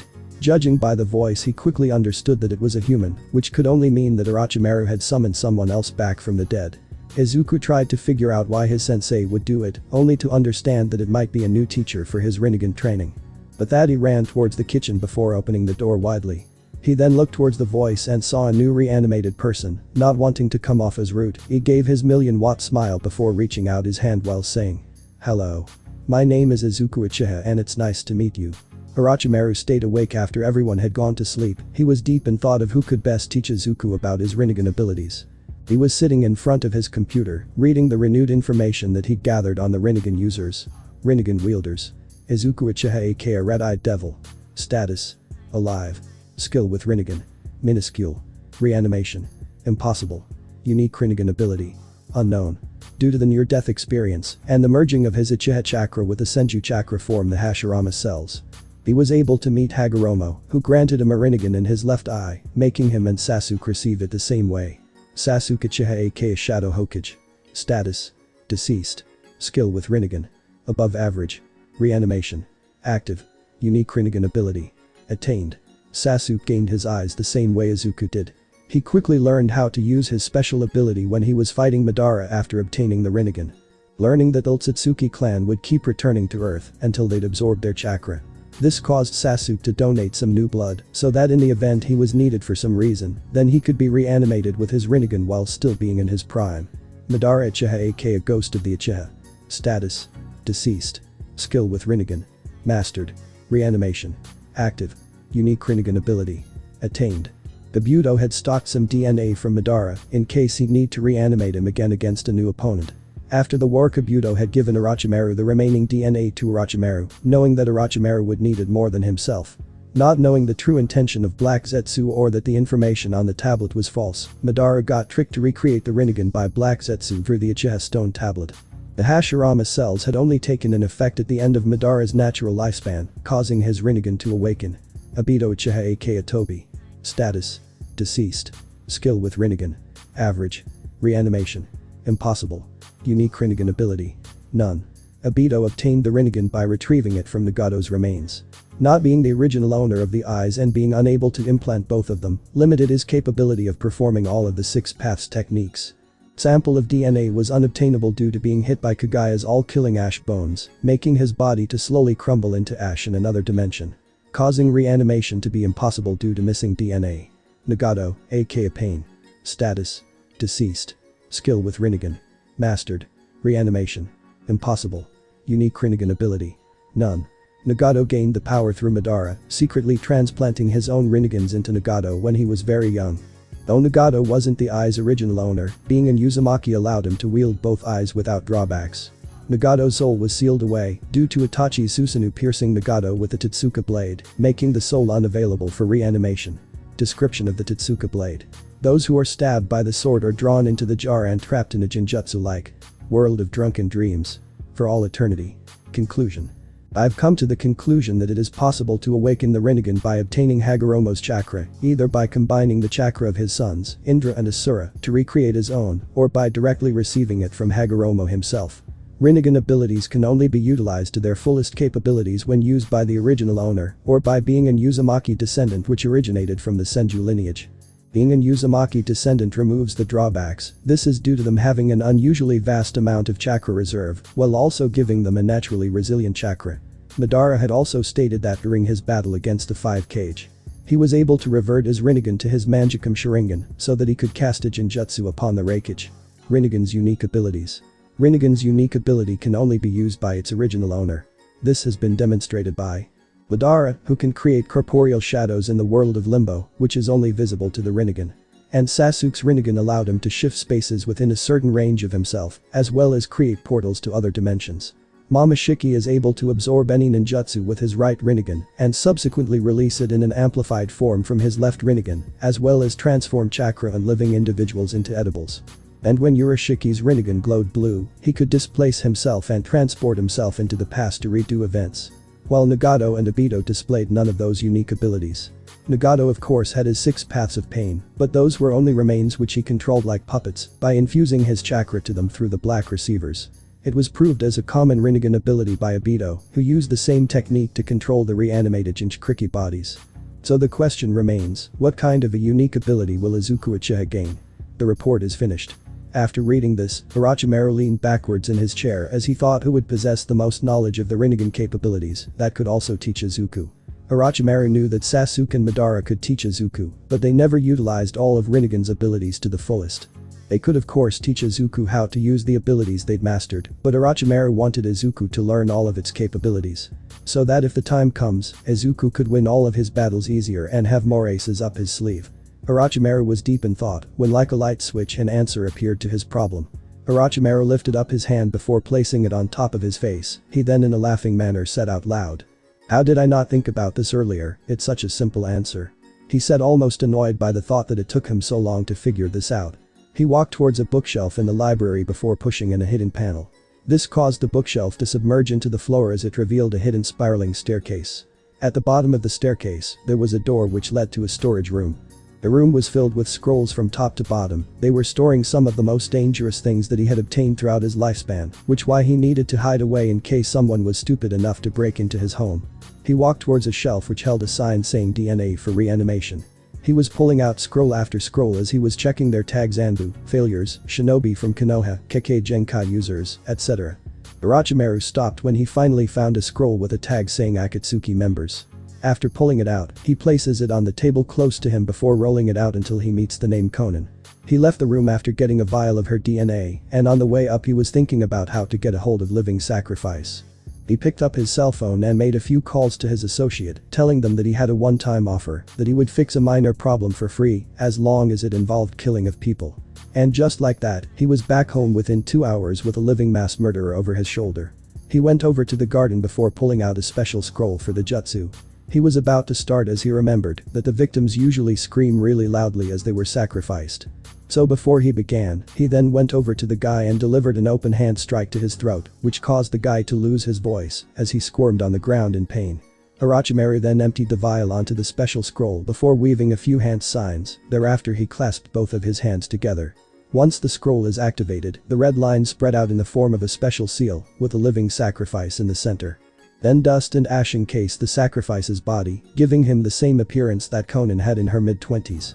Before he left the Akatsuki, he had been carefully collecting their DNA, in case he could reanimate them once they died. He'd gotten some of her DNA 11 years prior to her death, but he could never use it since he didn't have use for it after the war, so he just stored away all the samples in his storage room.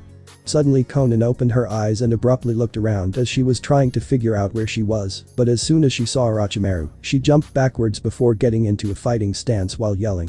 "Orochimaru, you bastard. What have you done?" He lifted his hand up to his face before placing a finger onto his lips while shushing her. As he sat down on the ground he stated quietly, "Can we talk quietly? There are people sleeping right now," he said as he was pointing to the building behind him. The reason he sat down was to show her that he had no ill will intent towards her. His actions caused her to become bewildered, but she still didn't let down her guard, which he just accepted. He then started to tell her a summarized story of what happened after she died, which made her cry, since it meant that Naruto kept his word to her and created a long-lasting peace between the different nations. She had finally calmed down, and her guard was no longer up since she saw that Orochimaru didn't override her mind while she was distracted. So after calming down, a question came to her mind, to which she asked, "Why did you reanimate me?" Orochimaru then told her about how Izuku had awakened his Rinnegan, and since she had used most of her life with Nagato, maybe she could teach Izuku how to use it properly. She then asked to know more about the child before she could give him an answer, to which he agreed to, and they used the rest of the day to talk about Izuku's past, his current actions and his future goals. That is how they ended up in the kitchen talking about Izuku when he walked in on them. She saw him walk up to her as he smiled before reaching out his hand while saying, "Hello. My name is Izuku Uchiha and it's nice to meet you." Conan became awestruck as his adorable smile gave her flashbacks to simpler times. When she, Nagato and Yahiko lived together with Jiraiya-sensei while being taught by him. She felt so many mixed emotions, and everything came crashing down on her as she fell to her knees and started to cry for how much she missed those times. It was then she felt some warm arms wrap around her before hearing Izuku say, "I'm sorry. I don't know why you're crying, but it seemed like you needed a hug." From how heartfelt he was, to his background story, to actually everything about him made Conan want to stay and teach him, since he reminded her so much about Nagato. As Conan was hugging Izuku, she turned towards Orochimaru and gave him her version of that bright stupid smile, before saying that she'll train him to the best of her capability. Akatsuki's angel. Conan. The sun had barely risen when Izuku had come down to greet Conan. Izuku was now sitting by the kitchen table and was listening to Conan talk about Rinnegan, how she grew up with Nagato, who was the only one to master all of its capabilities. Conan was talking to Izuku about how he would be learning the different Rinnegan abilities and in which order they would be doing the Rinnegan paths. Conan said that she chosen the animal path as phase 1, since it was the one that had the smallest chance of backfiring on him. It was also chosen due to Izuku already being able to use summoning different animals, which would make the whole process easier. Before she could continue on to the second stage, she instantly became speechless as she recognized a figure entering the kitchen. Izuku was a bit confused by what had caused her to react that way, but quickly understood it as he turned around to see where she was looking. It was Itachi who'd entered the kitchen. As he was walking towards the espresso machine on the kitchen counter, he was deeply concentrated by what he was reading in his book, to the point where he wasn't aware of his surroundings. All three beside Itachi were watching Itachi make himself an espresso without lifting his gaze from the pages which he was reading. As soon as Itachi made his own espresso, he walked towards the kitchen door, but before he could leave the room, he heard a forced cough which caught his attention. Ahem, Izuku decided to talk out as he had finally caught Itachi's attention. Izuku had a smirk on his face and with playful tone he said, "Itachi-san, it's quite rude of you to ignore our guest." Itachi apologized as he turned towards them with his eyes closed. He opened his eyes only to see a reanimated Conan in front of him. This shock caused his eyes to go wide and his mouth agape as his hands let go of the book and the cup that he was holding. Conan reacted quickly. With her paper ninjutsu, she sent out numerous sheets of paper towards the falling objects. She made the papers bring her the objects, and upon arriving she grabbed the book with her right hand and the cup with her left. She was taking a sip of her espresso while reading the cover of the book. She then lowered the cup from her face as she lifted an eyebrow in curiosity before stating, "Crumbling society. Corrupted, self-centered and false heroes by Barry Allen aka Flash." Conan looked towards Itachi with a smirk before saying in a playful tone, "Are you still trying to understand others while fixing the society's problems?" Still being in a state of shock, he could only answer her with a nod, which made the three around the table chuckled lightly. After a short moment, Itachi was finally able to regain his composure before saying, "Hey, you drank my espresso." Which caused everyone beside him to laugh a bit. He then said in a grumble, "Now I need to make a new one." To which Conan requested, "Itachi dear, make me another one," she said without looking at him, to which he sighed before taking her cup. While he was making 2 new espressos, he was listening in on what Conan was instructing to Izuku. She told him that for the second stage she would teach him the pre-top path. This would be the second easiest to learn, since they could start absorbing the smallest ninjutsu, so that if he could not absorb them right away, then he would not receive wounds. Then they could slowly increase the scale of the ninjutsu step by step until he mastered it.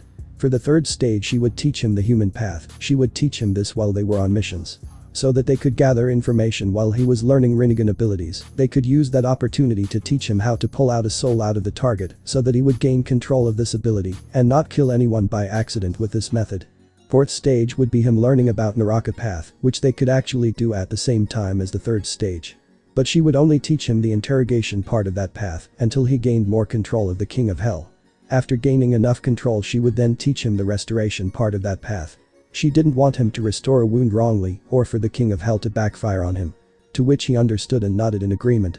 Conan then told him that after gaining all that knowledge about Rinnegan, he would then start on the 5th stage, which was Asura path. She made him understand that manipulating and augmenting your own body needs a lot of knowledge and control, since the tiniest mistake could ruin his body or even cause his death, to which he gulped in concern.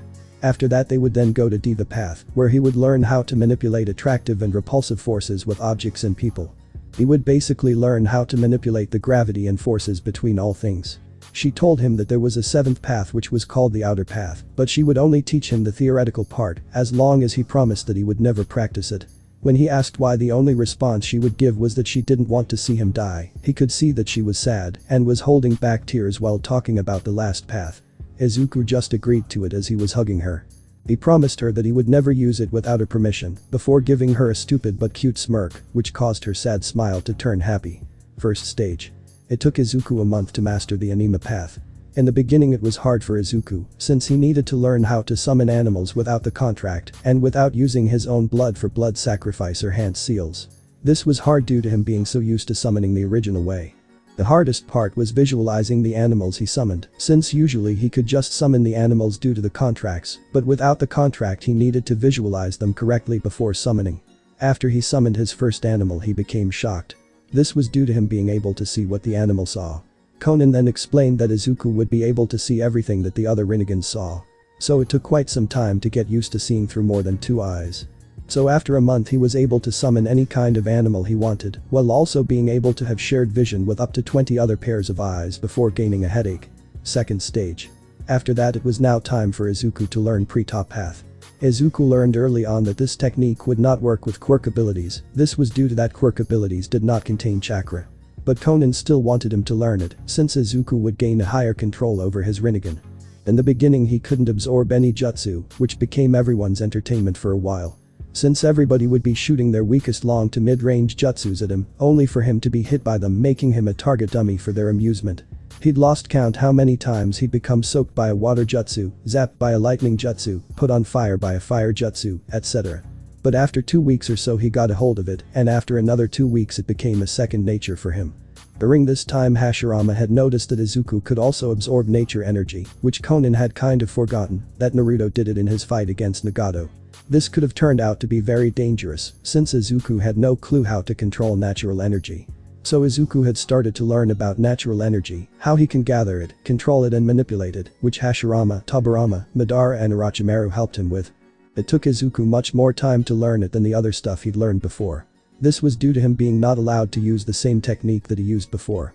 The technique where he summons a bunch of shadow clones to fasten the learning process, and this was not possible now. Since when the clones are dispelled it sends all of its natural energy to the host, and this would backfire on Izuku, since he could not control the energy. After a month Izuku had become above average with natural energy. They'd paused his natural energy training there, so that he could continue with his pre-top path training, due to being able to absorb a decent amount of natural energy from Hashirama. They then used a whole month for him to master it, so that he could absorb the strongest jutsu they had. Making his body adaptable to the huge amount of chakra that he would absorb, so that his body would not shut down due to the spike in chakra within him. Third stage. Now that Izuku was on the third stage he was now learning about human path. Orochimaru had assigned Izuku and Konan on a few missions, where the mission revolved around killing people. He did this so that Izuku could have test subjects for his training, since he knew that Izuku would never use this ability on the innocent. When both of them would attack a group or organization, they would always try to capture as many as possible alive. Izuku would put everyone in a jinjutsu before pulling a person at a time into another room. It would be there where Izuku would use human path to read their minds, to gain some of the information that they had within them. He would then cancel the jinjutsu before summoning the King of Hell through the Naraka path. After that he would then use the information he got from reading their minds to question them. If they answered truthfully they would survive, but those that lied would instantly die to the summoned king. The people that survived would afterwards die by Izuku pulling out their soul by using the human path, causing them to instantly die before he absorbed their soul. When he absorbs the souls he also gains all of the knowledge that they had. He would then seal the body in a scroll before getting a new test subject that was in the previous room. It took Izuku around 2 months to master these 3 techniques. The reason it took so long was due to him needing new missions, so that he and Konan could gather new test subjects for him. After those 3 months he was able to read mind much faster. He was now also able to search for the information by thinking of a keyword. So if he thought about hideout while reading the mind of a drug smuggler, he would be able to filter through information that did not contain that keyword and faster arrive at the answer that he was seeking. He also learned how to not gain the information that comes with a soul, and also how to filter away some of the information that comes with a soul, so that he wouldn't get unnecessary intel. The power of a god. Izuku had been taught by Konan for 6 months now, and within those 6 months he'd more or less mastered animal path, pre-top path, human path, and some aspects of Naraka path.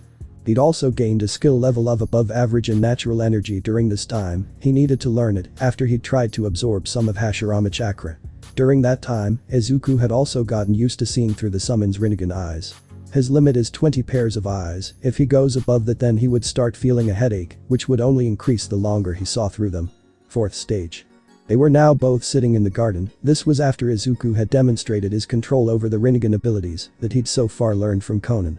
She had decided that Izuku was now ready to learn about Naraka Path's second ability.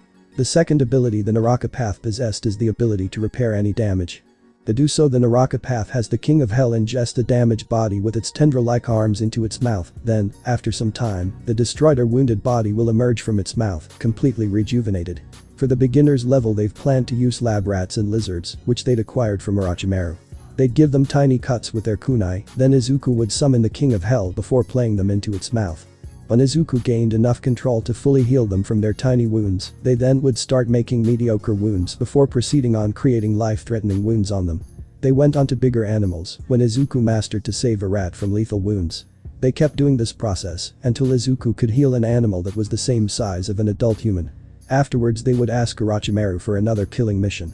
There they would do the same thing as they did at stage 3, where they would capture as many as they could alive before putting them under Jinjutsu. Izuku would then repeat the process he did with the animals, but now he would do it on his volunteers. The last step of restoration on human subjects was when Izuku would inflict a lethal wound to the test subject before saving their lives. When they were done they would just kill them off before going home. Last phase of stage 4 was self-restoration. Izuku would start with an insignificant wound and steadily go up to an almost lethal wound before stopping. His mastery of the King of Hell was so good that he could pick which parts he wanted to restore. After restoring himself a few times, Izuku found out that restoring another's body takes way more chakra than he needs to restore his own body. To a point where if he did it too many times in a day then he would feel chakra exhaustion, so he decided that he would only do it if the person had great value to him. With that he ended up choosing to not heal his right arm. His missing arm had been a reminder for him to push himself further, and that is why he didn't want to restore it. If he ever needed the arm he could always use his Susanoo or transformation arm. 5th stage. It took only 1 month for Izuku to master stage 4, and that was due to him being able to do the most parts at home. Conan was now telling Izuku about Asura Path, which grants the user the ability to augment their own body to summon mechanized armor and various ballistic and mechanical weaponry. She waited with this until now due to how easy it could backfire, since if Izuku augmented his body wrong, then he could end up wounding himself, or worst case scenario he could end up killing himself. But for the past 7 months Izuku's control over Rinnegan abilities had greatly improved. His control made it possible for him to easily augment his body without concern about it misfiring. Izuku would try to augment and summon a mechanized right arm every day. He did this until he'd be able to summon a fully realistic arm within a few seconds. Then Izuku, Conan and Orochimaru would study how weapons were built up to the tiniest part so that Izuku could easily augment those weapons from his body. It took Izuku 2 months to master how to augment his body and how to summon basic mechanical weaponry that relied on chakra. Izuku didn't want to waste too much time on learning other weapons, since he first wanted to finish his Rinnegan training before he would continue to study other weapons. 6th stage. Conan started to explain to Izuku about Diva Path now that they'd started on the 6th stage. She told him that Diva Path grants the user the ability to manipulate attractive and repulsive forces with objects and people. She then warned him about that these techniques, however, cannot be performed in rapid succession. The amount of time required to recharge after use varies depending on the scale of the technique used, 5 seconds being the basic minimum. There were 3 main techniques that Diva Path contained, which were Universal Pull, Almighty Push and Planetary Devastation. She also tells Izuku that he can obtain other abilities with the Diva Path, like levitation or a light version of flight. First technique, Universal Pull, is a technique that manipulates attractive force to pull matter towards the user at will. The area of effect can be localized, so it is possible to selectively attract a target or targets without affecting the object or the structure they're connected to. It is also possible to attract multiple targets at once, causing them to collide with each other. Second technique, Almighty Push, is a technique where the user creates a repulsive force, which is generally used to push away everything in the vicinity. Users can narrow the repulsion's direction, only pushing away things on certain sides so that nearby allies will be unaffected. Third technique, Planetary Devastation, is a technique where the user creates a black sphere between their hands that they hurl into the sky. When the sphere is activated, it generates a powerful attractive force, pulling everything in the vicinity to it until a large satellite meteor is created and users control how large the satellite meteor becomes. This repulsive force is most commonly created around the user as a defense, repelling nearby opponents or incoming attacks. It can also be used to disperse attacks that have already struck the user, such as fire, mud, etc. Alternatively, the repulsive force can be created away from the user, destroying whatever is at the designated location. Its strength and area of effect are determined by how much chakra is used. In its typical usage, it repels only within a few feet's distance and has enough force to destroy earthen constructs, but with enough chakra, it could level a medium-sized city to a deep crater. After being explained all of the aspects of the Diva Path, Izuku started with Universal Pull. He started by pulling small and tiny objects, and steadily day after day he was increasing the weight, size and the amount of the objects. To Izuku's and Conan's surprise, it took him only 2 weeks to master this aspect of the Diva Path. Conan thought that this might be due to him having gained a huge amount of control over Rinnegan over the past months. Conan then told Izuku that he'd need to find another place to learn the 2 other techniques, since they cause massive destruction, and she'd kind of grown attached to their home. They talked to Orochimaru, and he had a perfect place for them to use Izuku's techniques at. He told them about an abandoned island in the South Pacific Ocean. He said that he could teleport both of them to a close-by island, but that they would need to fly the rest of the way, which they both nodded to. After a few days they'd arrived on the island before making a makeshift camp. They then changed into some fitting clothing before getting back to Izuku's training. Izuku started Almighty Push training by pushing away small objects, and like previously he increased the weight and size until he was ready for the next phase. In the next phase, Conan would attack him with her paper ninjutsu by sending out numerous sheets of paper towards Izuku. Conan ordered Izuku to not move and only use the Almighty Push to defend himself, and by the time they were done, Izuku had learned how to use the Almighty Push orb, repelling force field and other defensive techniques. After 2 weeks Izuku had finally started on the last technique, planetary devastation. In the beginning he'd trouble with controlling the size or how far away it shot out, but day after day he got better. When he mastered the ability, he could hurl the black sphere a few dozen of kilometers away from him. He could also control the size it could grow up to, and the attraction field from where it would pull things from. Planetary devastation ability between 0.25 to 1.15. 7th stage. After being on the island for a month they finally arrived back home. While being there their bond deepened to a point where Konan looked at Izuku as her little brother and he looked towards her as his big sister. They took a day to rest, eat and shower before continuing the day after with the outer path. Both of them sat down in the kitchen with Tsunade and Madara, where they talked about how the ability works, its consequences, how it looks like and so on. Madara asked Konan if he could see her memory of the occurrence in the Konoha, to which she just nodded, after seeing that he looked towards Izuku and showed him the memory. So that Izuku could see it being used, understand how it works, see the consequences firsthand on Nagato, and see how the King of Hell re-summoned the souls and brought people back to life. After that they requested him to promise and never use it, unless it's the only card he has left to play, to which he nodded and agreed to. After that they talked a little more about the Rinnegan abilities, until Orochimaru came into the room. He told them that he'd gotten an urgent request for an intel gathering mission from the Japanese government. Quirks going haywire on a national level. When Orochimaru entered the kitchen he saw Izuku and the others talking about some of his abilities. They'd just gotten an urgent request from the Japanese government. They requested an intel gathering mission due to the increase of quirk accidents. He coughed into his hand to gain the others' attention, ahem, which made everyone turn towards him. As he was looking towards them he stated, "We've just gotten an intel gathering mission from Japan. There have been incidents of civilians' quirks going haywire." Piquing their interest, everyone was now giving him all of their attention due to the seriousness of the issue. Orochimaru brought up a case file and started reading from it. The record showed that these kinds of quirk malfunctions first started up in America, but just a few months ago they also started to appear here in Japan. The government does not know if this is caused by someone's quirk reacting to a specific event, or if it's just a natural event like a virus, plague, flu, etc. That is why the government has hired us to figure this out. It is stated that there could have been earlier cases, but the government did not notice this problem until some civilians began to panic as their quirk went berserk without them activating it. Orochimaru went on to reading the recorded case files with a casual tone. The first recorded incident happened 5 months ago, in Saitama Prefecture. It was there that 20 civilians activated their quirks out of the blue in a bar. When confronted by the heroes and police, they yelled out that they could not deactivate their quirk and that they couldn't control them. After a few hours the heroes finally got quirk cancelling handcuffs on all of them. When integrated they came to a conclusion that the civilians were truly the victims in this case. The second recorded incident happened 4 months ago, in Tokyo Prefecture.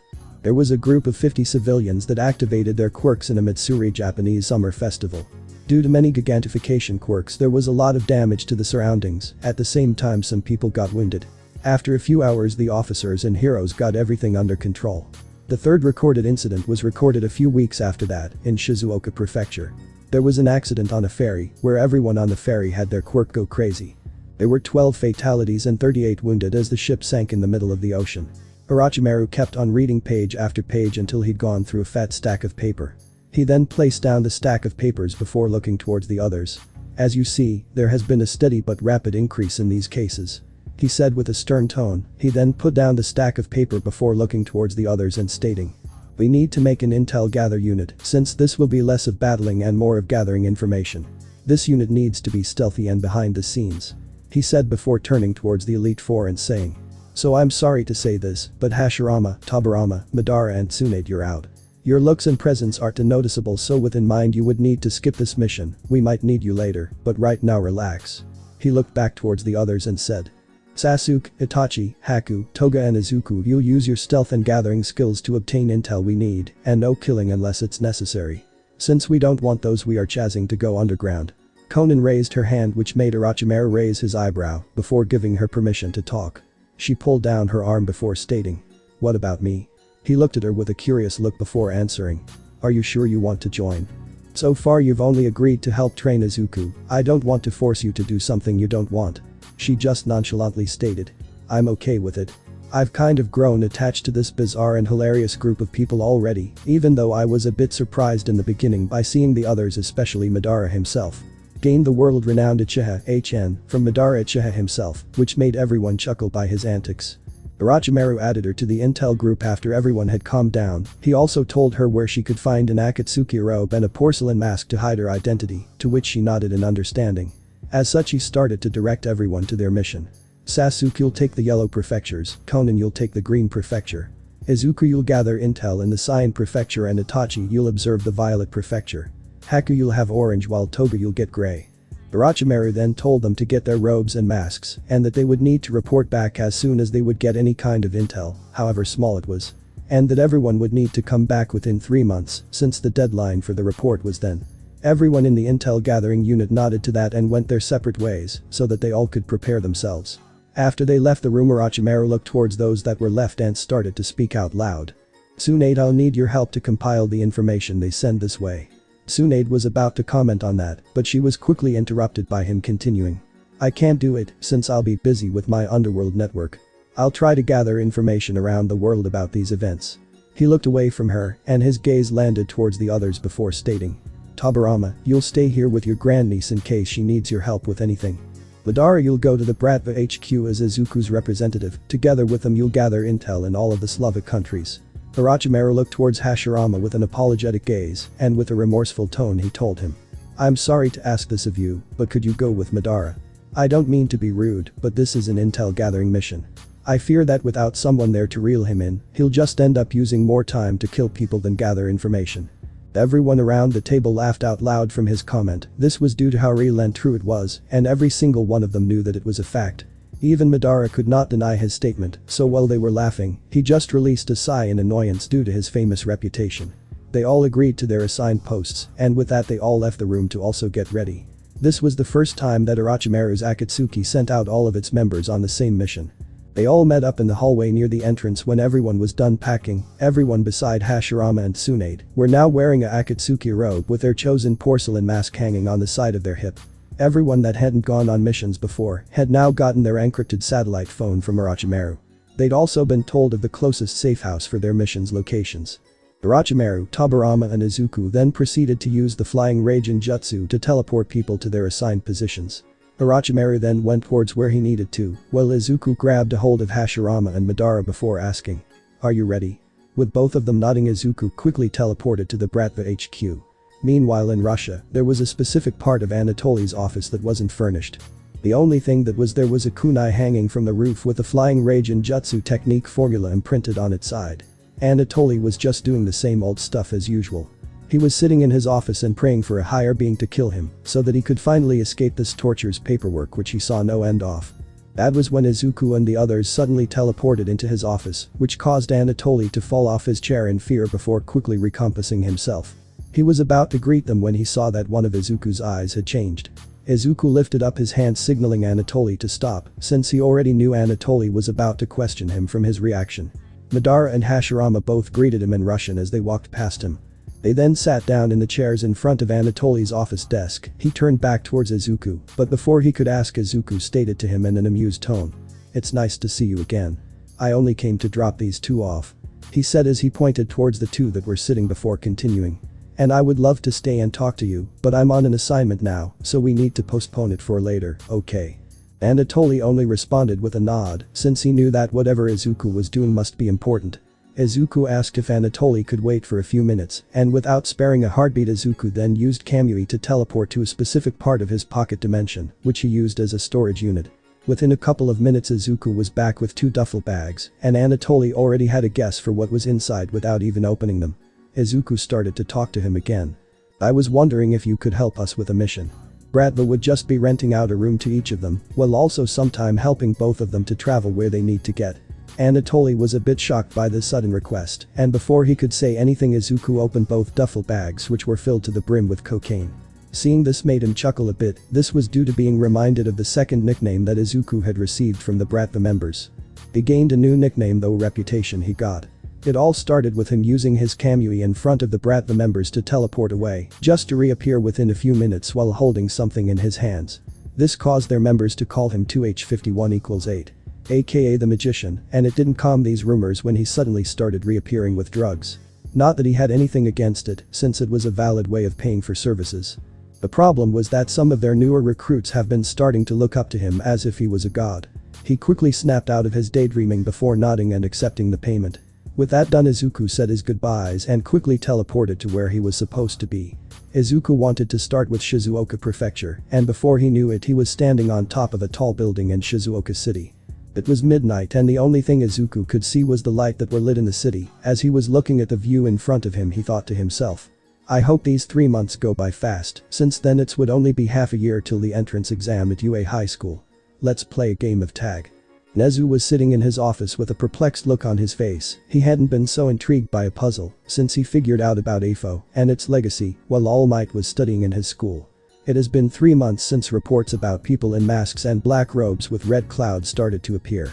Even Shota Izawa have had multiple encounters with one of them and reported that Mitsuki was one of those vigilantes. 2 months ago, Izawa was jumping from rooftop to rooftop until he noticed a presence not far away from him. When he glanced to the side, he saw one of the reported vigilantes sitting on a rooftop with his feet dangling from the edge. He sneakily approached the vigilante. He tried to catch the said person off guard, only for himself to be caught instead. Without turning towards Izawa, the vigilante said, "Hello Eraserhead, or should I say Shota Izawa."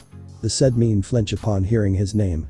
He jumped into a fighting stance when he saw the vigilante look towards him, but became quickly confused when the said person looked back towards the view. To Izawa it seemed like the vigilante was almost not interested in him, which didn't only confuse him, but also made him a bit mad, due to thinking that the said person is looking down on him. He activated his quirk as he was getting ready to attack with his scarf, but he quickly stopped when he heard the masked man say in an uninterested tone, "It didn't work in Nezu's office, what makes you believe that it will work now?" In an instant Izawa understood these words before lowering down his guard, since if this person was really Mitsuki who beat up All Might with a flick to his forehead, then what chance did he stand against this force of nature? Izawa slowly walked towards him with his guard still somewhat up before asking, "Are you really Mitsuki?" To which Izuku took off his mask before showing him his Mitsuki transformation. Izuku had sensed Izawa a few minutes before he appeared and had then used his transformation jutsu to transform into his Mitsuki appearance before Izawa could get to him. He lowered his guard fully after seeing that it was Mitsuki under the mask. He knew that even if he had his guard up and was told beforehand that he would be hit, he would still lose just to one punch.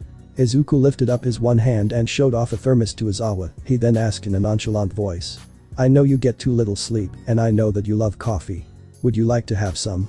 Izawa was about to say something but was quickly interrupted by Izuku. "If I wanted to kill you, do you really think I would do it with poison? Besides that, this coffee is made out of Nicaraguan coffee beans, which is rated to be one of the world's best coffee. It would be a shame to waste it by ruining them with poison." The name itself made Izawa drool a little. He had heard about them before, but never tried to order them, since underground heroes don't earn too much, and the only expensive thing he has tasted was Nezu's expensive coffee. He could only reply with a childish and energetic nod which made Izuku chuckle. Before they knew it, Izawa and Izuku were both sitting on the edge of the building while gazing over the city. This was when Izawa took his chance and started to talk to Mitsuki. "So how's Izuku doing? We haven't heard from him in a while." To which Izuku chuckled a bit in amusement due to how ironic the question was. Izuku quickly regained his composure before answering, "He's doing just fine, he's even more powerful than before." Which shocked Izawa so much that he spit out some of the coffee before saying with stutter, How? He was already stronger the All Might." He took a sip of his coffee before answering Izawa's question. "Well, my family did train him. Even I became stronger than I was when you last met me." This brought a chill down Izawa's spine as he got flashbacks of Mitsuki beating All Might in a competition of strength. Izawa's voice was filled with fear as he asked a question which he later would regret. If you could amuse my request, how strong are you now?" Izuku thought for a second if he should or shouldn't answer his question. He then gained a smirk before giving Izawa a simple but horrifying answer. "You could say that I can easily make multiple meteor-sized craters without a problem." Izuku's words caused Izawa to flinch. He didn't know if it was true or not, but the way he said it made you not want to doubt him. It was better to believe it was true than thinking it was a lie only to be proven wrong with a devastating ability. Izawa became terrified of Mitsuki and Izuku could feel it, so he decided to change the subject and ask Izawa a few of his own questions. "I know Izuku does not care about his family, to be honest, no one in our family would bat an eye if all of those people just died." He turned towards him before continuing talking. "But we were wondering, how does it go with his false family?" This calmed Izawa down, while also making a mental note to himself about their opinion on the family. After regaining his composure, he took a deep breath. He then released a hard sigh of annoyance before taking another sip of the coffee. He now looked over the city before saying, Well, after the court UA created a dorm house especially for them. The children are taking mandatory therapy, while also taking anger management and quirk discrimination courses. Izuku just nodded as a confirmation while he kept on listening. UA made a special classroom for them called 1R, as in class 1 of rehabilitation. They take all of their courses there, while also being supervised by the teachers. If Achako Uraraka gets into UA, she will be also placed into the same classroom and dorm. Aizawa pitched a bridge of his nose in annoyance before saying, when they turn 15 they will join that year's 1A in the classroom. This is due to me being the teacher of both 1R and 1A. They will still wear their quirk cancelling bracelets, but I will deactivate them under required courses, but if one of them falls out of control, then it will automatically turn on. This made Izuku a bit bitter, since they will be basically getting a free ride into 1A, and that is if you ignore all the extra punishment they have. Izuku said in an annoyed tone. I don't usually complain about unfairness, but wouldn't that be unjust for the other kids that want to join UA? Since that would mean that 6 out of 20 spots would be taken by ex-criminals. Aizawa tried to hide his smile and chuckle, but Izuku's sharp senses caught him nonetheless. After a minute or so chuckling he then said. That is true, but they will still be a part of 1R group, they will just be sharing their classes and classroom with 1A.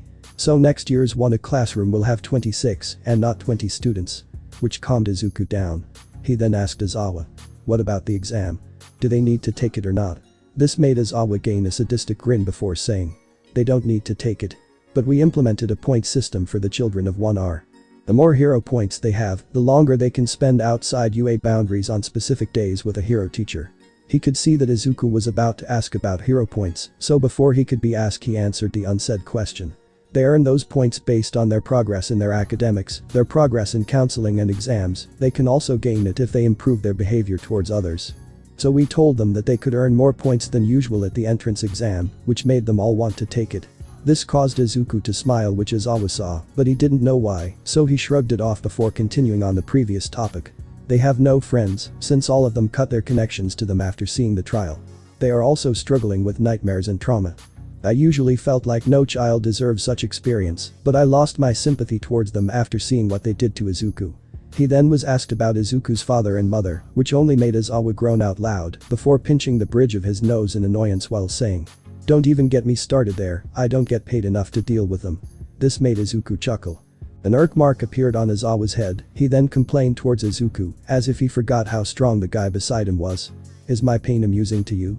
He only received a nod while Izuku was laughing. Izuku then gave Aizawa the thermos before telling him to wait a minute, since he'll be right back.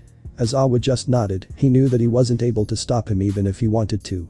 A dumbfounded expression appeared on Aizawa's face as he watched Izuku warp away. He almost lost the thermos onto the ground, but he quickly regained his composure and caught it.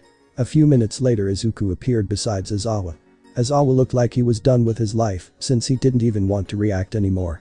Izuku then pulled off a backpack and placed it beside Aizawa before stating. You think of this as a down payment for all of the stress they've caused you. Aizawa raised his eyebrow as he brought the backpack closer to him. He then opened it and saw that it was filled to the brim with bags of Nicaraguan coffee beans. He looked towards Izuku with a dumbfounded facial expression, and before he could say anything Izuku gave him another small box. His eyes went wide, and his mouth went agape when he opened the box he was holding. It was the best noise-cancelling headphones that had been released so far. It was the Sony WH-1000XM4, which was easily worth $350 €299. Izuku then said.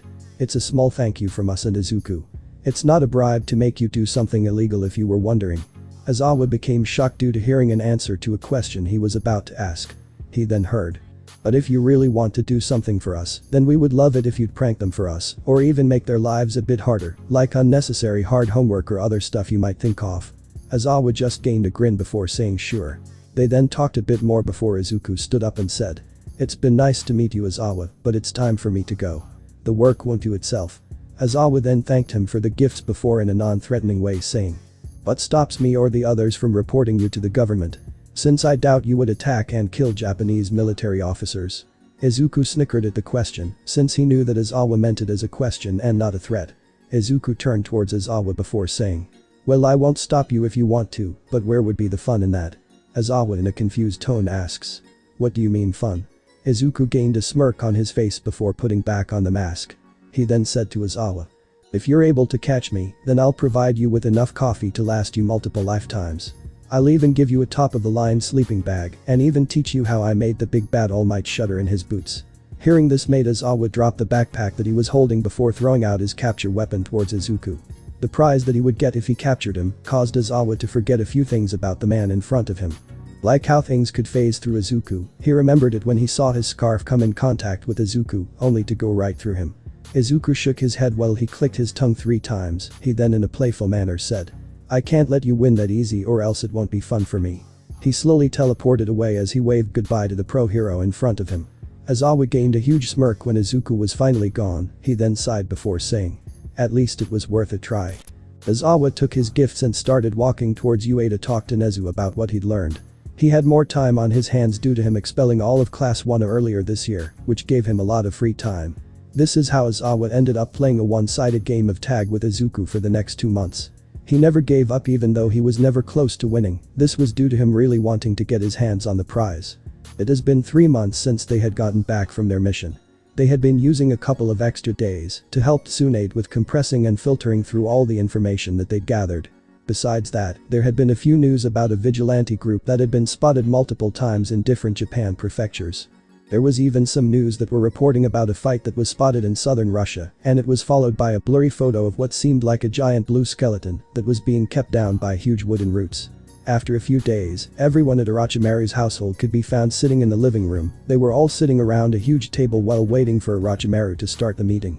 He stood up when everyone had calmed down and given him their full attention, he then picked up a report and started to talk about it. "I sent this report to our employer a few days ago, and after they'd gone through our intel they gathered for a new meeting. At the meetings it was decided to request the help from the Akatsuki. Our assignment is to eliminate the manufacturers and distributors of the drug called Trigger. I don't know if we've discovered their whole operation or all of the distributors, the ones we have found are in Japan, USA and Kina. Madara and Hashirama found some intel in Russia, the info ended up pointing towards some distributors that ship the drug from USA. We can't pinpoint where their base is, but both of you are going to go there to find it out." Both nodded in agreement. Izuku gained a smirk on his face while looking towards his father before saying, "Dad, we all know that you're itching for a dance, but can you try to not go wild this time while you're in USA?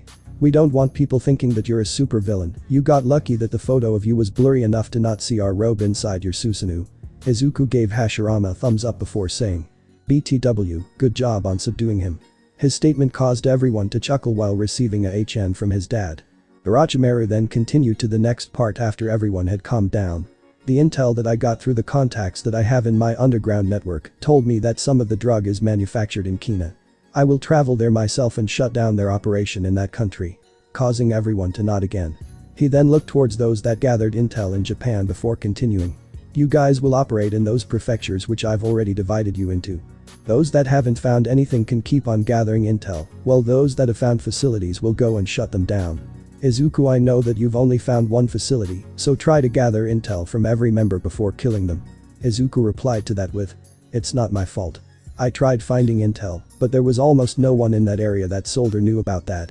Orochimaru turned towards Izuku before replying in a mocking tone. "Maybe you would have found some if you weren't so focused on play tag with your little friend." Izuku saw that everyone was trying not to laugh. This caused him to gain an unamused facial expression before replying with a HN, which made it even harder to no laugh. Hashirama then said something while he was laughing. "Like father like son," which made people break out in laughter. Unbeknownst to Izuku, his reply made his dad proud. Causing Madara to release some tears before quickly wiping them away so that no one noticed. Orochimaru decided to give them a few minutes break before gathering everyone to continue the meeting.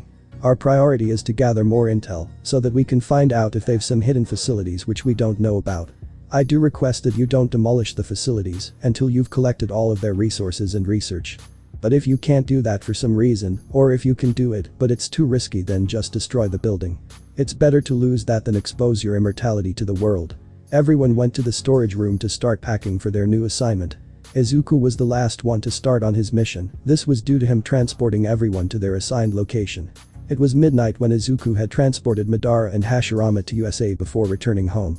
He then put on his equipment before saying his goodbyes to Tobirama and Tsunade, and as soon as he did that he teleported away. In those 3 months of gathering intel, Izuku only found one facility in the prefecture which he was assigned to. After finding it, he climbed a tall building that was close by, before placing a teleporting formula on top of the roof. Thereafter he left the area to gather more intel. Izuku was now sitting on top of the said rooftop, while getting ready to infiltrate the base. He was using his binoculars to check out the surroundings of the building, while also looking for a place where he could breach their compound unnoticed. Izuku took out a storage scroll from his thigh pocket after finding a side entrance to the building. He then stored his backpack and the equipment he didn't need inside the scroll, before placing it back into his pocket. When Izuku was ready, he weaved a hand seal which activating the chameleon jutsu, before jumping down towards the compound. He stealthily avoided the patrols while getting closer to the building. When he was next to the side entrance, he waited for someone to open the door before entering the building. The user controls the reflection of light around their body using chakra, causing their form, shadow, and even breathing to become invisible to the unaided eye. Only the user's appearance is camouflaged, they can still be discovered through the sounds they make. Every person he met in the building was silently subdued by him using his Sharingan jutsu. After each encounter he dragged them into a room which he'd already checked before leaving the room and locking it behind him. This was due to him not wanting people to set off an alarm after they'd stumbled over an unconscious body. Once everyone on the inside were incapacitated, he turned towards those that were outside. He used transformation jutsu and turned into one of the female officers that were inside. Thereafter he went to the entrance where he started to flirt or fool people inside, where he then knocked them out with his Sharingan. Izuku repeated this process until he'd gotten everyone on the inside and outside. With everyone incapacitated, he then started storing all their valuable resources into one of his scrolls. After what seemed like an hour, he then put the storing scroll back into his other pocket before pulling out a flash drive and an external hard drive. He walked up to computer and started it before plugged in both. The flash drive contained a virus, which could brute force through any password that wasn't heavily encrypted. The hard drive had an encrypted program, which when activated, would transfer all the data that weren't blacklisted, without triggering any anti-malware software. Not wanting to waste time, he went towards the room which contained everyone that was incapacitated. After entering the room, he lifted his left sleeve only to reveal a cloth that was bound around his wrist. He unbound the cloth and placed it on the table before infusing some chakra in it to summon out a huge storage scroll. Thereafter he used that scroll to start sealing everyone inside of it. He began with the lowest ranks and slowly went upwards. Everything was going well for Izuku, but for some unknown reason he was having this awful feeling in his gut and he couldn't find what was causing it. Izuku sealed everyone beside the facility leader into the scroll before activating his Rinnegan. Trusting his gut feeling, Izuku used the human path ability to read through the leader's mind by searching for a memory. To speed up the processes, he saw through memories containing the facility they were in combined with keywords like hidden room, hidden entrance, underground passage, etc. Within a fraction of a minute Izuku found out about their hidden rooms in the cellar. He sealed the said person in the scroll and then sealed the scroll on the cloth before wrapping it back on his wrist. Thereafter he waited until he'd used the drives on every computer before walking down to the cellar to find the hidden room. He used his Kamui to make himself intangible before checking every part of the wall and floor. After a bit of searching he found a dark pathway behind a wall which had a staircase that went downwards. Izuku didn't know why, but as soon as he got to the bottom of the stairs and was faced with a dark corridor, he felt like his nauseating pit in his stomach. The only time he felt this way was when he stumbled upon rooms where people were tortured. Without a second to spare, he dashed forwards into the hallway with his Kamui still active. He didn't want to waste time with opening doors, so he just phased through them, and what he saw in most of them made him sick. All the rooms so far were either covered in blood from top to bottom, while some still had the dead victims wrapped to the table or were restrained on a chair or to the wall. He felt his hope for finding survivors to lessen for each door that he phased through. He had phased through his 20th room when he stumbled upon a young female, who was chained to the wall in what seemed like a tattered hero suit. Izuku didn't know if she was alive or unconscious from his first impression of her condition. The only thing he knew was that he was nauseated by what he saw. She was beaten black and blue, there was deep cuts all around her body from what seemed like a katana, which was lying on top of a table with all kind of different torture tools. Not only that, but her right leg was also amputated from the knee down. She was also missing her whole right foot. On closer inspection he could see that she was also missing a few fingers. The state of her body made him downright sick. Another thing that made his anger flare up was the needles that were spread around the table, which made him realize that this poor girl was experimented on with God knows what. The only thing he wanted right now was to give this poor soul a proper burial. He was slowly walking towards her when she noticed his presence. Due to her swollen eyes, she couldn't see who was in the room, causing her to think of the worst possible outcome, which only made her tear up as she squirmed in fear. He was only brought out of his sudden shock when he heard her whimper in a weak tone. Please no more, Jew, just kill me. Now knowing that she was alive, he quickly jumped into action to help her. I'm not here to hurt you. They're all gone, they won't hurt you now. He said in a soothing and calm tone, while trying to calm her down, he heard her weakly say. Are you a hero? Not wanting to lie, Izuku said to her. Yes and no. But before the answer could sink in, he said to her. You could say that I'm somewhere between a hero and an anti-hero. You can relax now. Her body started to relax due to the voice and answer she heard, which caused her body to go limp as she slowly lost her consciousness. Izuku walked up to her before detaching her from the wall. Afterwards he started using his healing jutsu to close all her wounds before using Kamui to warp her into his dimension. Thereafter he covered up all evidence of him being here before leaving the compound for the closest safe houses. That's it guys. Hopefully you guys enjoyed it. With that, take care.